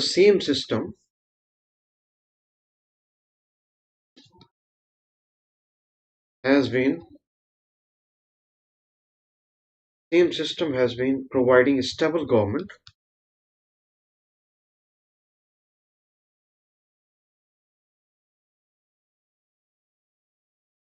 okay, in countries like Britain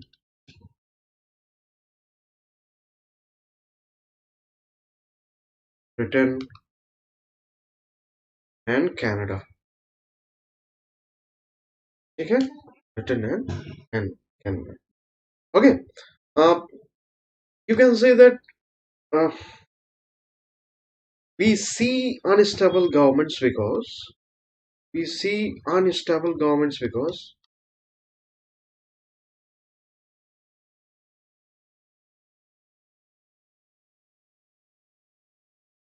because no party in power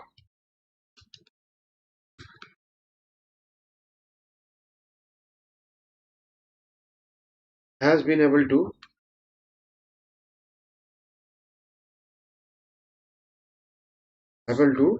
meet the demands of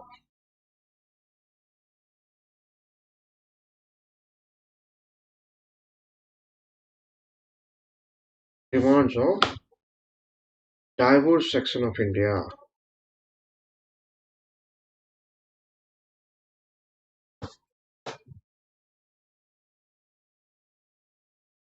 Okay, diverse section of India. And does not enjoy does not enjoy popularity across all sections of society.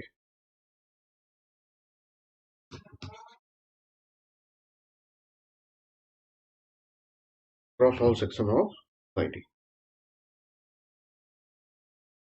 Getting it?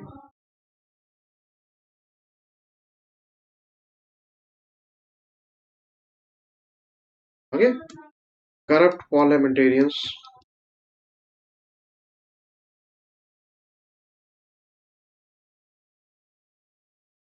who defect for personal gains.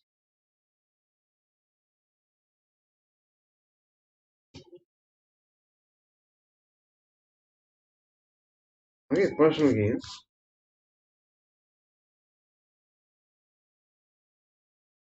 and misuse of instrument of accountability.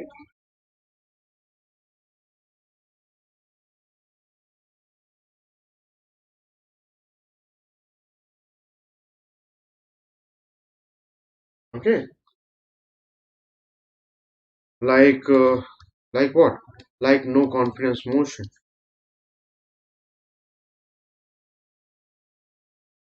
Okay, these things add to the instability.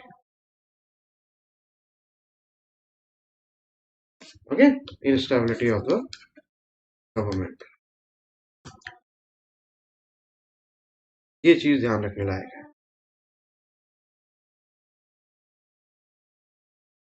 समझे इस चीज को? इसमें कोई doubt हो तो पूछिए, क्योंकि ये इम्पोर्टेंट है.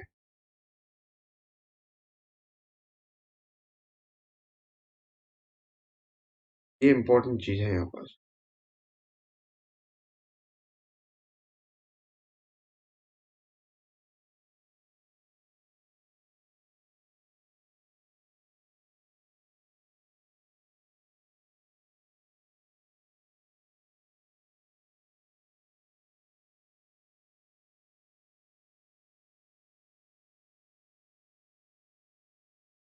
चलिए तो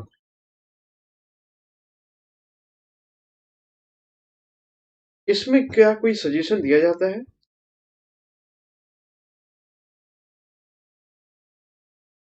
मतलब कि जैसे for example no confidence motion के कॉन्टेक्स्ट में कहा जाता है कि this is actually one very important factor for the instability in the parliamentary system of government. Then, is there any way out? See, some experts have suggested for replacing this this tool of no confidence motion, replacing it by a German concept, concept equivalent to this no confidence motion, and that is even more constructive. That is even more constructive. तो उसमें क्या है कि Germany में क्या होता है कि there are two motions which are introduced simultaneously by the opposition party. The first motion actually expresses the lack of confidence, जैसा कि नो कॉन्फिडेंस मोशन में होता है. और second expresses the confidence in the leader of opposition.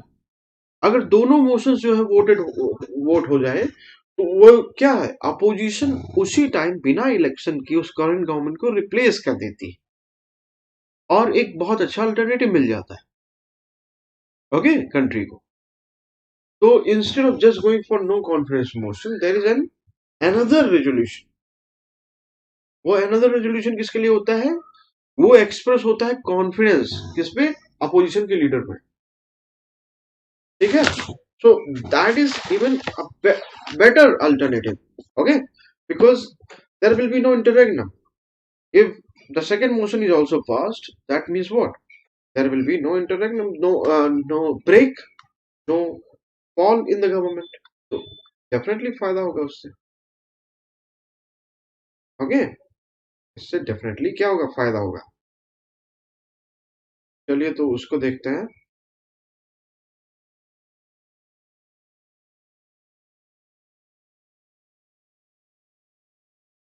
इसको कह सकते हैं कि one suggestion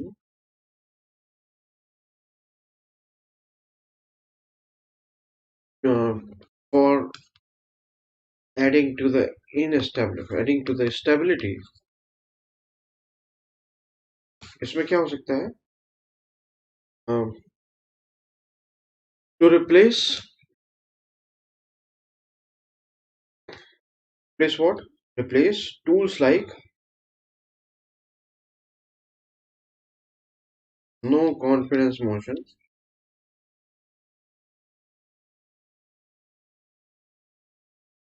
no confidence motion with German concept of German concept of constructive motion.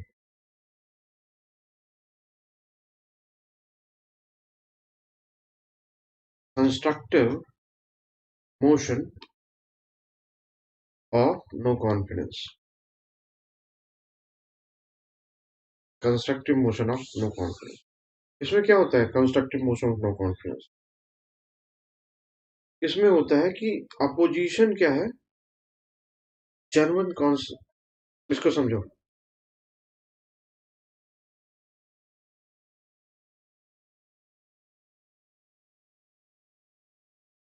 German concept of constructive motion of no confidence.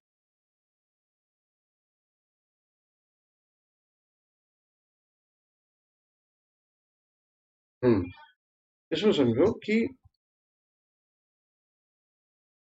under this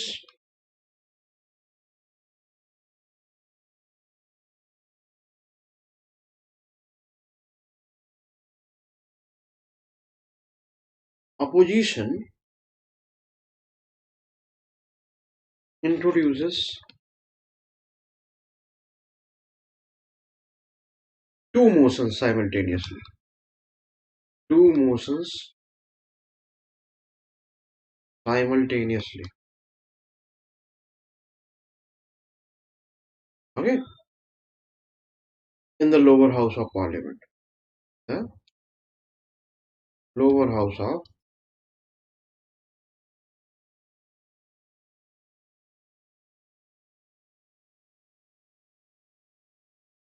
parliament. ठीक है? Lower house of parliament. First motion क्या करता है? The first motion expresses lack of confidence.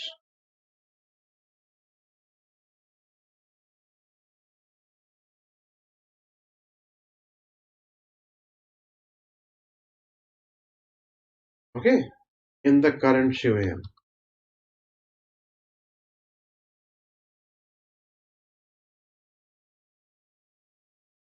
And second expresses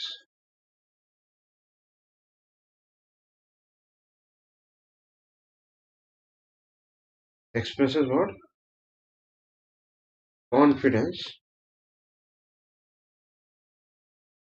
in leader of opposition.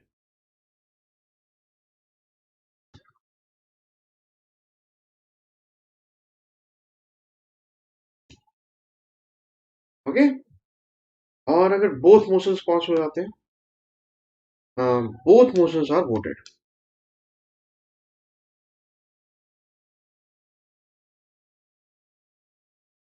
Both motions are voted.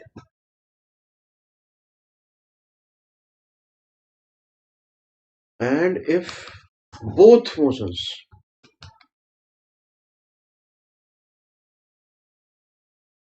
both motions both are passed,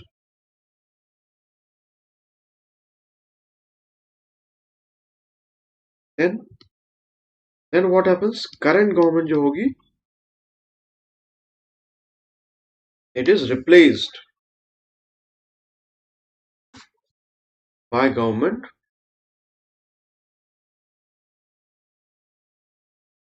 from opposition camp. From opposition camp.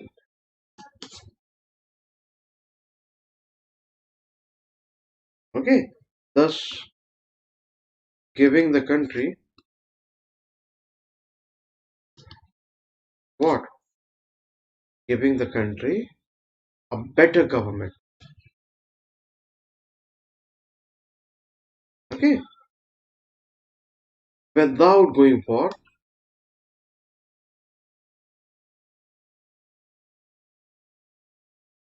without going for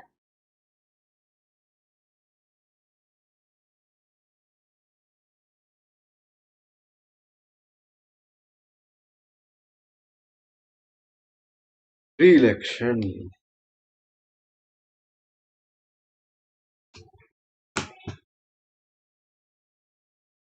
Without going for re-election.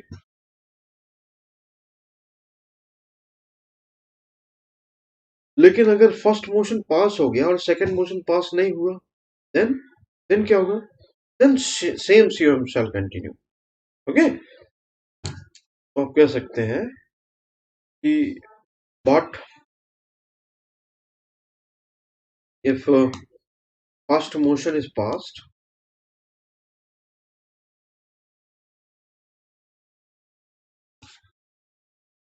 First motion का मतलब वही no confidence वाला. First motion is passed but second is not. Second is not passed. Then the same Council of Ministers shall continue. ऐसा नहीं है कि resign करना पड़ेगा इन ऑफिस.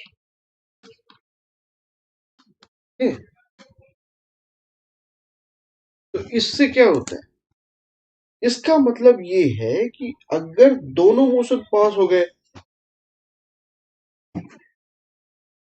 तो वहां पास अपोजिशन पार्टी पार्लियामेंट का कॉन्फिडेंस एंजॉय करती है, ये साफ साफ दिख रहा है. और अगर ऐसा है तो अपोजिशन पार्टी को गवर्नमेंट फॉर्म करने का पूरा पूरा मौका मिलना चाहिए.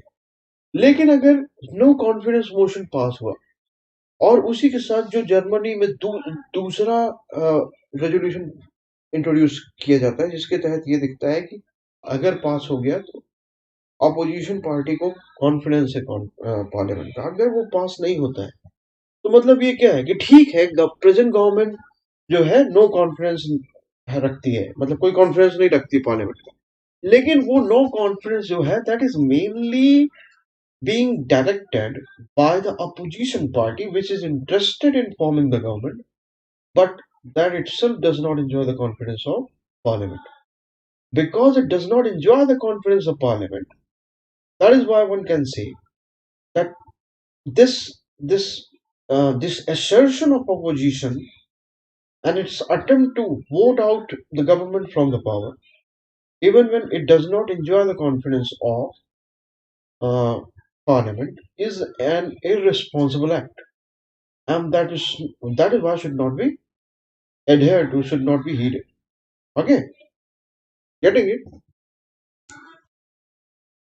तो ये चीज जो है यहाँ पास जरूरी है. Okay,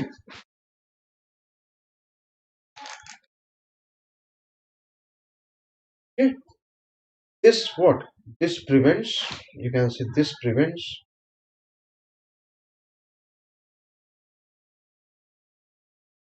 opposition from voting out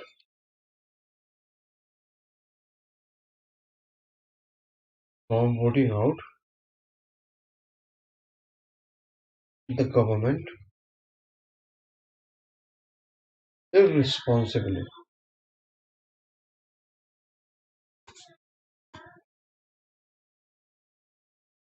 समझे आप? irresponsible.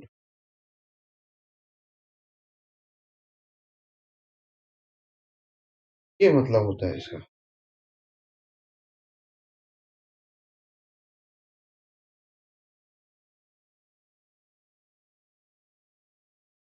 Okay, I don't think there is any doubt here, but you have any doubt you can ask me.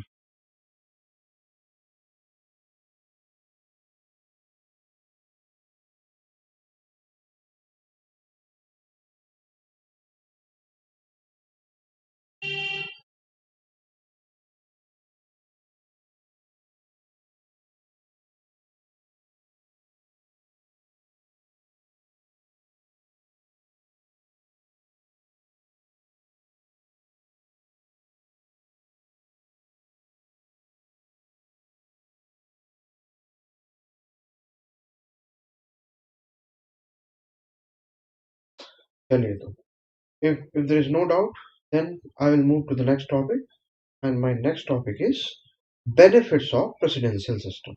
अभी आपने क्या देखा? पार्लियामेंट्री सिस्टम के बेनिफिट्स. अभी आप देखेंगे benefits of presidential system. Benefits of presidential system.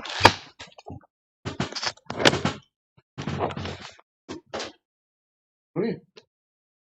The heading is benefits of presidential system.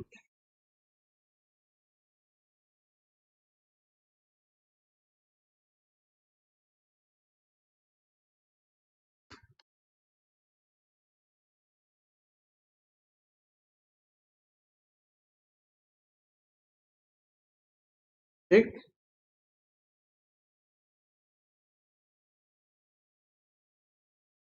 इसमें आप कह सकते हैं कि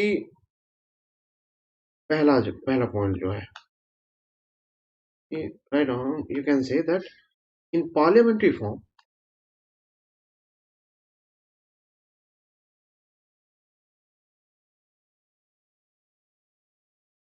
तो क्या होता है? Legislature controls over executives.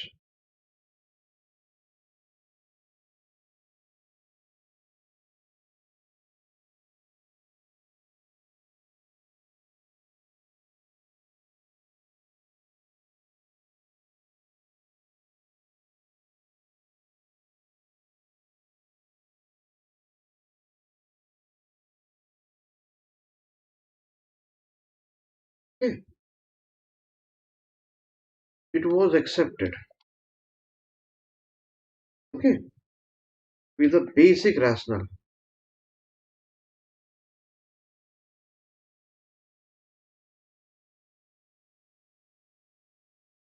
Basic rational था ये, और यू कैन से एडवांटेज कि नहीं.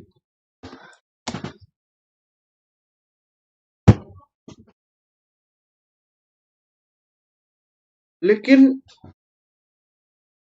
लेकिन इन रियलिटी आप बात करें, but in reality you can से, ये रियलिटी या प्रैक्टिकलिटी में आप देखें, in reality this control is more of a myth.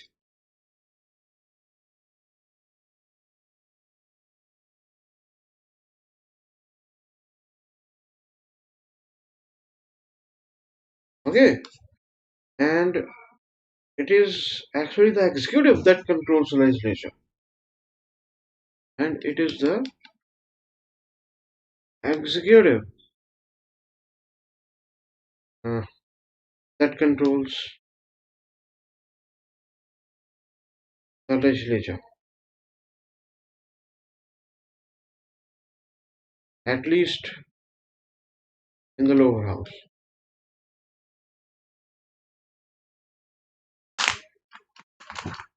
समझ रहे हो?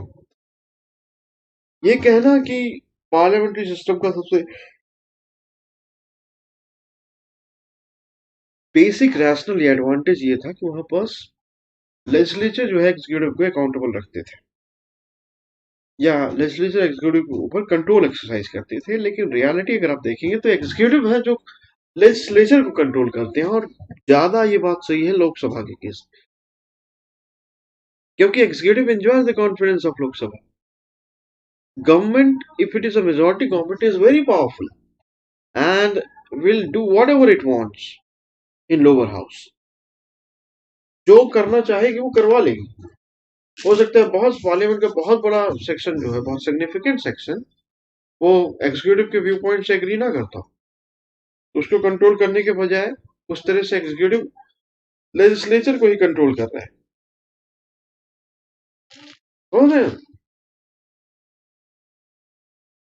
तो ये मतलब कहना चाहिए कि ना सिर्फ वो जो बेसिक रैशनल है उसको डिफीट करता है, बल्कि उसके क्वाइट अपोजिट है.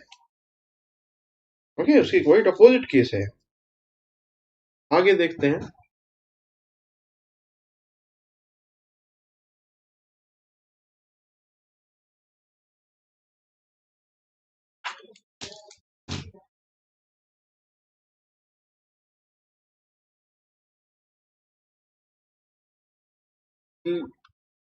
Second point,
क्या मतलब हुआ इसका कि पॉलिटिकल स्टेबिलिटी क्या जब होती है तो वहां पास कोलिशन गवर्नमेंट जो होती है पार्लियामेंट्री सिस्टम में, वहां पास काउंसिल ऑफ मिनिस्टर देश के बारे में नहीं सोचती, वो अपने खुद के पॉलिटिकल फ्यूचर के बारे में ज्यादा सोचती, क्योंकि उसे अपना सर्वाइवल इंश्योर करना होता है।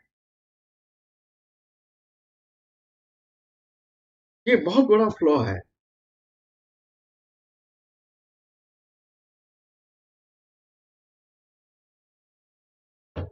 पार्लियामेंट्री सिस्टम का। ओके, आगे आप देख सकते हैं, और ये फ्लॉ एक्चुअली ताकत बनेगा किसकी? प्रेसिडेंशियल सिस्टम की। प्रेसिडेंशियल सिस्टम ये चीज इंपॉर्टेंट हो जाएगी। ओके,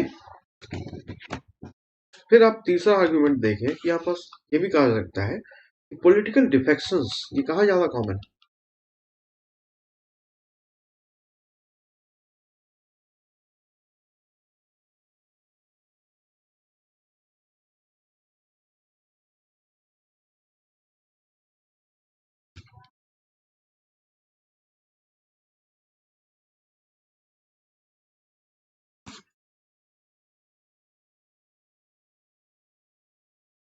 है ना? क्यों?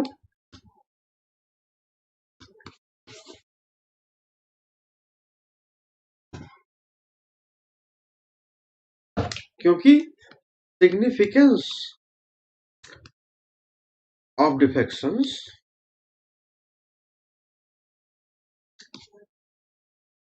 is greater.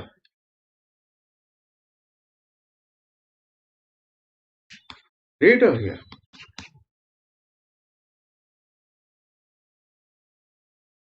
This significance is mainly where? On the life of the government.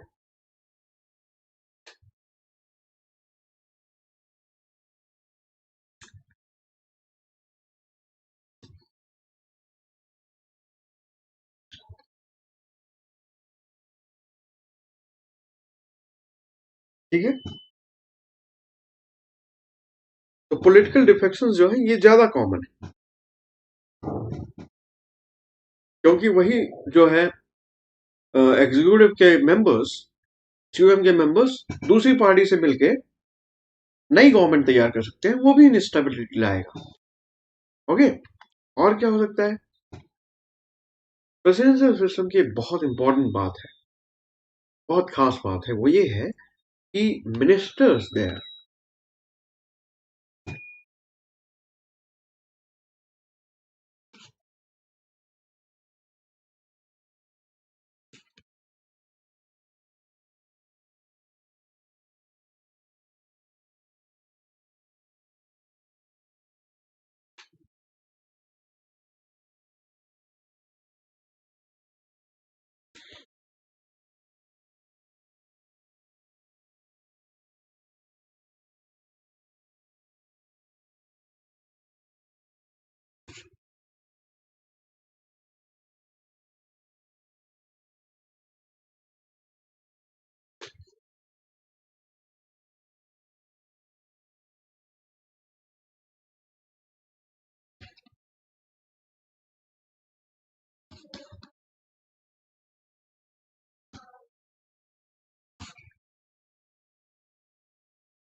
They are handpicked by president. और जब वो हैंडपिक किए जा रहे हैं, वो उनका लेजिस्लेचर का पार्ट होना कंपलसरी नहीं है। तो प्रेसिडेंट जब उन्हें सेलेक्ट करेगा तो उनकी एक्सपर्टीज के अकॉर्डिंग सेलेक्ट करेगा। ओके, और इसीलिए हमने फॉर एग्जांपल अमेरिकन सिस्टम में बहुत अच्छे अच्छे एक्सपर्ट्स को वहां का पोर्टफोलियो संभालते देखा है। डिफेंस पोर्टफोलियो में कई बार आप देखें कि मिलिट्री जनरल्स होते हैं, है ना। सेक्रेटरी ऑफ स्टेट जो मतलब मिनिस्ट्री ऑफ एक्सटर्नल अफेयर्स, जो इक्विवेलेंट मिनिस्ट्री है हमारे यहाँ, तो वहाँ सेक्रेटरी ऑफ स्टेट होता है। Many a times it has been seen that former academicians, career academicians जो हैं वो डिप्लॉय किए गए हैं, बहुत अच्छे डिप्लोमेट बनाए गए हैं। अब यहाँ पास दूसरे तरीके से उसको इंश्योर किया जाता है कभी कभी, जैसे आपके यहाँ जयशंकर को राज्यसभा का मेंबर बना के फिर उसको इस तरह से भी किया जाता है। फॉर एग्जाम्पल मनमोहन सिंह खुद एक राज्यसभा मेंबर थे, लेकिन तब भी वो बहुत लिमिटेड वे में ही यहाँ पॉसिबल है ना। वहाँ ये चीज प्रेसिडेंशियल सिस्टम में ये चीज ज्यादा एक्सपर्टीज इसीलिए ज्यादा अच्छी होती है वहाँ। आगे आप कह सकते हैं कि in parliamentary form of government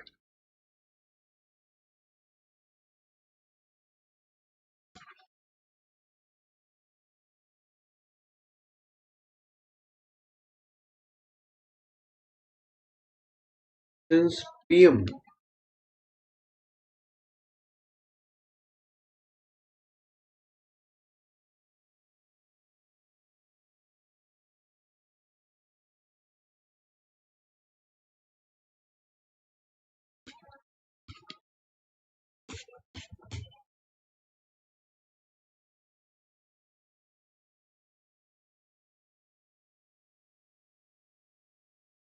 people किसको इलेक्ट करते हैं?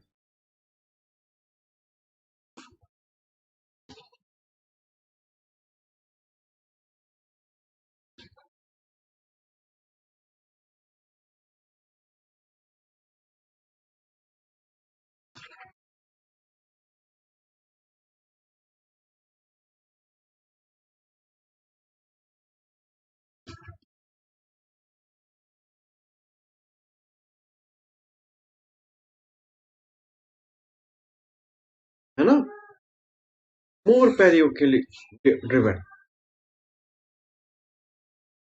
Okay, while voting and may not carry a national perspective।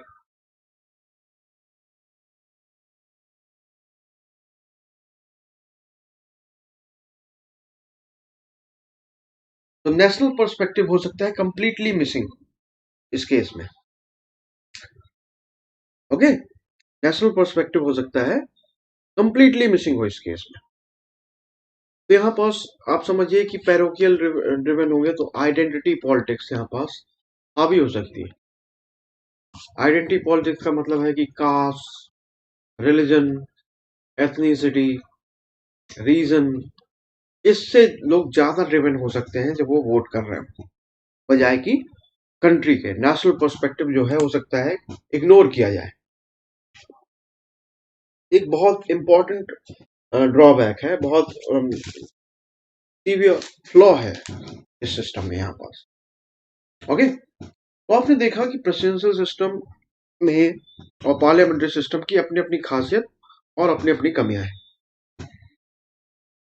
तो जब भी यूपीएससी में इस तरह से क्वेश्चंस आता है, तो instead of giving your verdict until unless you are asked to do so, provide arguments and counter arguments, because those are the things which actually examiner is interested in knowing, whether you are aware about the debates, the arguments and counter arguments or not. That is something that he wants to know. Okay.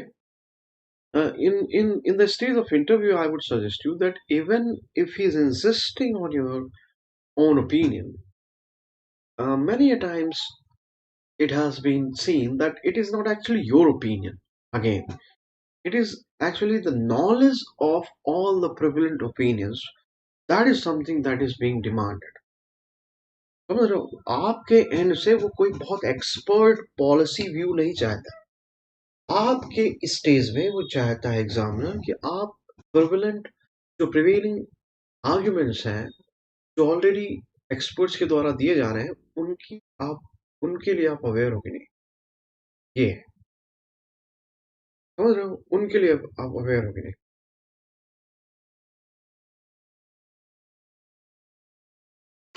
समझ रहे हो,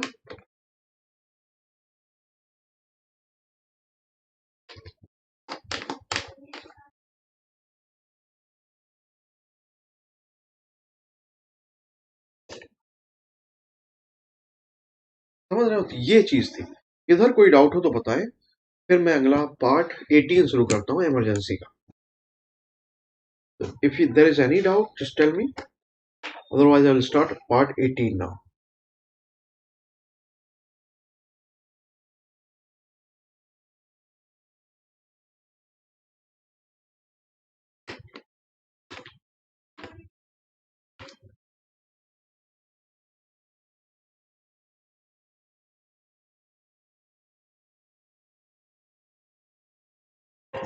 तो I should start part 18 now. Okay, मैं part 18 शुरू करता हूँ। चलिए, part 18 is about emergency.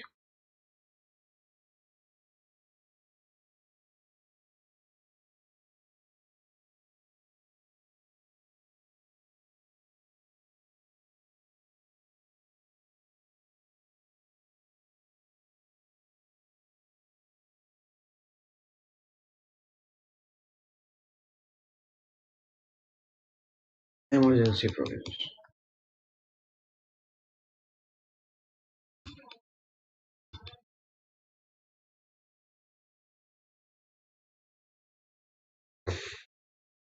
Okay, तो तीन तरह की इमरजेंसी होती है। नेशनल इमरजेंसी,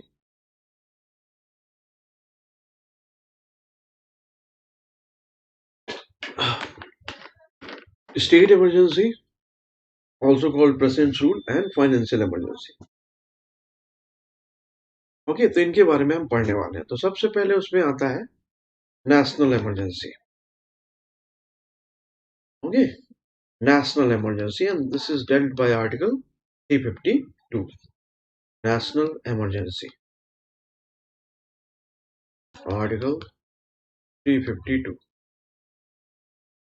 इंपॉर्टेंट चैप्टर है, प्रिलिम्स पॉइंट ऑफ व्यू से बहुत इंपॉर्टेंट है। तो बहुत सारे क्वेश्चंस पूछे जाने के चांसेस हैं यहाँ पास, और अगर आप ध्यान से पढ़ो तो बहुत आसानी से समझ में भी आ जाए। कुछ डिटेल्स हैं जिसको आपको याद रखना होगा, बाकी nothing is tough here. Okay, so I'll tell everything about it. So first thing is this, that when and how national emergency is imposed. Okay, so you can say that when president is satisfied. Okay, when president is satisfied that security of India, that the security of India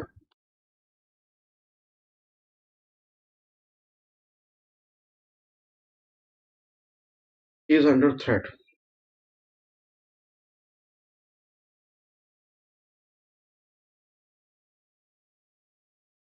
Okay, or there is an imminent threat, or there is an imminent threat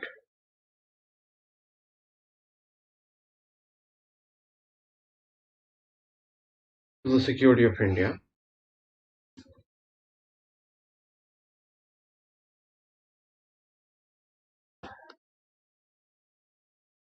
कैसे? On account of war. ठीक है, बहुत important है, ये grounds है. War, external aggression,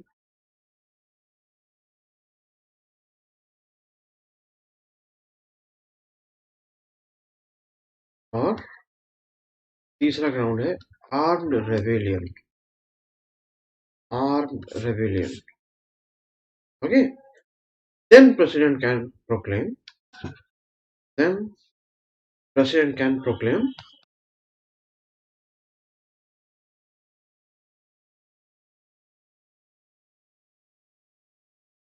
emergency. Okay, then president can proclaim emergency. ठीक है. अच्छा, तो ग्राउंड क्या निकल के आया यहाँ पास? वॉर, एक्सटर्नल एग्रेशन और आर्म्ड रेबेलियन. या तो वॉर हो या फिर कोई एक्सटर्नल एग्रेशन हो. अगर कोई इंटरनल फैक्टर है तो वो आर्म्ड रेबेलियन होना चाहिए. Okay, armed rebellion. ये एक्चुअली ये कॉन्स्टिट्यूशन के अमेंडमेंट के बाद ये आर्टिकल में ये सुधार हुआ था कि आपस आर्म्ड रेबेलियन टर्म डाला गया था इंटरनल डिस्टर्बेंस की जगह. The internal disturbance is the original word. Now, this was replaced by armed rebellion by the Constitution Amendment Act. Okay, तो इसमें ध्यान रखिए कि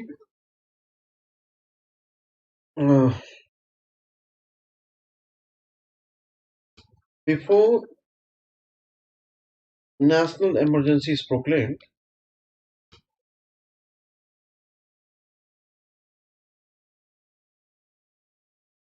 okay, क्या जरूरी है? A written recommendation must be given.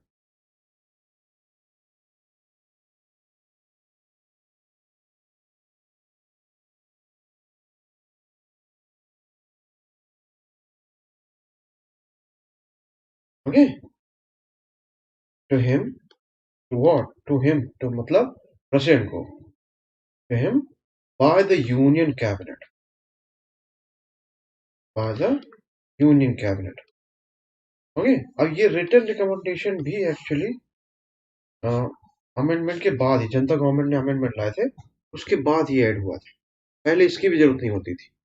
तो इंदिरा गांधी जो इमरजेंसी लगाई थी, that was imposed, proclaimed even without any return recommendation. Even without any return recommendation. ठीक है, ये चीज ध्यान रखिएगा.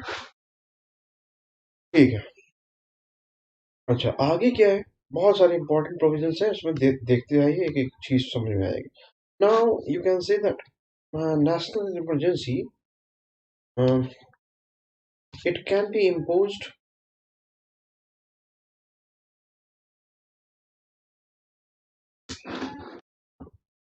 it can be imposed throughout the country,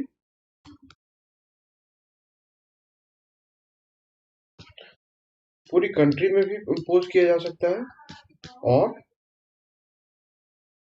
और in any specific part also, part of the country also.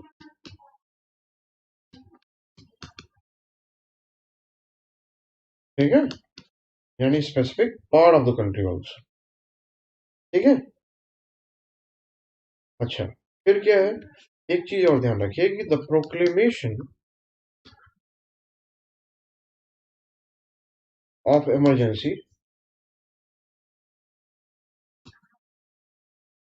ये क्या है, it lapses after 1 month.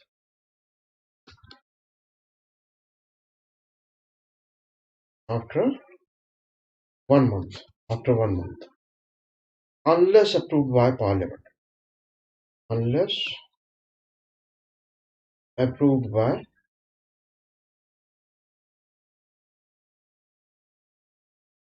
parliament. Okay, unless approved by parliament by a special majority, by a special majority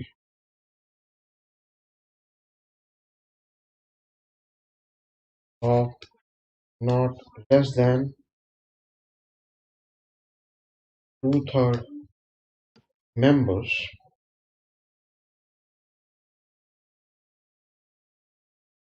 present and voting, present and voting,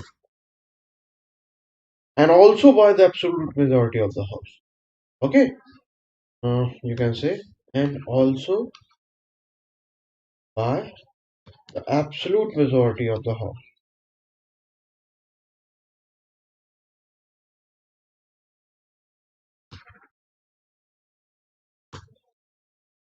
समझ रहे हो आप? ये क्या है, एक तरह की special majority, parliament by a special majority of not less than two-thirds of the members present and voting, and also the absolute majority of the house. अच्छा, एक चीज और ध्यान रखो कि इफ लोकसभा अगर क्या है इज डिसॉल्व,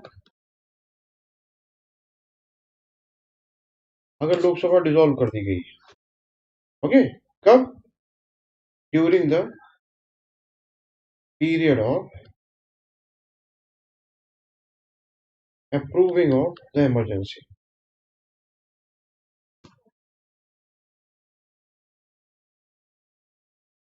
तब क्या होगा, अगर, और आरएस ने अप्रूव कर रखा है, आरएस हैज अप्रूव्ड इट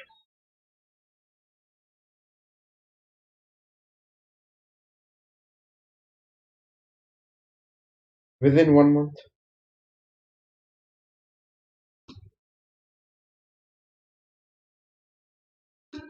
उस केस में क्या होगा,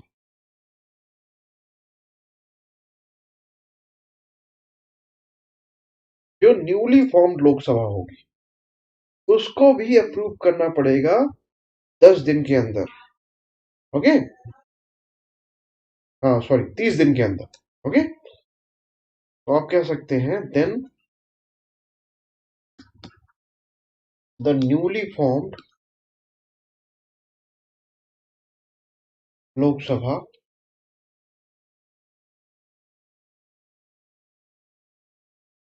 shall also have to approve it,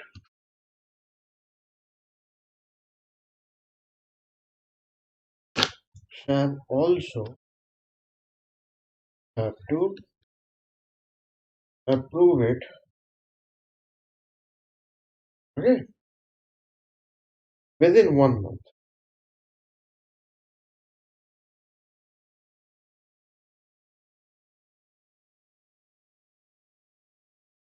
within not 1 month, within 30 days, within 30 days of its first sitting।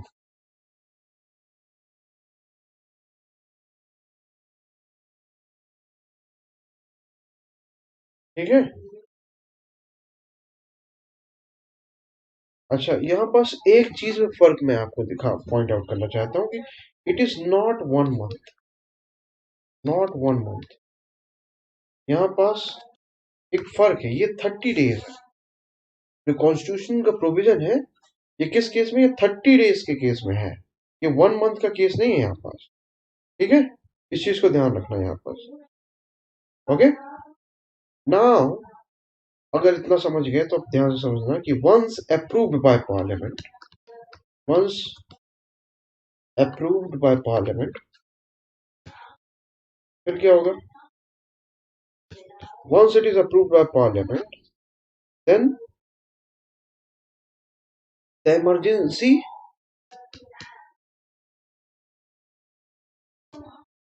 remains in operation.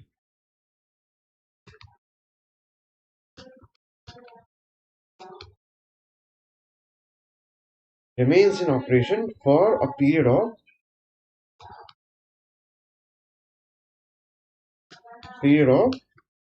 6 months. For a period of 6 months. And for its further continuation,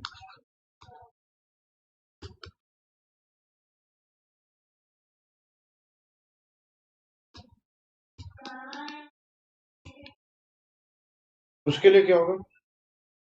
For its further continuation, it has to be approved again by both the houses.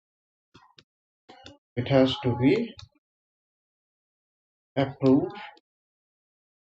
again by the court, by the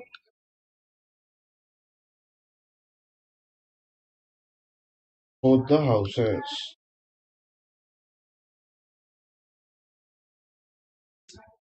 Again by the both the houses. ठीक है? ये चीज समझ में आ रही है? कैसे? In similar manner. In similar manner. समझ रहे हो? ये सबसे इंपॉर्टेंट चीज थी नेशनल इमरजेंसी के कॉन्टेक्स्ट में.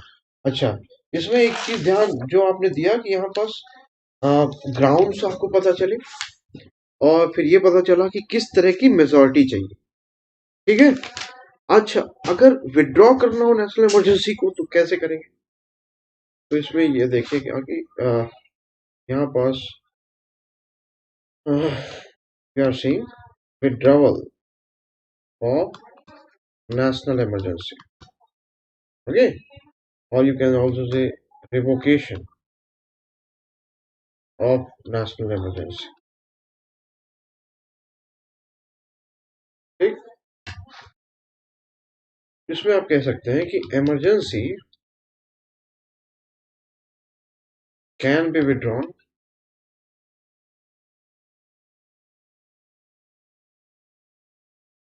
okay. First point, anytime. Withdraw करना आसान है, anytime by the proclamation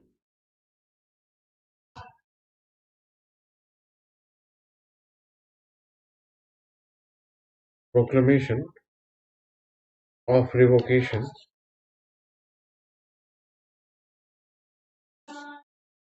okay, issued by the president.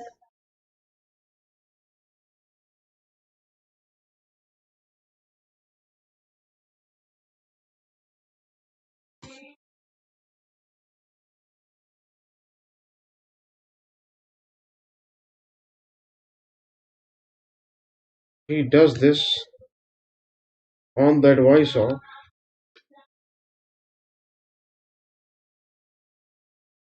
Council of Ministers. Okay, तो आप देख रहे हो कि यहाँ पास विड्रॉ करना, इसको रिवोक करना सा इमरजेंसी को बहुत आसान है. Any time, it can be done any time by the proclamation of revocation issued by the president. और ये प्रेसिडेंट क्या अपने से कर सकता है? नहीं. क्या ये डिस्क्रिशनरी पावर प्रेसिडेंट की? नहीं, ये काउंसिल ऑफ मिनिस्टर की एडवाइस में होगा. ओके, काउंसिल ऑफ मिनिस्टर की एडवाइस में होगा. फिर दूसरा तरीका क्या हो सकता है? इसमें आप देखें कि you can say that emergency you can say can also stand revoked automatically.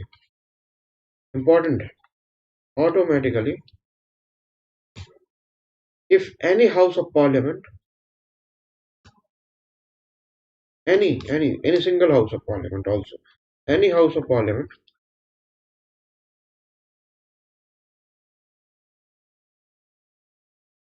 any house of parliament Does not approve. Doesn't approve. Okay, it's further continuation.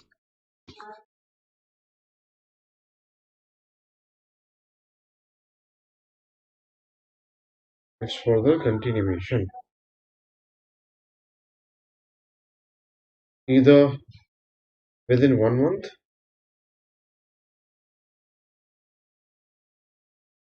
either within 1 month period or thereafter.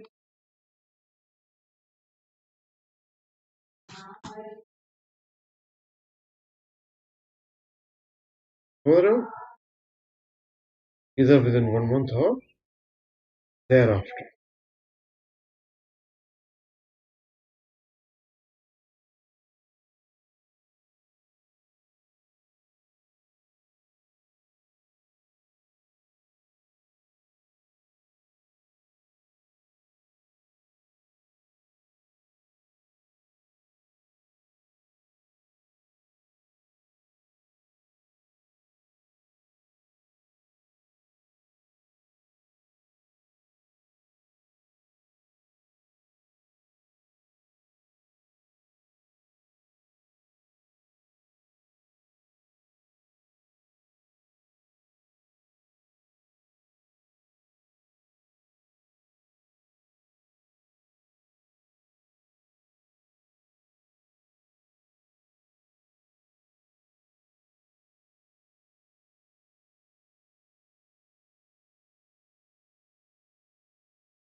Okay,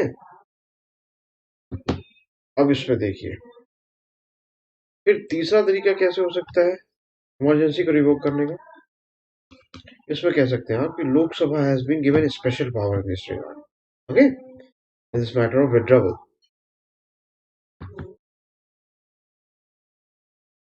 and what is that special power? Understand, Lok Sabha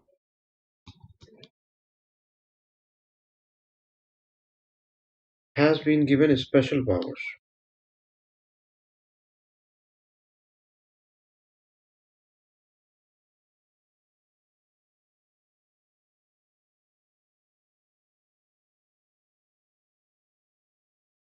in the matter of withdrawal of emergency.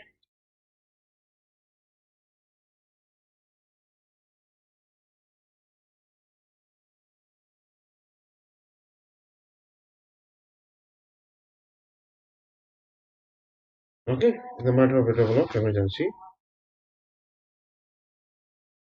since when at least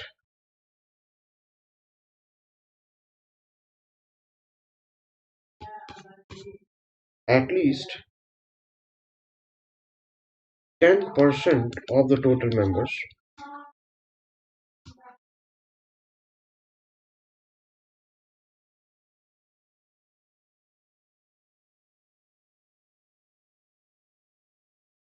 of Lok Sabha, okay, give a notice to the president. इसमें बहुत ज्यादा समझने का नहीं है, बस आपको ध्यान रखना है प्रोसीजर को। Give a notice to the president, okay, when Lok Sabha is not in session.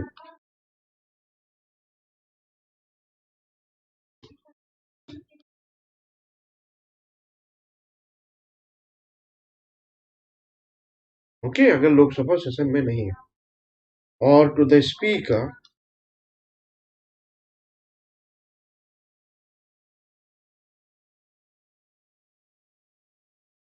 when Lok Sabha is in session,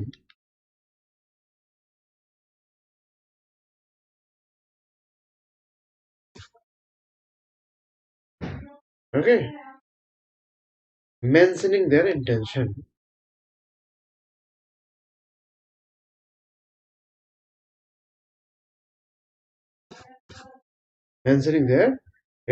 to revoke the emergency,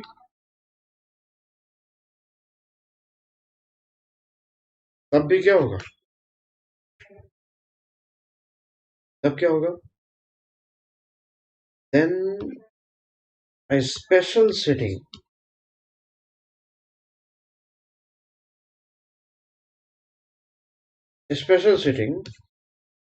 of Lok Sabha is called. Special sitting of Lok Sabha is called. Okay?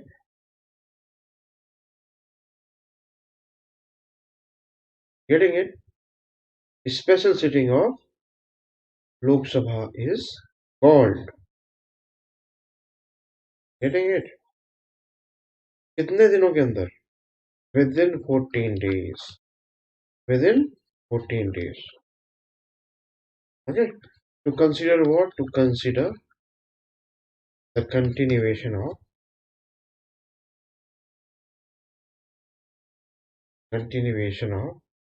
emergency. Continuation of emergency. And if Lok Sabha क्या करती है? Approves. If Lok Sabha approves discontinuation of emergency,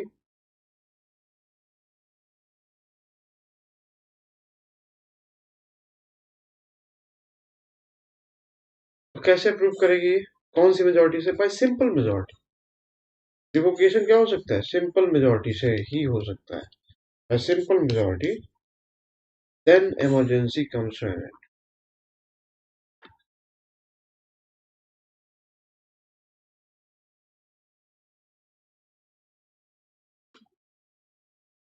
ठीक है?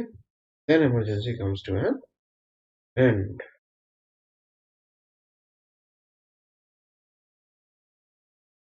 ठीक है?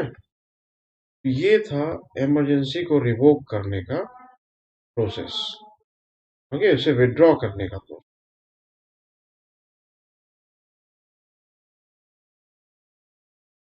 बहुत important है.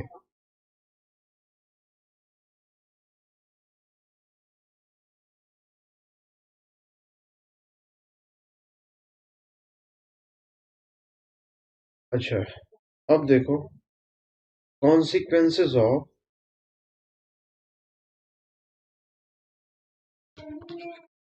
National emergency.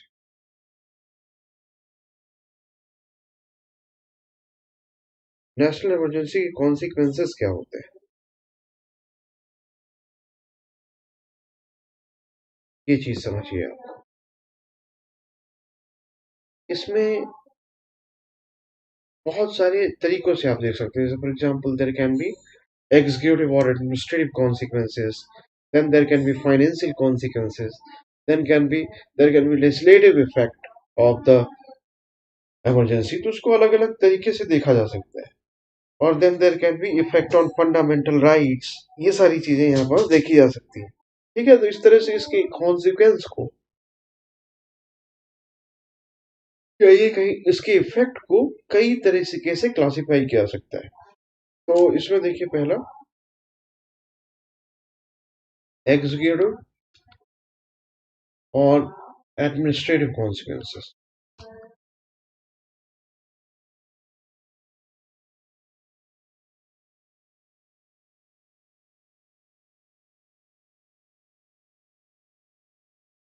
अच्छा, इसमें देखिए during national emergency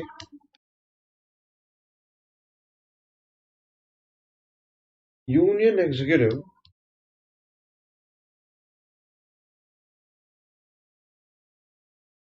gets the power to give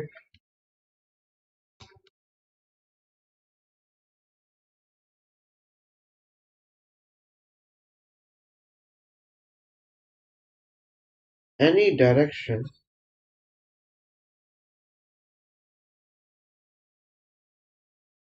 to the state executive.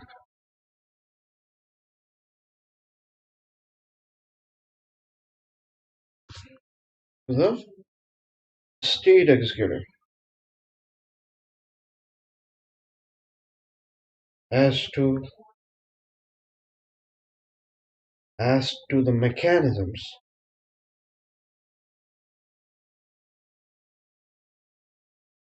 in which in which the administrative functions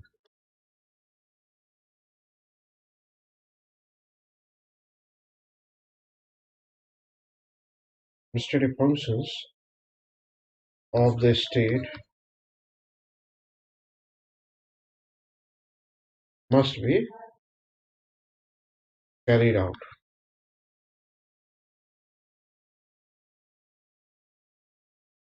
Must be carried out.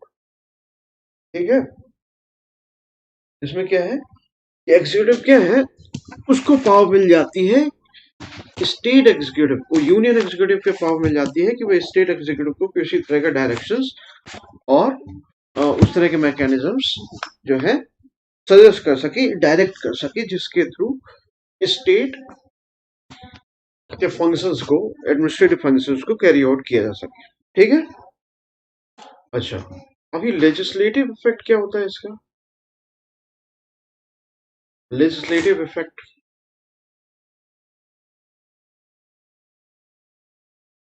What is the legislative effect here? Emergency का आप कह सकते हैं कि during national emergency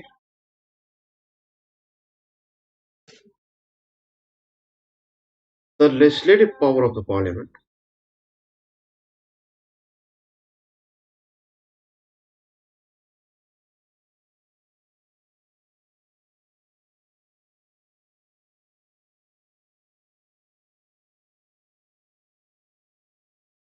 legislative power of the parliament extends to making laws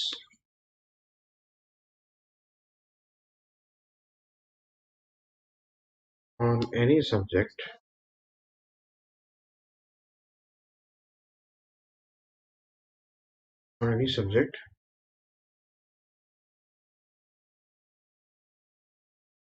is otherwise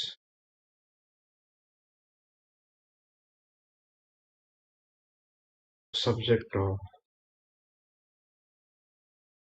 state list.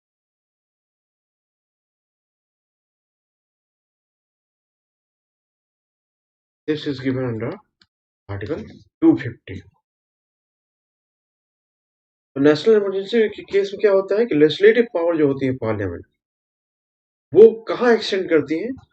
वो it extends to the making laws on any subject which is otherwise subject of state list, अगर national emergency है। ठीक है, तो वो क्या करेंगे?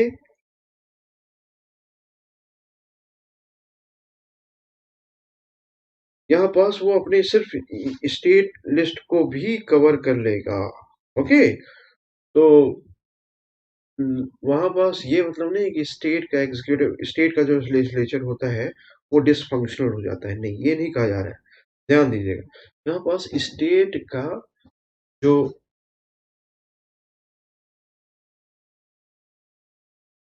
Legislature है वो डिसफंक्शनल नहीं होता, वो कैरी ऑन करता है। तो यहाँ पास हो क्या रहा है फिर? हो रहा है कि स्टेट की लिस्ट में भी पार्लियामेंट एक्वायर्स और come to acquire the concurrent power to legislate on it. Okay, ये मतलब है यहाँ पास। तो दूसरी चीज लोकसभा के टर्म को लेके और स्टेट असेंबली के भी टर्म को लेके आप कह सकते हैं कि the term of Lok Sabha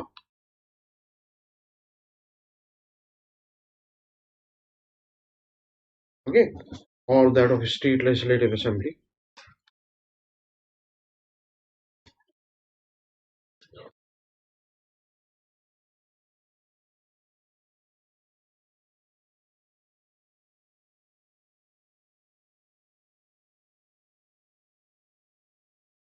can be extended by 1 year at a time, एक बार में 1 साल तक बढ़ाया जा सकता है, 1 year at a time during national emergency. और ये कितने बार बढ़ाया जा सकता है? ये अनलिमिटेड नंबर ऑफ टाइम्स बढ़ाया जा सकता है। Okay, and it can be increased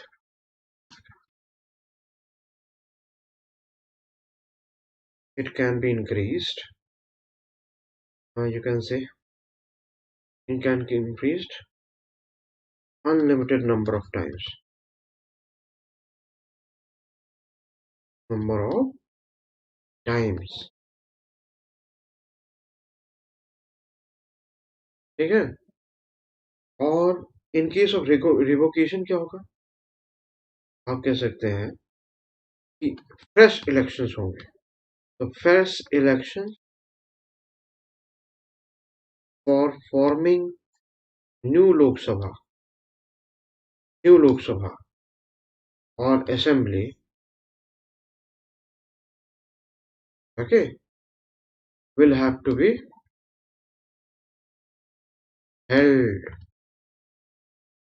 held within 6 months.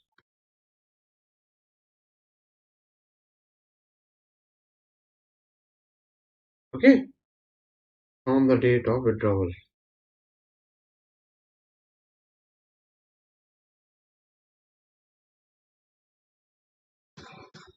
From the date of withdrawal.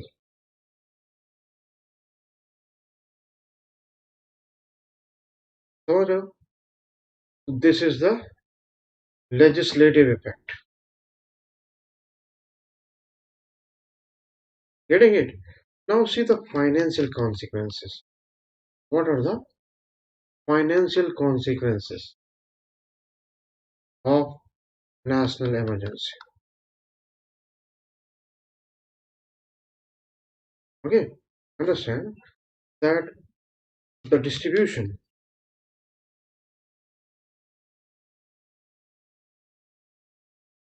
of financial powers,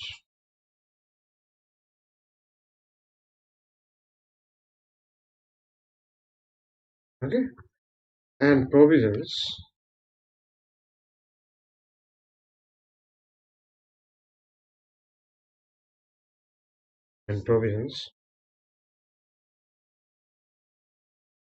between center and states. Between center and states.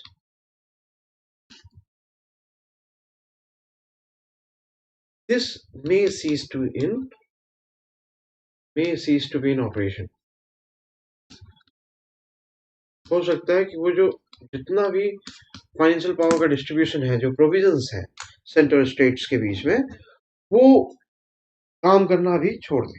मतलब वो they may cease to be in operation, वो operational ना रह जाए, ये भी हो सकता है. ठीक है. तो जितना मान लीजिए जैसे कि टैक्स का डिस्ट्रीब्यूशन को लेके है, कोई फंड्स के डिस्ट्रीब्यूशन को लेके है, तो ये जितने भी प्रोविजंस हैं, ये हो सकता है कि उनको ऑपरेशनल ना रखा जाए.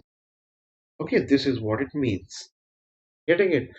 Now very important part, that is the effect on fundamental rights. Fundamental rights के ऊपर क्या इफेक्ट आता है? Effect on fundamental rights. ठीक है, ये बहुत इंपॉर्टेंट है. जैसे फॉर एग्जांपल अगर आप बात करें इसकी नेशनल इमरजेंसी में, तो आप कह सकते हैं अंडर आर्टिकल 358 क्या होता है यहाँ पास? When national emergency is declared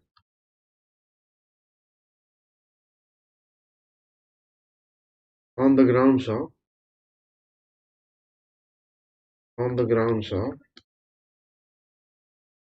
war, external aggression,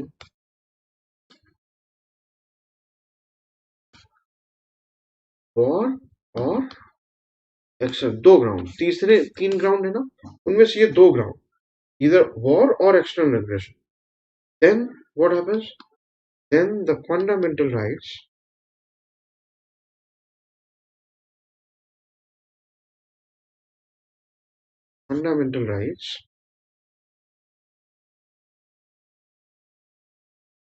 okay, fundamental rights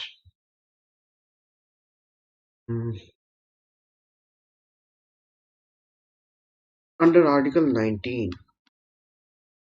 Yeah? Article 19,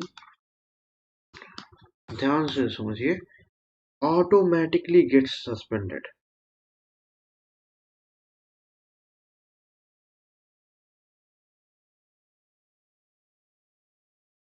automatically gets suspended. समझ रहे हो? ये ऑटोमेटिक सस्पेंशन होता है इसका, ठीक है? देन फिर बात करें अगर आर्टिकल 359 की, यू कैन से अंडर आर्टिकल 359, इसमें क्या होता है? Except for fundamental rights,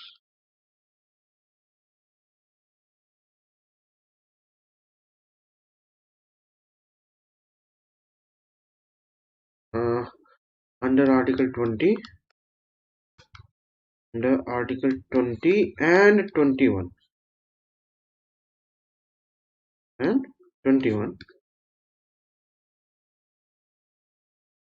government can declare suspension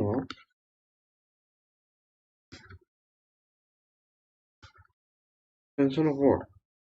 Suspension of enforceability of any fundamental.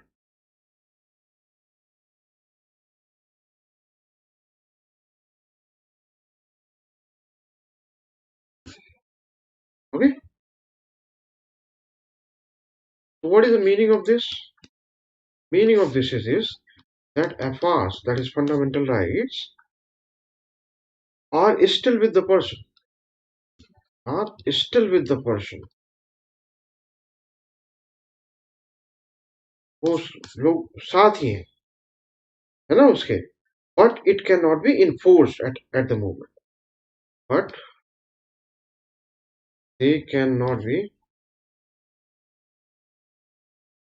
enforced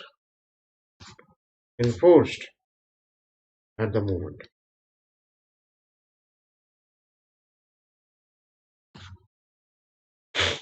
So they cannot be enforced at the moment. That is what we mean by this particular thing here. समझ रहे हैं? ये मतलब है इसका.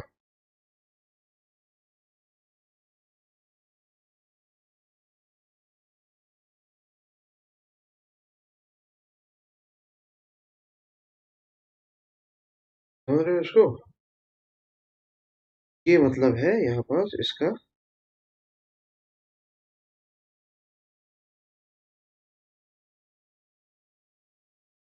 Under article 359. ठीक. अच्छा, आगे क्या है? यहाँ पास आप देखेंगे कुछ चेंजेस लाए गए थे 44th अमेंडमेंट जनता गवर्नमेंट के द्वारा. वो चेंजेस को यहाँ पास समझना बहुत जरूरी है, क्योंकि ओरिजिनल कॉन्स्टिट्यूशन में प्रोविजंस कुछ और थे. फिर इंदिरा गांधी का जो एक्सपीरियंस रहा है नेशनल इमरजेंसी का, उसके तहत गवर्नमेंट ने, नेक्स्ट गवर्नमेंट ने, जनता गवर्नमेंट ने उसमें काफी सारे चेंजेस लाए, और वो चेंजेस बहुत सिग्निफिकेंट वे में प्रोविजंस को चेंज करते हैं ओरिजिनल कॉन्स्टिट्यूशन के. तो यहाँ पास आपकी हेडिंग होगी changes brought in the provisions of national emergency by 44th amendment act. Okay.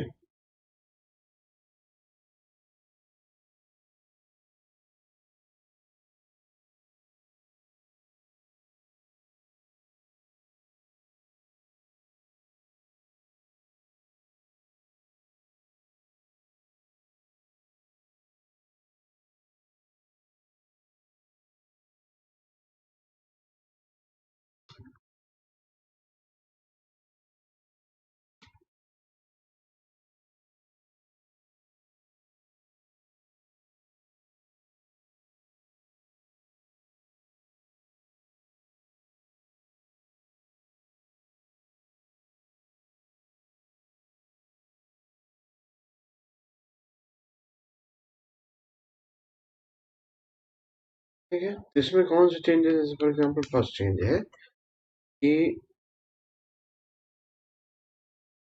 internal disturbance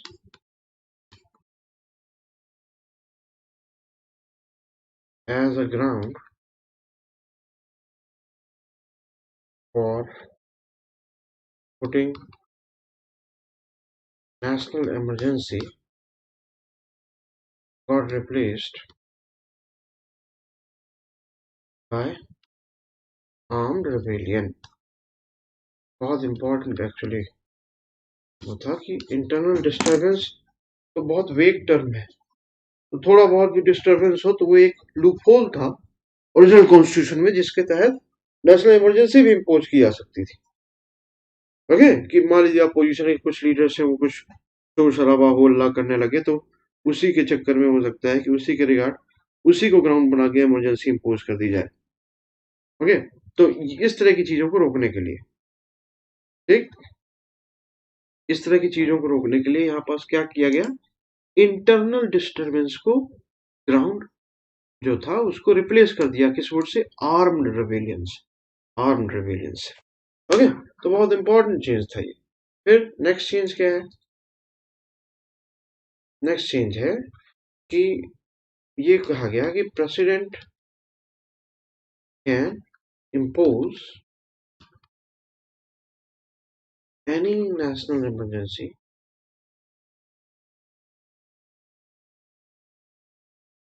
only after getting the written recommendation.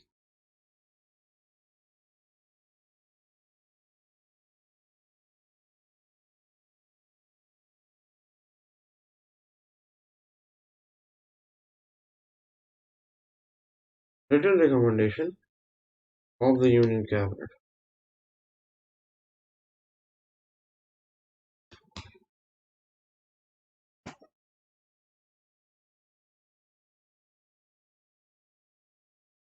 समझ रहे हो? तो ऐसा नहीं है कि वहां पास जैसा कि इंदिरा गांधी के टाइम में हुआ था कि वहां उन्होंने बोल दिया फोन करके, हाँ इमरजेंसी इम्पोज करो, इमरजेंसी प्रोक्लेम करो, तो इमरजेंसी प्रोक्लेम कर दी गई। यहाँ पास बताया गया कि भाई रिटर्न रिकमेंडेशन किसकी, यूनियन कैबिनेट की, यूनियन कैबिनेट की return recommendation, it is not just about prime minister alone, union cabinet की रिटर्न रिकमेंडेशन से वो होना चाहिए। ओके, तो वो चीज एक्चुअली इंश्योर करती है कि नेशनल इमरजेंसी को लेके कॉन्स्टिट्यूशन मेकर्स का जो ओरिजिनल इंटेंशन है वो कैरी ऑन किया जाए, बजाय इसके कि इसको एक पॉलिटिकल वेंडेटा, ओके, उसको अ, या पॉलिटिकल स्कोर्स को सेटल करने के लिए, अरे वो रीजन नहीं होना चाहिए इमरजेंसी को इम्पोज करने का।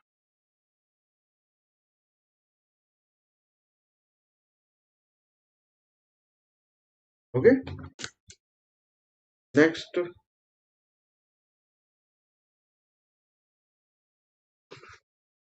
जो चेंजेस लाए उनमें से नेक्स्ट चेंज है, लोकसभा गॉट स्पेशल पावर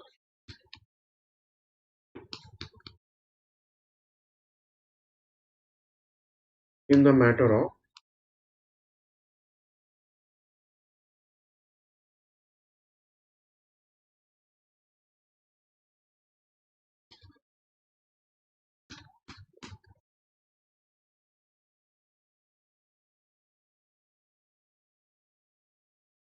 ठीक है, हमने विड्रॉवल में देख लिया है।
यहाँ क्या हुआ कि आर्टिकल 352 में जो ओरिजिनल कॉन्स्टिट्यूशन में प्रोविजन था जो जुडिशियल रिव्यू को यहाँ पास रोक रहा था, प्रोहिबिट कर रहा था, उसको यहाँ पास हटा दिया गया।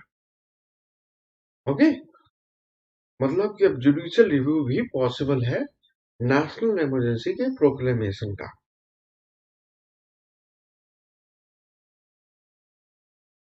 नेक्स्ट चेंज क्या है?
हम्म,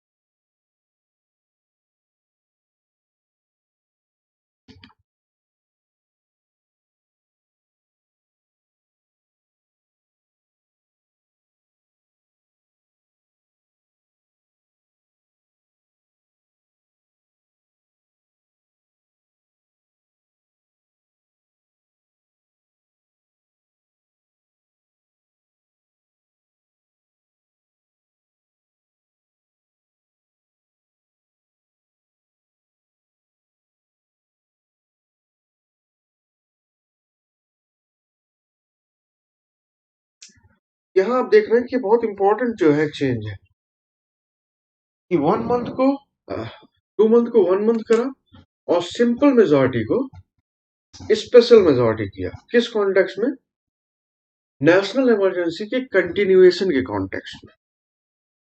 ओके, और ये बोथ द हाउसेस से स्पेशल मेजोरिटी और 1 मंथ में कंटिन्यूएशन के लिए अप्रूवल होना चाहिए। पहले 2 मंथ्स का टाइम था ओरिजिनल कॉन्स्टिट्यूशन में। सारे के सारे चेंजेस किसके द्वारा किए गए हैं? 44th कॉन्स्टिट्यूशनल अमेंडमेंट के द्वारा।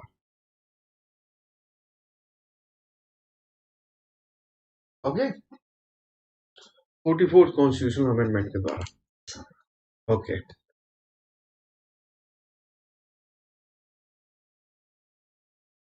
नेक्स्ट चेंज है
यहाँ क्या कहा जा रहा है कि ओरिजिनल कॉन्स्टिट्यूशन में जो स्कीम थी नेशनल इमरजेंसी के कंटिन्यूएशन को लेके,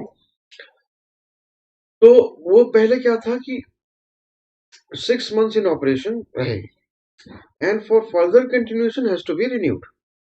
अभी यहाँ पास क्या है,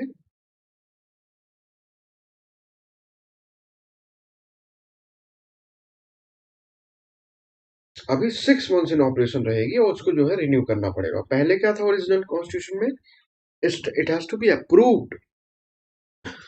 okay, once approved it will be continued, okay, without it will be continued unless it is revoked by the president। Continue रहने, लगातार बनी रहेगी इमरजेंसी। ये था कॉन्स्टिट्यूशन में, original constitution. 44th constitutional amendment 1978 ने इसको चेंज करके क्या बोला कि एक टाइम में 6 months के लिए रहेगी, फर्दर कंटिन्यूएशन के लिए रिन्यू करना जरूरी हो, रिन्यू करना जरूरी हो। Okay, that is very important here.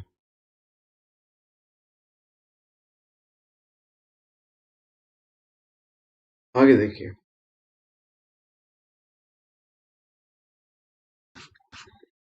आगे देखिए, जैसे fundamental rights,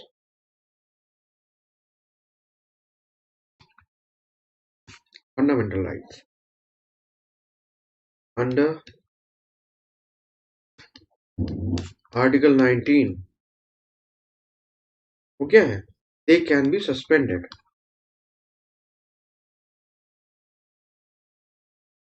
can be suspended under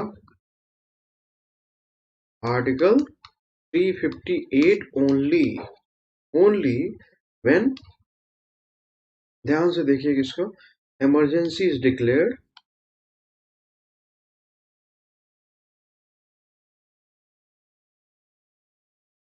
declared because of war, because of war और एक्सटर्नल एग्रेशन,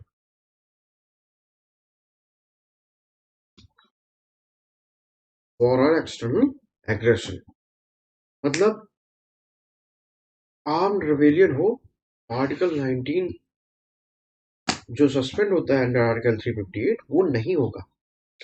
आर्टिकल 19 कब सस्पेंड होगा, जब इमरजेंसी किसके ऊपर डिक्लेयर की जाए, वॉर या एक्सटर्नल एग्रेशन के ग्राउंड में।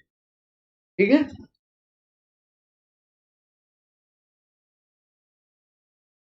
वॉर या एक्सटर्नल एग्रेशन के ग्राउंड में।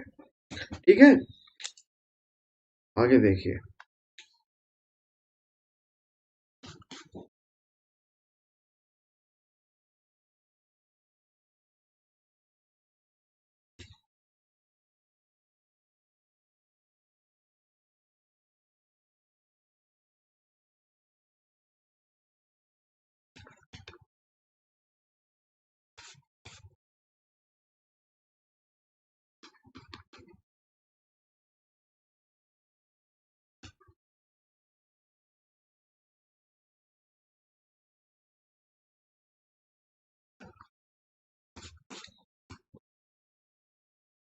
ये एक और बहुत इंपॉर्टेंट चेंज है जिसके तहत क्या किया गया, प्रेसिडेंट रूल जो है आर्टिकल 356 में पहले इनडिस्क्रिमिनेटली वो कंटिन्यू कर सकता था ईयर आफ्टर ईयर, लेकिन अभी 2 साल मैक्सिमम, उसके बाद फिर इलेक्शन कमीशन बोलता है तो 1 साल और, उसके बाद फिर इलेक्शन होने ही है।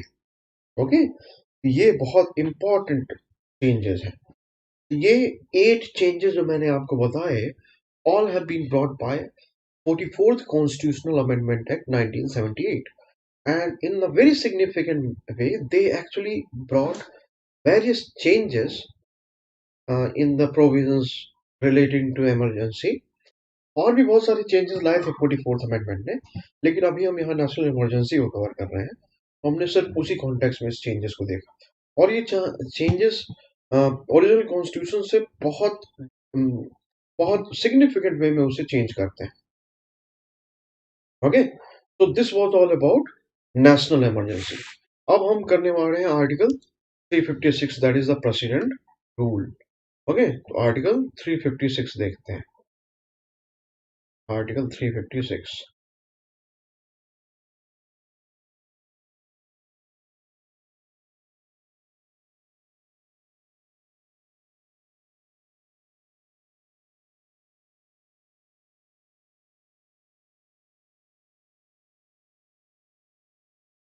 Presidents rule. कौन सा आर्टिकल है? आर्टिकल 356। Okay, understand. इसमें सबसे इंपॉर्टेंट बात जो है वो ये है कि आर्टिकल 356 क्या करता है? It makes obligatory for the union government. And what is the obligation here? Can say that article, even before article 356 article 355 है, ये ऑब्लिगेशन पुट करता है। Article 355 makes it obligatory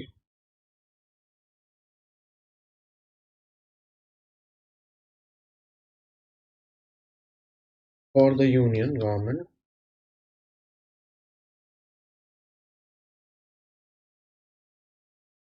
to protect the state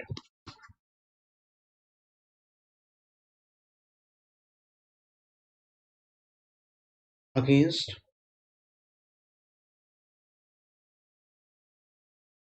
external aggression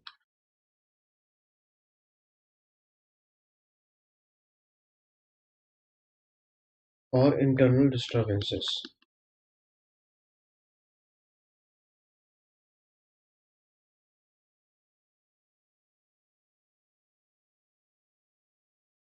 Okay, or internal disturbances, and also to ensure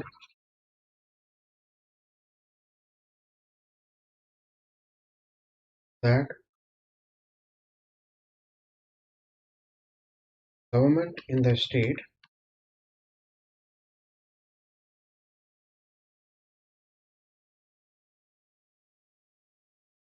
is carried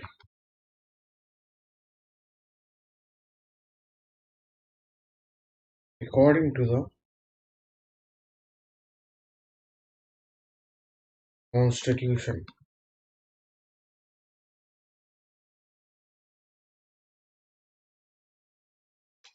Okay, okay, according to the constitution. Getting it?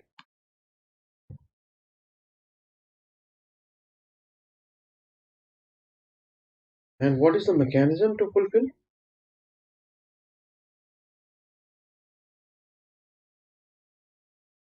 Mechanism fulfill this condition is what?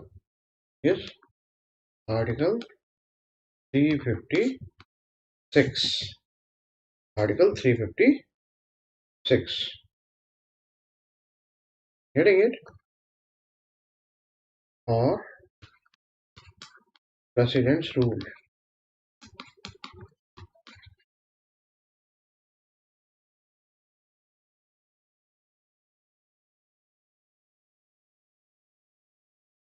ठीक है, एक और चीज देखिए, article 356 क्या है? Article 356 provides that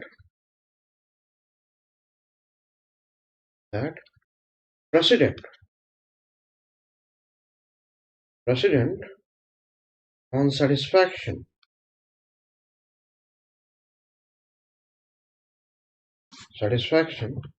that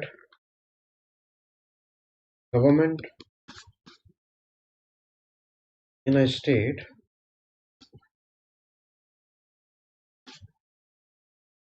cannot be carried out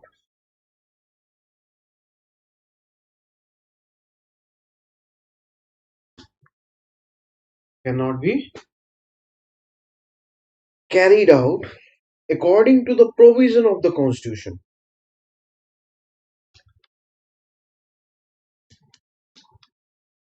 According to the provision of the constitution,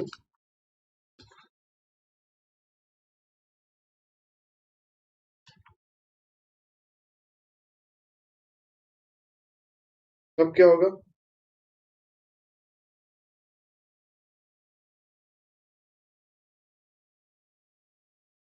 तब you can say on the basis of the report of the governor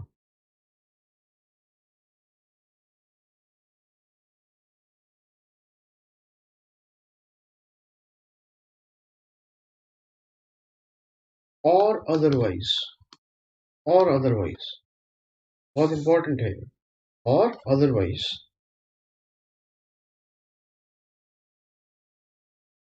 can impose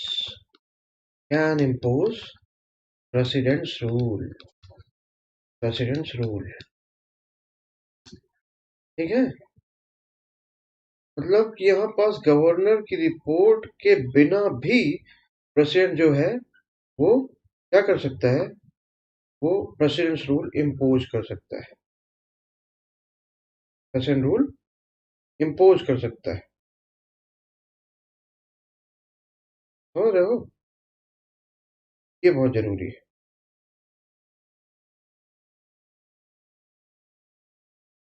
ये बहुत जरूरी है यहाँ पास। ये प्रेसिडेंट रूल इम्पोज किया जा सकता है गवर्नर की रिपोर्ट के बिना भी,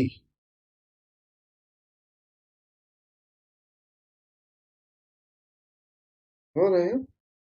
ये बहुत इंपॉर्टेंट है यहाँ पास।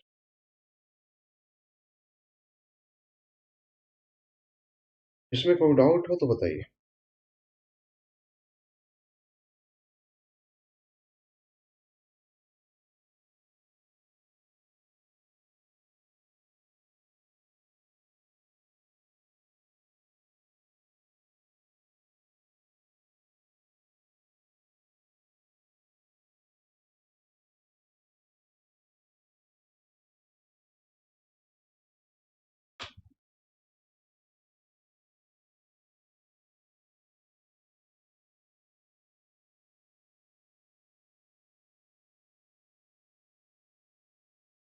इसमें कोई डाउट हो तो बताइए, मैं आपके डाउट का वेट कर रहा हूँ।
चलिए, कोई डाउट नहीं है तो आगे चलते हैं।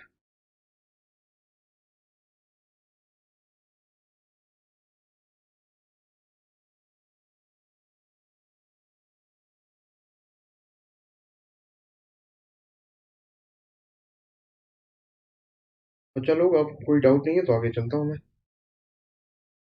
ठीक है। अच्छा, इसका इफेक्ट क्या होता है, ये चीज समझो।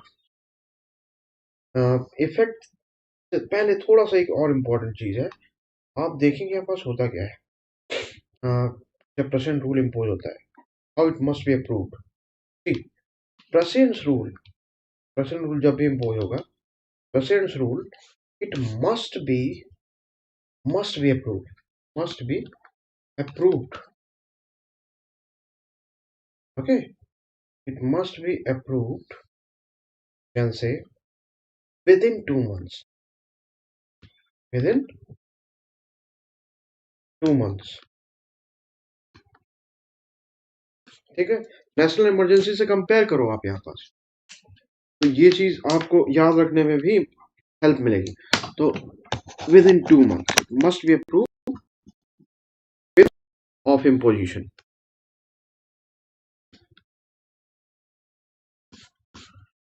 Getting it? By both the houses of parliament. By both the houses of parliament. समझ रहे हैं? दोनों हाउसेस जो है विद इन 2 months इसको क्या करेंगे, अप्रूव करेंगे। और ये किस मेजोरिटी से अप्रूव होगा? With simple majority. ये भी बहुत इंपॉर्टेंट है, with simple majority.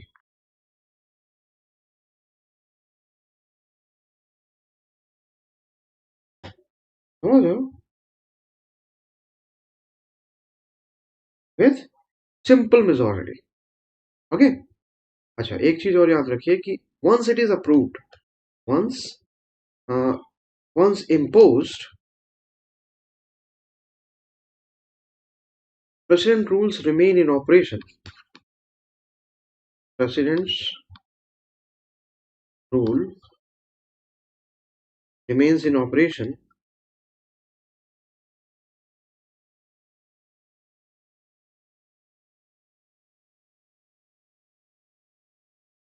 for a period up to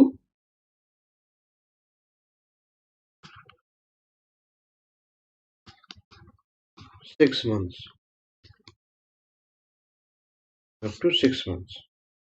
ठीक है, 6 महीनों के लिए रहेगा। ठीक है, and if the need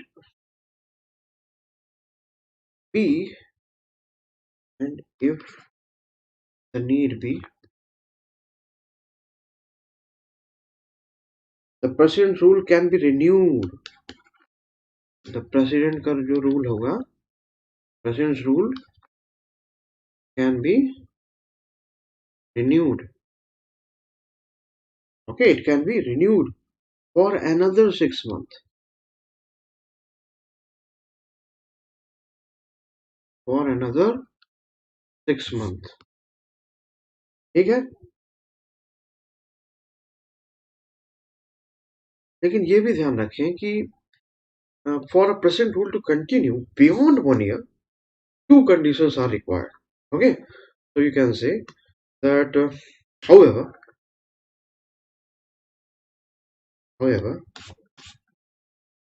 for a present rule to continue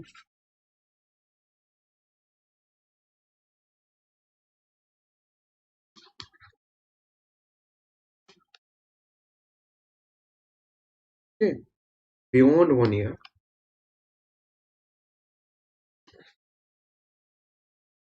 beyond 1 year period, क्या है, 2 conditions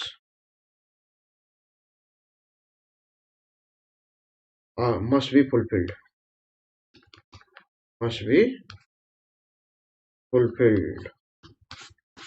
वो 2 conditions क्या है? वो 2 conditions ये हैं कि पहली कंडीशन है कि there is a national emergency. 2 conditions में पहली कंडीशन है ये है कि there is a national emergency in operation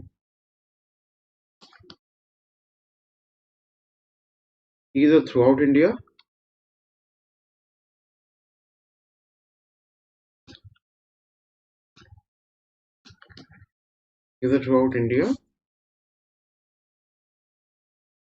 or part of that state जहां पास ये प्रेसिडेंट रूल इम्पोज किया जाने के लिए सोचा जा रहा है, कंटिन्यूएशन के लिए सोचा जा रहा है। ठीक है, part of that state. And election commission, अगर इलेक्शन कमीशन सर्टिफाई करता है, certifies that the condition in the state, वो क्या है, is not conducive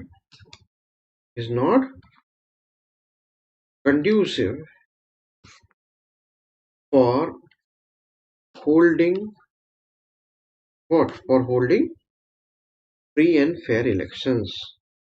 Free and fair elections. Free and fair elections.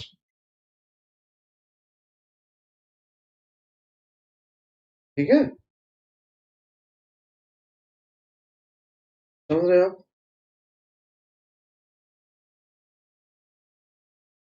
ये चीज आपको ध्यान रखनी है।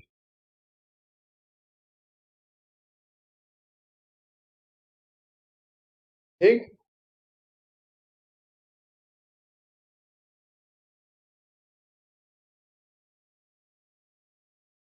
अच्छा, इसमें दूसरी कंडीशन क्या है?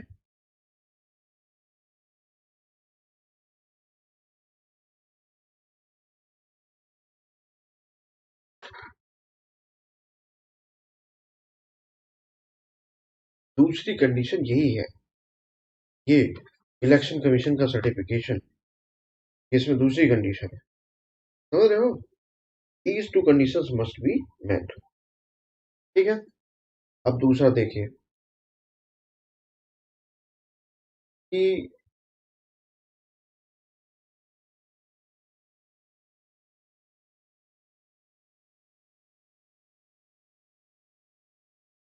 ये भी ध्यान रखें कि प्रोसीड रूल जो होगा वो इन a state that can be continued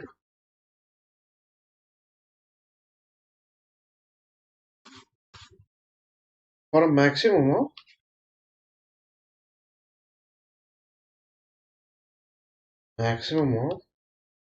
3 years। ठीक है, मैक्सिमम ऑफ 3 years, 3 years से ज्यादा नहीं, ये चीज ध्यान रखनी है। ओके, अच्छा, now if you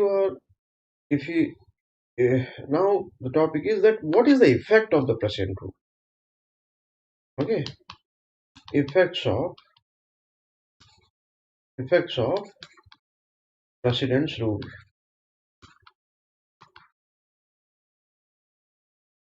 president rule का इफेक्ट क्या होता है? ओके, तो पहला इफेक्ट क्या होता है कि ध्यान दीजिए, यहाँ पास बहुत इंपॉर्टेंट है और इसमें थोड़ा सा कॉन्सेप्ट भी है एक्चुअली। तो पहला इफेक्ट होता है कि president assumes in himself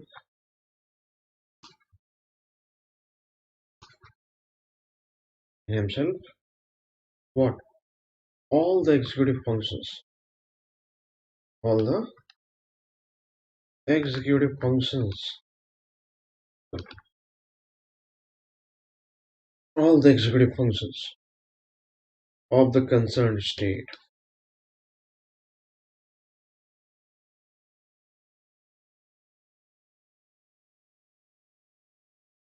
okay, अब प्रेसिडेंट उन फंक्शंस को खुद भी परफॉर्म कर सकता है या किसी इंडिविजुअल को भी अपॉइंट कर सकता है। You can say that president can perform these functions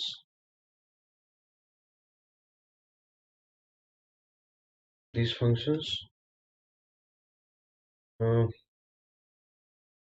either on his own,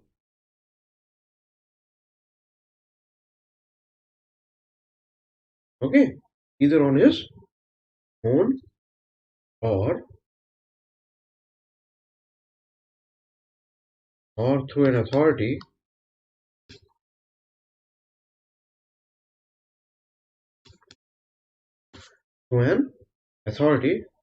as appointed by him।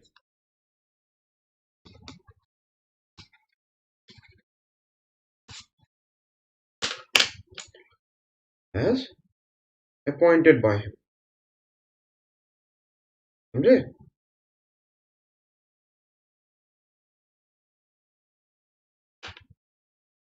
ये चीज है important.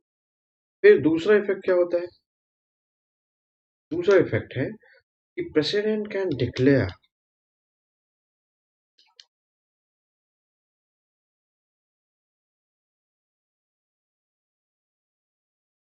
okay about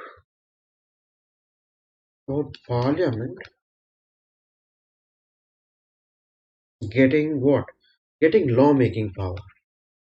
Getting law-making power. Okay, law-making power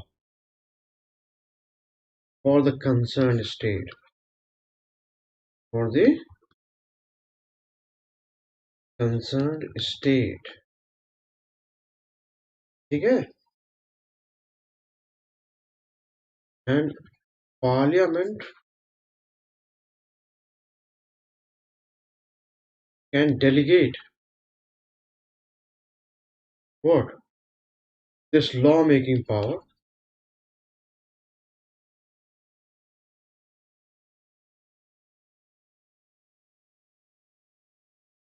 okay, of the state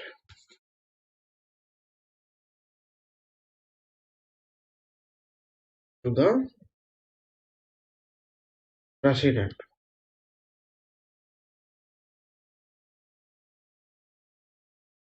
ठीक है?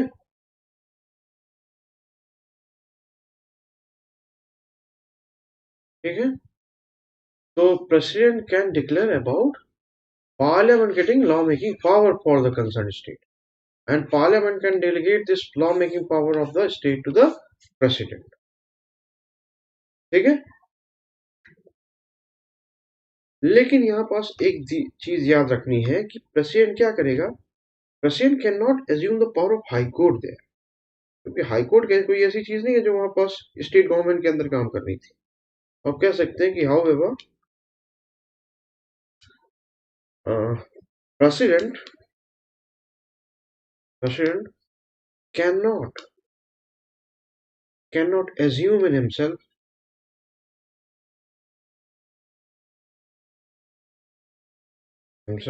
what? The power of high court, okay, of the concerned state. Of the concerned state.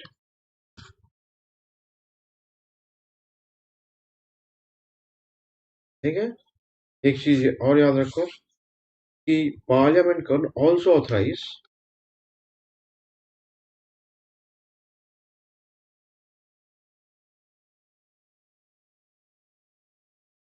Parliament can also authorize what? Authorize the president to spend the money out of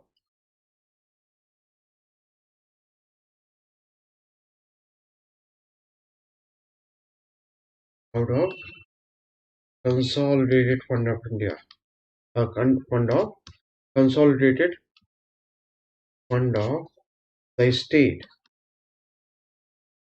Okay, subject to the approval by the parliament. Subject to the approval by the parliament. ये क्या है? ये main क्या कहना चाहिए?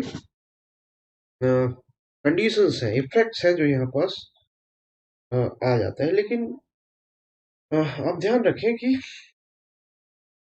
यहाँ पास ये चीज ध्यान रखने लायक है कि चेंजेस जैसा कि नेशनल इमरजेंसी के केस में हुए थे, वैसे चेंजेस प्रेसिडेंट के रूल में भी हुए हैं after article constitution amendment act जो हुआ था. Okay, 44th constitution amendment act 1978.